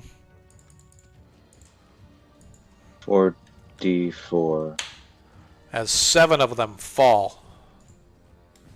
So all 6 of the flunkies that come rushing in all drop immediately to sleep. Oh, it's skull smashing time. Yep. So that's him. So now Adair. Is the sergeant? No, the sergeant is still standing, as is the other sergeant that's up in the room. But you don't really know he's there. Right. So like since I was moving to fire here, can I continue my movement and take my mace out and like get any extra movement, or am I in this You can square? yeah, you can take your mace out and you can move up, but you just won't be able to attack. All right, cool. I mean, Yep. yeah. All right. So after Adair, then it is Jeremiah. Jeremiah is going to move up 10 feet, and he is going to take out that one. And so that one is gone. Next is Laneth. Laneth is down, so he can't do anything. You have to melee, don't you, to knock him out, to kill him? You can't throw like 3 darts. Right, you have to go up and actually, yep. Slit their throat. So this young man is going to charge all the way up here, and he's taking out this one. As Lathor just moved up and took that one out. And Stefan's move is next, as he's moving up, and he's going to take out this one. Cool.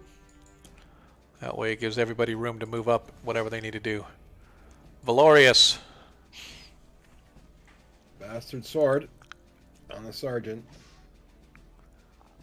Miss. Zadkiel. On the boss there, or what appears to be one of the leaders. Yep. I'm gonna swing at him. I'm gonna say, "Into the light, Sergeant. You have been demoted." Blinded by the light. 13 plus 15. 15. I think you need a 16 to hit armor class 4, right? I don't know. Yeah, you needed a 16 to hit armor class 4. So that No strength bonus? Yes, you're right. Yeah. No, I need. that is a strength bonus. Okay. Plus 2. Yeah. If he would have had like an 18 double aught strength, he'd have a plus 3, but he's not quite that good, so. Yeah. Okay. Oh yeah, plus 2 strength to hit is dope. Yeah, I think it's still 18 good. anything as a paladin. I'm Yeah. lucky with that. Yeah, right? All right. So the sergeant takes a swing back at Valorius. 18 hits Valorius. Minus 2. -2. 16, I think, misses. Yep, 16 misses. Needs a 7. Thank you for keeping it to remind me. All right. Yep. It's a habit. And the other sergeant comes moving in 10 feet and takes a swing at Stefan.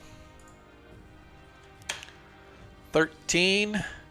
Minus 2. No, because he's out of the 10-foot zone. Oh yeah, I'm sorry. I'm just practicing. Nope, he still testing misses. He you. needed a 14 to hit. He only got a 13. So that's it for them. Back to.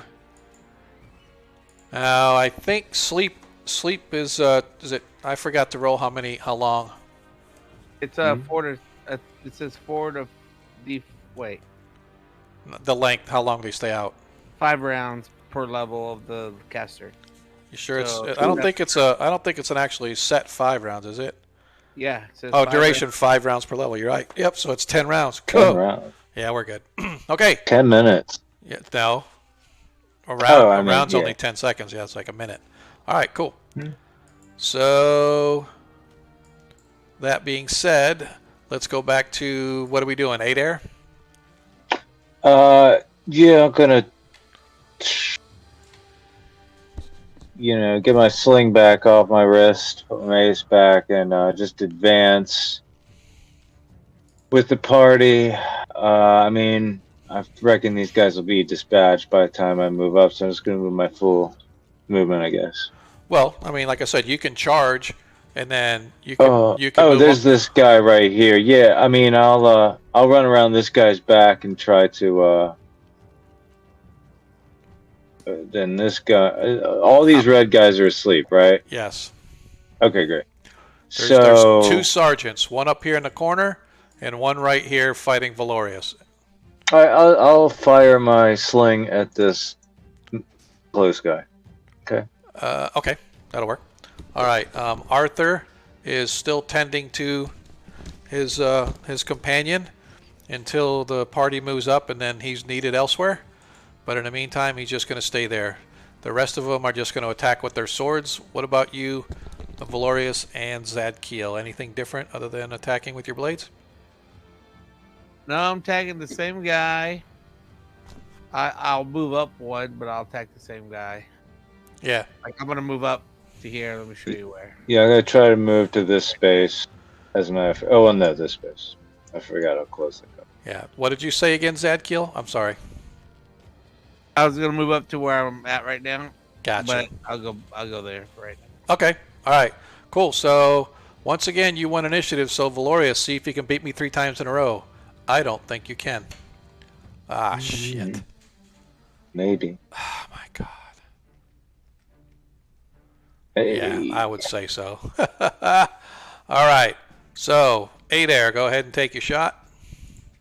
15, not good enough. Nope. 15, not good enough. I think you need like a 16. As Arthur is staying where he's at, Jeremiah here is going to dispatch this one here. And Nice job, Jeremiah. as Laneth and Lathor.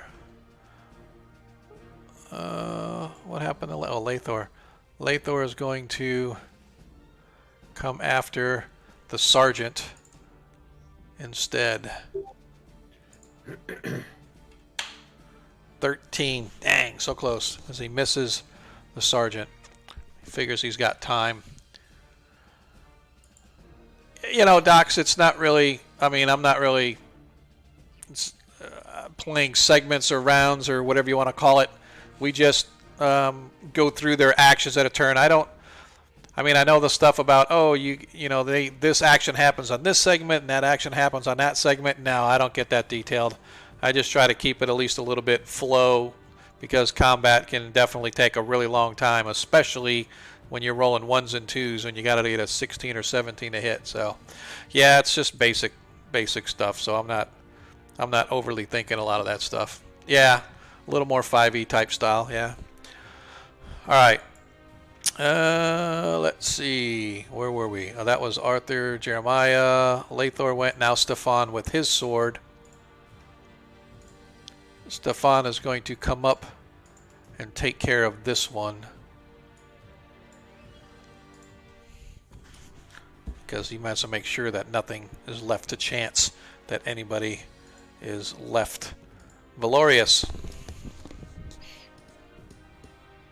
Yeah. Ooh. How exciting is that? Ooh, I like it. It's about time. 10 hit points. 10 hit points. Or no, 12. 12 hit points. As that blow manages to remove him from the field of play. Zadkiel, You can Lost my attack again. you can charge up there though and meet the other sergeant. By Jeremiah? Okay. Yep. Now I know why I like the name Jeremiah. Jeremiah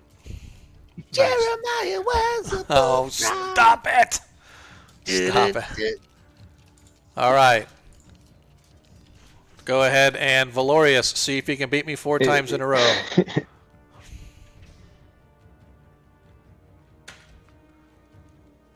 Damn it! Yeah. Oh, with a 4. What Yep. an irony. Yep. All right. So, Adair, go ahead and execute your action. I'm just gonna roll through the rest of this combat here real I'm quick. gonna come up and lick a thingaroo at him. Okay. Oops. Didn't do it. Nope. As you miss. Yep. All right. Arthur, seeing that his friend is well tended to, is going to move all the way up here just to rejoin the crowd. And then Jeremiah is going to, man,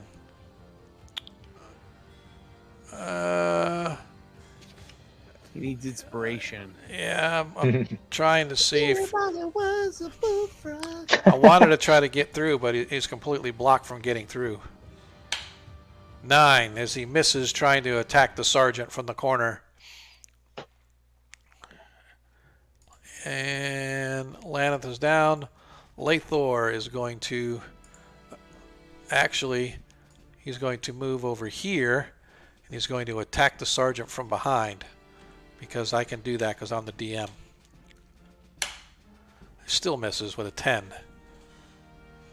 All right. Stefan is going to move here and attack with a 10 as he misses. All right. Valorius. Is there room for me to run up there and attack that? Yep. Yep, you'll have to kind of zigzag your way up there, but yeah, you can get to him. There? Yep. All right, what's his armor class? Armor class 4.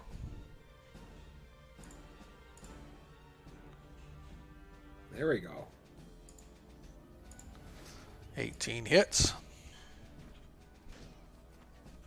Once again. Nice. 9 hit points. 9 hit points. Let me... Don't you have any bonuses for your strength? Yeah, 1. All right. 9 hit points, you said? Yes, sir. Yeah, I forgot. I got to double check what his were. Okay. 6. Good. Still kicking? Yep, he's still kicking. So as you get up there and you manage to inflict a wound, but he's still standing. Zadkiel. I tell him once again, into the light. And I will swing. After this bardly melody, though. No. 16 hits. 18. Well, still 16 hits as well. No, I believe Specialize is 2E. Come on, Z-Man. Just a button click, dude. What's taking so long? Come on. 1 to 8, isn't it? Yeah, 1d8. Yep, 2 plus your strength. 5, right? Yes. Was it Unearthed Arcana? Oh. Glad to know. Good to know. I thought it was 2E. Alright, so you did 5 hit points of damage. So close to taking him out. So close, but no cigar. As he manages to stand through all of these blows. If you can imagine if the Fanatical's soldiers are fighting like this, just what the boss man is going to be like when you actually get to him. Alright. As he goes to attack back, attacking Valorius. 5 as he misses. As we go back to the top of the order. Valorius, see if you can do it 6 times in a row.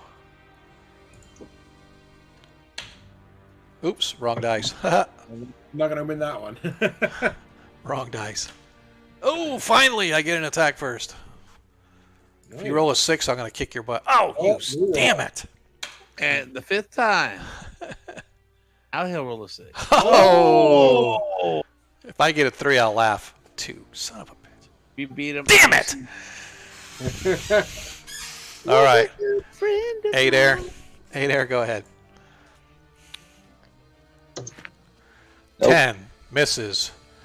Arthur is just going to move up a little closer just so he can be in the crowd. Jeremiah is here, so he's going to attack with the sword from the angle. 17 hits. 3 hit points of damage as he manages to take out the sergeant. And shortly thereafter, Lathor manages to take care of the remaining evil cultists as combat slowly subsides for now. You guys feel, and I don't know if I want to say feel as sense this sort of frigid cold begin to sort of flow over the room. And as you look, you can see there comes a figure. See if they got a...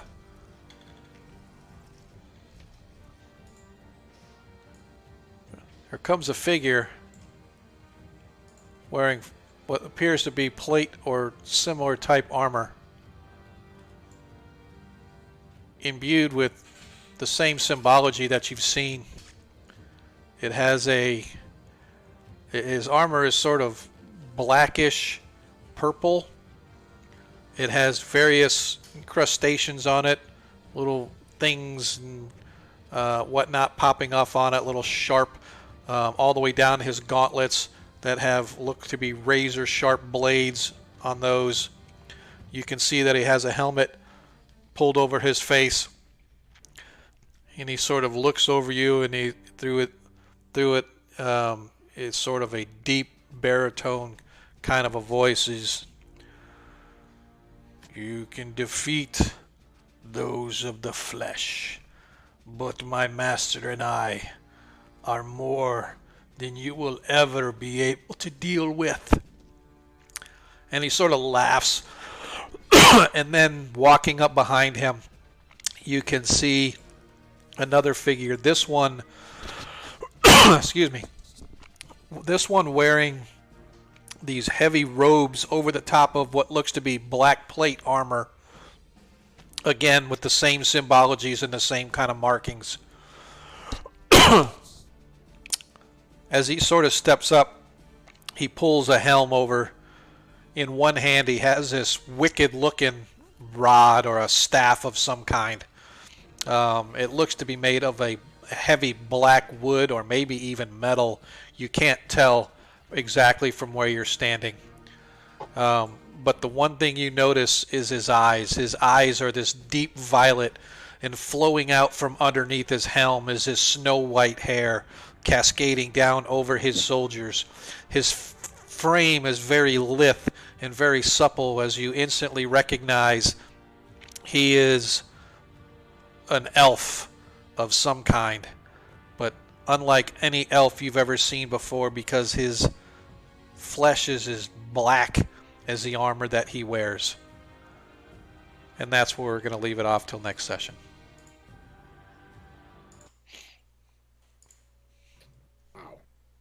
Okay. You didn't let me say my magic words.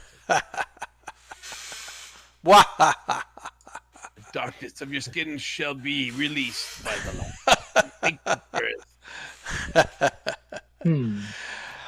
It's going to be a lengthy combat, I think, with this one as well. Maybe, who knows? But I wanted to make sure that we got through the original combat. I mean, the initial combat before you get to the boss level. So, Valorius, were you writing down the treasure that we had ganked earlier? Yeah, I wrote down 500 gold pieces. We found a chest, Yeah, as long as someone was tracking it, that's And there's- swell. And I've and there's got it some- too. I've got it and too. Okay, So, great. That's That's all I fine. got. Those two things, though. yep. If I were to attack him right now, I would have got a 16. I'm ready to cast my last spell. Yeah, All remember, right. I get to roll initiative next game, eh? Yeah, you Mhm. get to know. I'm gonna note that too. Yeah. So, All right, man. Good session. Good game, guys. Yeah, good times, guys. Yeah, That thanks, was- everybody. Yeah. that was actually pretty tough. I will get XP set up for you guys, and I'll give it to you over in chat. So I know Monkey, you've got to go because you got school tomorrow. So Yeah, I got work I'm too. gonna ship this over to the after party right now. For those of you guys that want to hang out, for those of you that can hang out, we appreciate everybody in the enjoy. chat. Good night. There's only one person in the drawing, so it's not going to be that difficult to determine who won the drawing tonight. Let me go actually double check and look just to make sure. It's interesting. Do our 20 rolls carry over? You know, this is pretty easy here. Yeah, because we should declare actions to say, I want to use my crit 20, and then it would carry. No, just kidding. Yeah. That's screwed. Uh, Oh, well. Why is it still going? I'm trying these. My original app I had was the chatbots for Streamlabs, and it's just really, really acting funny. And so, yeah, I'm gonna do that, Agamemnon. It's really acting funny. It's like I go to mouse over stuff, and all the icons and like all the text and stuff disappears as I'm scrolling over it, and it's just really acting. It's like almost like I'm having problems with a video card, but it's not the video card; it's the app. So I went and shifted. They have a web-based version, but the web-based version doesn't even show anybody having been entered. Oh, there he is. As I went there and came back, he showed up. That's pretty weird. So if I wanted to pick a winner, then Agamemnon would obviously win. But I am going to. I'm actually going to have to pick him this time because it's weird. The way this one does it, it forces me to put a timer on it. The other one, I can just do unlimited time. This one says, "Oh, you have to put a timer on it," and it does a countdown. And I'm like, why does it do that? I don't understand, but I'll get some of this stuff figured out. Their UI is not intuitive, man. I do this for a living, and this is not an intuitive UI. But anyway, so yeah, we'll save that for next time, Agamemnon. And they saved the Nat 20 as well. So good thing you guys saved that Nat 20 too. So that really is going to help you guys in the long run. So. I think so. So yeah, so good game tonight, man. Monkey, I hope your second day of school goes good tomorrow. Or did he already leave? Oh, it's my fifth. Oh, day, is it? but- Oh, you guys been since last week? Okay, yeah. Yeah. My wife went back to school, but she's a preschool teacher. But their school started back today, and I think some of the other schools either start tomorrow or they started today as well. I'm not sure about the high schools. Yeah, and we don't stuff. get kids till next week, though. Oh, okay. So you guys are back for pre stuff. Gotcha. Yeah. Okay. All right, man. So if you can hang out, you can hang out. If you can't, you can't. But for those of you that are still in chat, we're just going to hang out here a little bit, kind of talk about the game and kind of talk about stuff. And basically what I'm doing is I'm just killing time so I can get at least 5 hours stream in. So that's just me because that's how I roll. But All All right, right, guys. all right, brother. I gotta go, guys. Have a good night. Hey, Good- Valorius, see you later. See you, good man. job. Thanks, for guy. having I us. appreciate night. it. Yep. See y'all See ya. later. Guess it's just me and A there. Yeah, I mean, like, damn, son, like, I gotta get up too. Yeah. No, you can leave. That's totally fine. I can- I will soon, but I mean, I'll Yeah. give it a minute. Yeah, Agamemnon, we had 3 players present because Arthur, friend of his, got in a car wreck, so he went to kind of hang out with her, make sure she was okay. And then Lathor, actually, I saw him. He can't say anything because I seen him popping in and out of Astral, but he never showed up in Discord that I saw. So I'm not 100% sure. I know he had to work, and he works till like 10 o'clock our time. So I got to figure out what we're going to be able to do with his play time, because I really don't want to I don't want to run an NPC at all. I don't want to do any NPC stuff whatsoever. It's difficult enough for me trying to keep track of what I have to keep track of, and I really hate rolling dice for everybody. You know, when And henchmen too. yeah, it's when Adam's gone. It's like I got all his henchmen too. I'm like, damn, man, this is killer. So, and I hate it. I mean, I don't want. I mean, it's like I'm playing a game myself, and I really don't want to. Actually, Arthur has 3. He has Jeremiah, he has Stefan, and he has Lathan. And so Lathan went down tonight, so he was at -4. So, but you guys are at the end of this adventure, so hopefully you'll be able to survive the final encounter. That would be cool. Yeah, it'll be fun. It'll be real fun. And actually, the dice bot, we were talking about doing dice through the dice bot too, but I really would like to just have you guys roll your dice and say, this is what I got. We just have to trust that you guys aren't going to bullshit. Yeah, that's the thing. Is like it's easy to some get people, into that. it's like they just do it, and like somehow, like you could tell a lot of the times. Yeah. And then there's just but like most of the people are honest and just it doesn't matter. But then like you always get someone in there who's like, oh, like you just like really. Yeah, I tell you somehow what. it just I seems tell you what. shady. First of all, Agamemnon, yes, we just whisk off to the next adventure with the same characters. So we just next time, who knows? Yeah, 1920. You laugh and you say that, but Arthur is my face-to-face player. He and I have gamed face-to-face. And there were many times I'm like, dude, give me your dice. I'm going to check them to see what I roll with them, because he would, at the most uncanny times, would get like natural 20 or like a super high roll or something like that, right? Some impossible feat, and he would just somehow get the roll to do it. I'm like, damn. I mean, loaded polyhedral dice is next level, like psychotic. I know. I know he wasn't, but I'm just saying. I'm like, damn.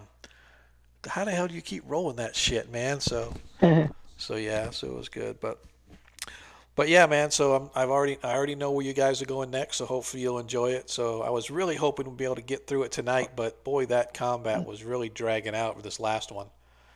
So, yeah, I started a new job like where I'm like working at 5 in the morning on the East Coast. So I'm breaking up my sleep and stuff. I like to try and stay in, but yeah, no, we'll see.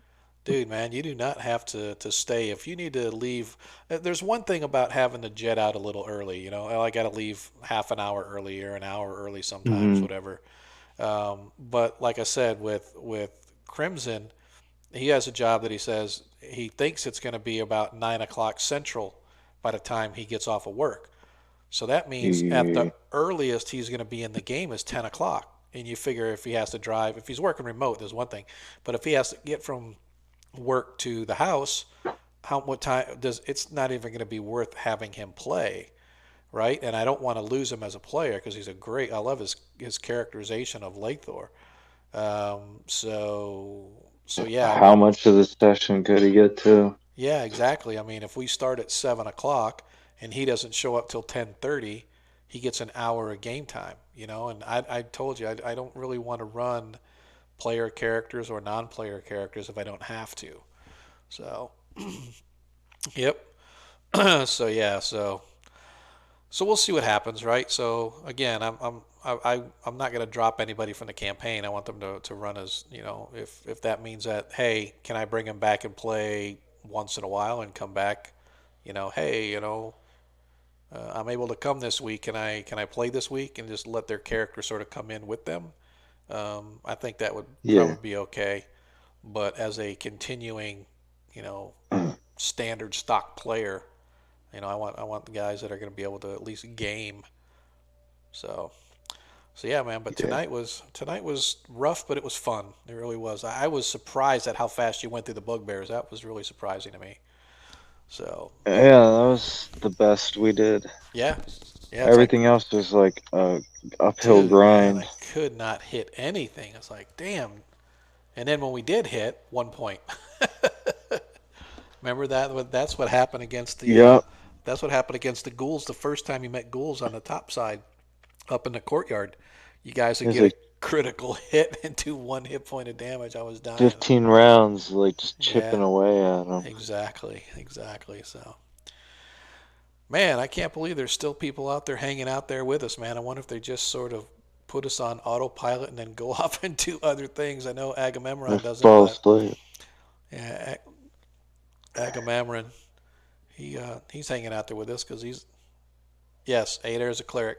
So Yeah, my tablet like died, so I'm not in there. oh yeah.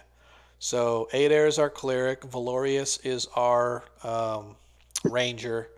Lethor is our rogue or thief. Arthur is our magic user, and Zadkiel is a paladin. So we got a pretty decent mix of tank and magic. So, and like I said, I was really waiting. Arthur was really waiting for the reinforcements to show up because he wanted to catch as many as he could. So that's why. Excuse me, man. Where'd that come from? So, yeah, a few henchmen, meat shields, and that's one thing. So, Adam, who plays Arthur, he's a 5e guy. He didn't start playing D&D until 5e. I think he said he played some other systems, but nothing D&D. And so when he knew I was playing the 1e game, he was all excited. He's like, "Yeah, I really want to play 1e because I like the ability to like hirelings and henchmen." And so I gave him his own private chat channel on our Discord, which, by the way, if you haven't hit our Discord, go hit our Discord. Come in and hang out and shoot the shit with us once in a while. We got, the players from our 5e game as well as our 1e game are on there. We got separate channels for everybody. What was it?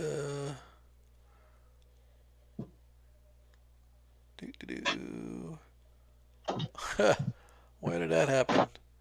44 messages were deleted by the moderator. What the heck? Oh, it took away all of his no, see, that's auto. Yeah, that's pretty funny. I'm gonna have to add that one in there, dude. I have an auto type of a thing about spamming with caps and stuff like that because we had some people do that once. So thanks for testing it for me. I know, I saw that. It went, oh, all of his messages were gone too. What the hell? That's pretty stupid. But at least it's on video. Yeah, my AC was a 10, so. So anyway, I forgot where I was when I saw that. I was like, what the heck happened? All of his messages disappeared. And then I saw the 44 messages were deleted by a moderator. Let me see. Is anybody in the chat like a 1E like expert? Cardman. Now Cardman is a 1E guy. He answers a lot of the questions and stuff when. Because I'm wondering if it's like a sagacious move to like cast my spell and then pop that scroll of protection from magic, so at least I'll be able to like run away and like tell the tale of our party. Yeah. So like I said, Cardman, he's really good. He answers a lot of questions. Agamemnon just said he started with 2E. And I started with 1E, but I have to say we probably were more 2E than 1E because, that's when we really got into it, when 2E started taking off and stuff. I started with 1E, but I was like 8, so I didn't meet the age requirement on the front of the books. And then like 2E came out like a year or two after I was like old enough to play. And while it was cool, like I really kind of like longed for that like 1E, like the whole like aesthetic of the game. Right. Like I had like the DMG and the player's handbook, and then I had like the 2E player's handbook. I would like use it and kept up, but I couldn't keep up with like all the complete, book of like paladin elves and stuff. I was like, what? I can't afford this. Right. But like I had Dark Sun and whatever. Yeah. 2E's cool. Like it's still Advanced Dungeons and Dragons. I'm into it. Right. I Right. play Right. 2E on Saturday nights. You are very welcome, sir. You are very welcome. Like to have active people in the chat and stuff. Give them a little bit of reward. So I definitely appreciate you coming out for my 5E and my 1E stream, man. Any little bit of support we can get, I appreciate. So yeah. So hopefully that'll kick you off to make you come back more often and stuff. So, anywho, As far as coins, I make them like dime sized in my campaigns. yeah, It's just like, yeah, like there's no reason that like, different like worlds, like nations, coins just all have to be exactly the same weight. yeah, yeah. You Very cut them. good. The only way you'll ever know you're getting shorted on actual weight is if you go to another plane. Right. Yeah, enjoy that banner, Agamemnon. I'm actually going to be changing some of my tier banners out and stuff like that. Those ones are actually Arthur actually made those for me, so I had sort of a design in mind and stuff. But I'm actually going to go and find some really nice banner badges and tier badges and stuff like that and replace the ones that we got. But yeah, I definitely appreciate you hanging out with us. So. Where do you think you should go next, Adair? Oh, I don't know. Is there any adventure that you never got to play or that you know about that you would think would be cool to play? It doesn't matter if it's right now, but eventually, whenever you want to do Tomb of Horrors, you've never done that, really? No, I haven't. But like, that wouldn't be good for like a chain campaign. I don't know. I'm looking at the stack of all the 1E modules I have here. Right. That I haven't actually read. I just got them this year. Right. Half repros and half originals. Yeah. And just like, I mean, I've only played like, I'm about to play Isle of Dread in my 2E game. We That's played pretty cool. Treasure Hunt in that like a couple months ago. Bone Hill is a good one, Agamemnon. Yeah, Bone Hill is really good. Well, L1. L2 is and then the third one is Against the Cult of the Reptile God. I'm in on Sunday. Yeah. And those are the only coded modules I've ever played. Yeah, that's kind of funny because you said Against the Cult of the Reptile God. I was really looking at sending you guys to that one next. But since you're playing it, I said, no, I got another one I can send you guys on. So it's definitely an anxiety-making campaign. I had to save everyone from ghouls. Like he went down to -9 hit points, back up to -7 for my lay on hands, and back down to -9 by the 2 rounds it took to drag him out of the corridor to the cleric. Ugh. And it was like I had to like take a round to heal him with the lay on hands and like weather the attacks of the 2 ghouls. like swinging away at me, and then that's crazy. It was ridiculous. And then I like missed like for 2 turns, like backing through the corridor. Which adventure was this? This was a Cult of the Reptile God? Yeah, because my paladin's only got 14 strength. She's not that strength. I mean, she's got like amazing constitution and dexterity though. Doesn't work here, dude. That's one thing I guess I should put in there because there's some. They got some ones that you can do that are stock, but I haven't seen that. But if you go to our channel and go to the About page, there's the Discord. And Swords of the Daimyo. Yeah, it'll take you right into our general channel. And since you are a subscriber, Agamemnon, if you link your Discord to your Twitch, you'll automatically be added to the subscriber roll for Parentland Adventures, and you'll be able to you have your own little sort of voice channel as well as the text channel as well. So, how about the Lost Island of Castanamare? That's pretty cool. That's a good one. Haven't seen that one in a long time. I never played it either. I always wonder what was up with the little dog on the cover, but don't spoil it for me. Okay. I don't know. What's up? Why is there a little white dog there? It's just cool.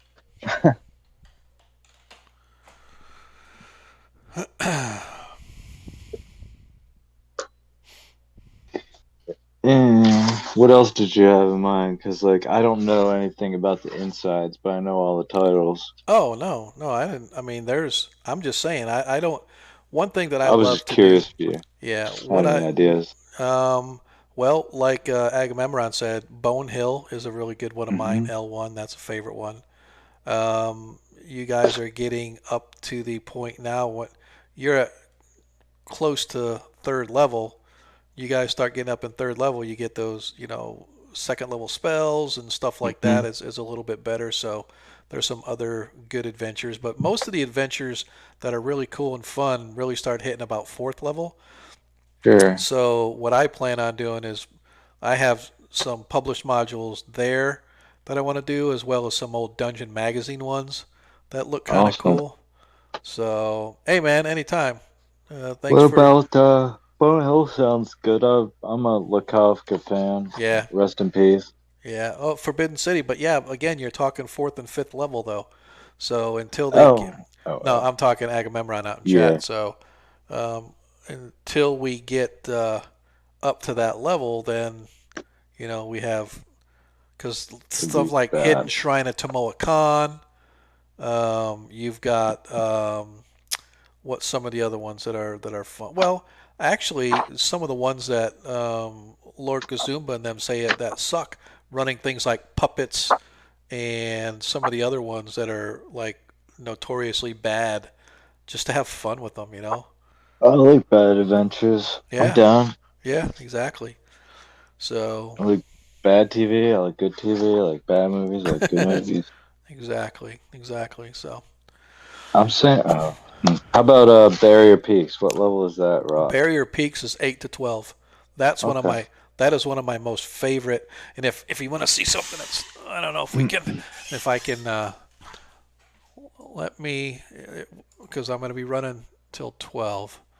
So let me see if I can. I want to get back into 1v1 shots, Oh and man, I want to actually let me do that's this. fine. I forgot my edibles at work today, so I was pissed. I was in the car looking for him, like going into work. I was like, "What the fuck? Where?" I'm like, "No, I left them on the bed, like in my grogginess." Oh no! So like, I'll be fine if I bring those with me. Oops! What did I do? Yeah.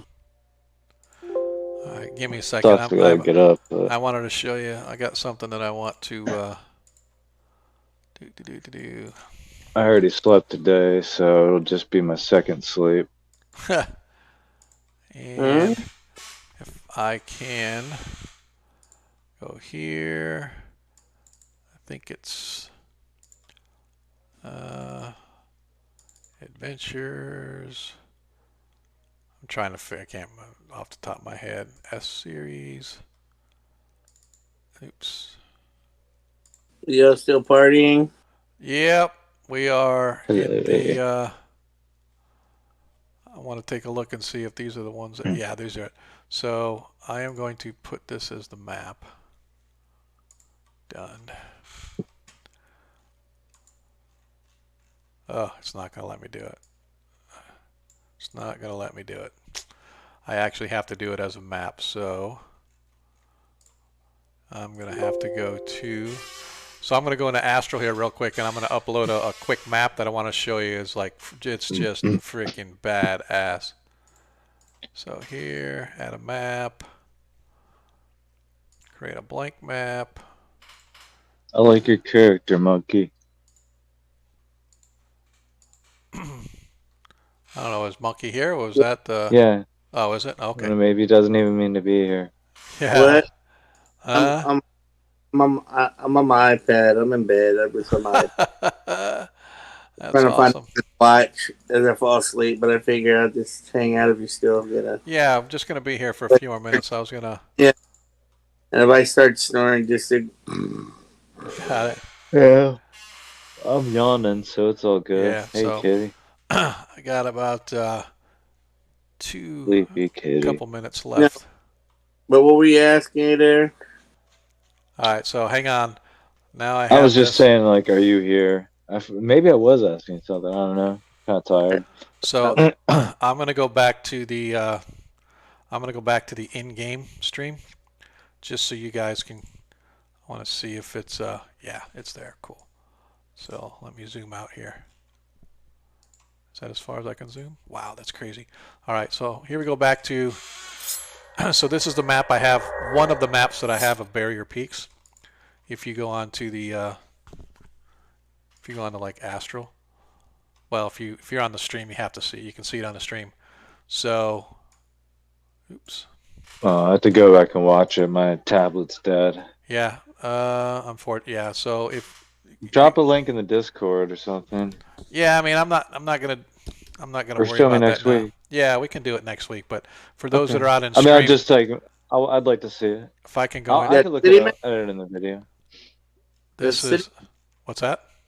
That city map you just popped up? No, it's not a city map. It's a barrier. The Barrier Peaks, the module, the Barrier Peaks module. So if you've ever seen Expedition to the Barrier Peaks,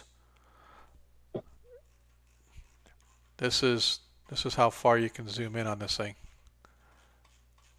And if I actually put a Was it kind of like a Necromunda map or something? well, if you've ever, yeah, it's literally like that. It's a spaceship. Barrier. Yeah, it's like all like decked out like the original map, but like It is. with It's like relief stuff. Yeah, that's it's awesome. super huge detail. I mean, super huge. And I've got all 6 levels. Yeah, I glanced at the module Yeah. images. Yeah, it's the maps themselves are just absolutely crazy. So now I got to put you guys back where you were in the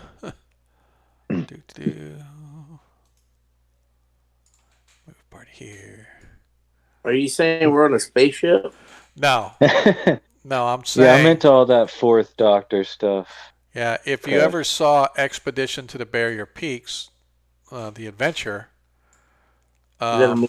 it's based on an old spaceship, and it's absolutely dude. Trust me, when you guys get up high enough level, you're going to be adventuring in Expedition Barrier Peaks. That's one of my favorite, and it's not going to be a 1v1 shot. That's an adventure that can take many times. It's just incredibly detailed in how awesome the adventure itself is. So anyway, so looks pretty cool.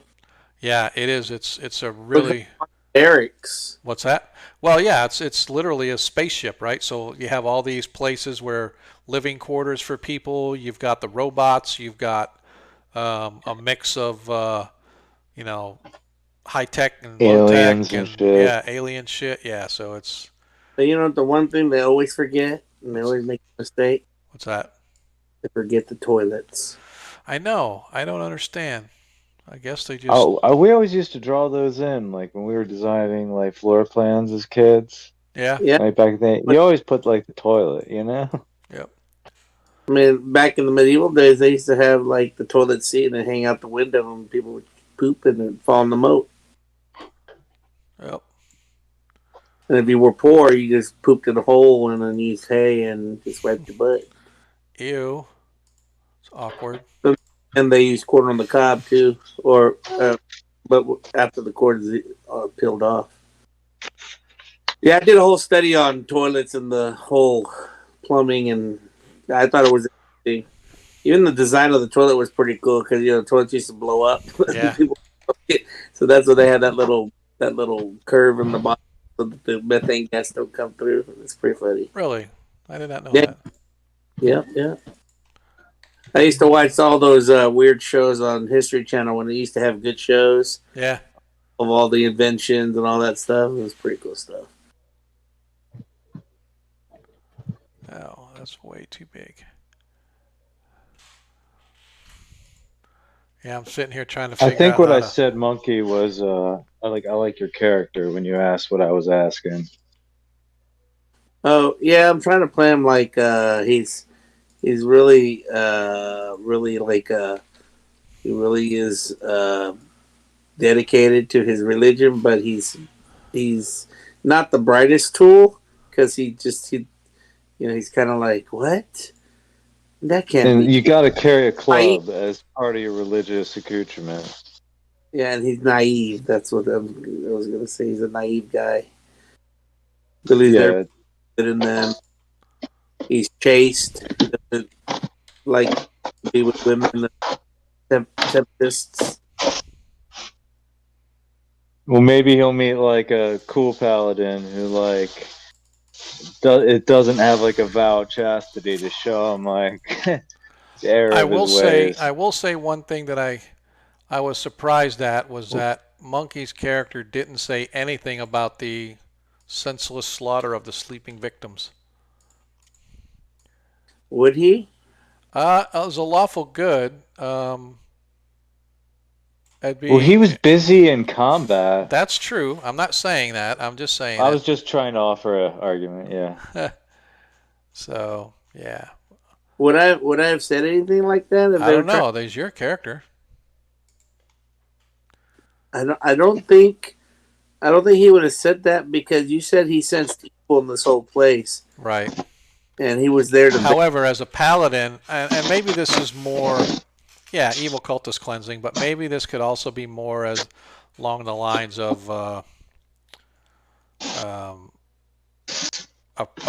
cavalier as not being the one, like you're not going to go and not be a fair fight, right? So if somebody's sleeping or knocked out, you're not going to go slaughter them. You're going to give them an opportunity to defend themselves because it's a test of your battle or metal against their metal. You know what I mean? Yeah, I would say not honorable. Thanks, Argument Man. Good way to put it. So, yeah, they were. I would say that my paladin would thought they were unhonorable because they didn't give them a chance to use, right. and they chose to attack. And yeah, no, I'm just saying. I mean, you can look. Would at he it, stop his companions well, I'm just or saying, chastise them? Maybe that's what I'm saying. You can look at it in a lot of different ways because he could just say, as a lawful good, law, order, justice, and although yes, they are evil cultists, they need to be brought to justice. Why could we just not tie them up and then hand them over to the authorities and then let them deal with it? I think I would have played it that way with him if it were like, let's say, the bandits.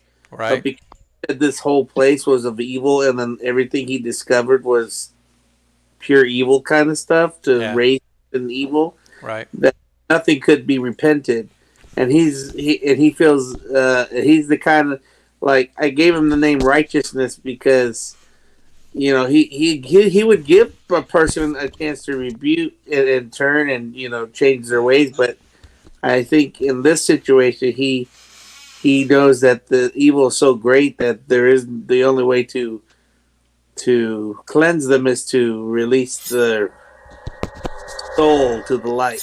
Right. He passed judgment and you have failed. It depends on how puritanical that particular paladin is as to whether he would like stop or insist that his companions like cease that, because it would be a reality of war and his hands would be clean. And it depends on the mindset of the particular paladin in question. Yep, I agree.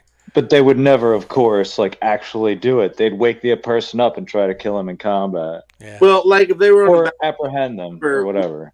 Like some people in a village, he probably would have said something to his companions and say, "Hey, they're trying to give up and surrender. It is honorable to take prisoners." But in this case, this was a cult, and they stood for everything evil, and with all the death that was there, and you said the evil was there. I think he was just there to cleanse it. Right. It's not like you'd be busy fighting their fanatical leader and stop that to stop your companions from dashing their brains out. Yeah. Well, we were just defending ourselves. Yep. Yep, exactly. That's true. I agree. All right, guys. I am about ready to hit the old sounds really good. Our stream ending. Hit the hay. Appreciate you guys hanging out as long as you did. Agamemnon, I appreciate you hanging out as long as you did. Good night, guys. We will see you guys next Monday. Okie dokie. Good night, Monkey. All right. Everybody tell Monkey night-night. I'm going to watch Conan the Barbarian as I fall asleep. Boogie. All right, man. We'll see y'all later.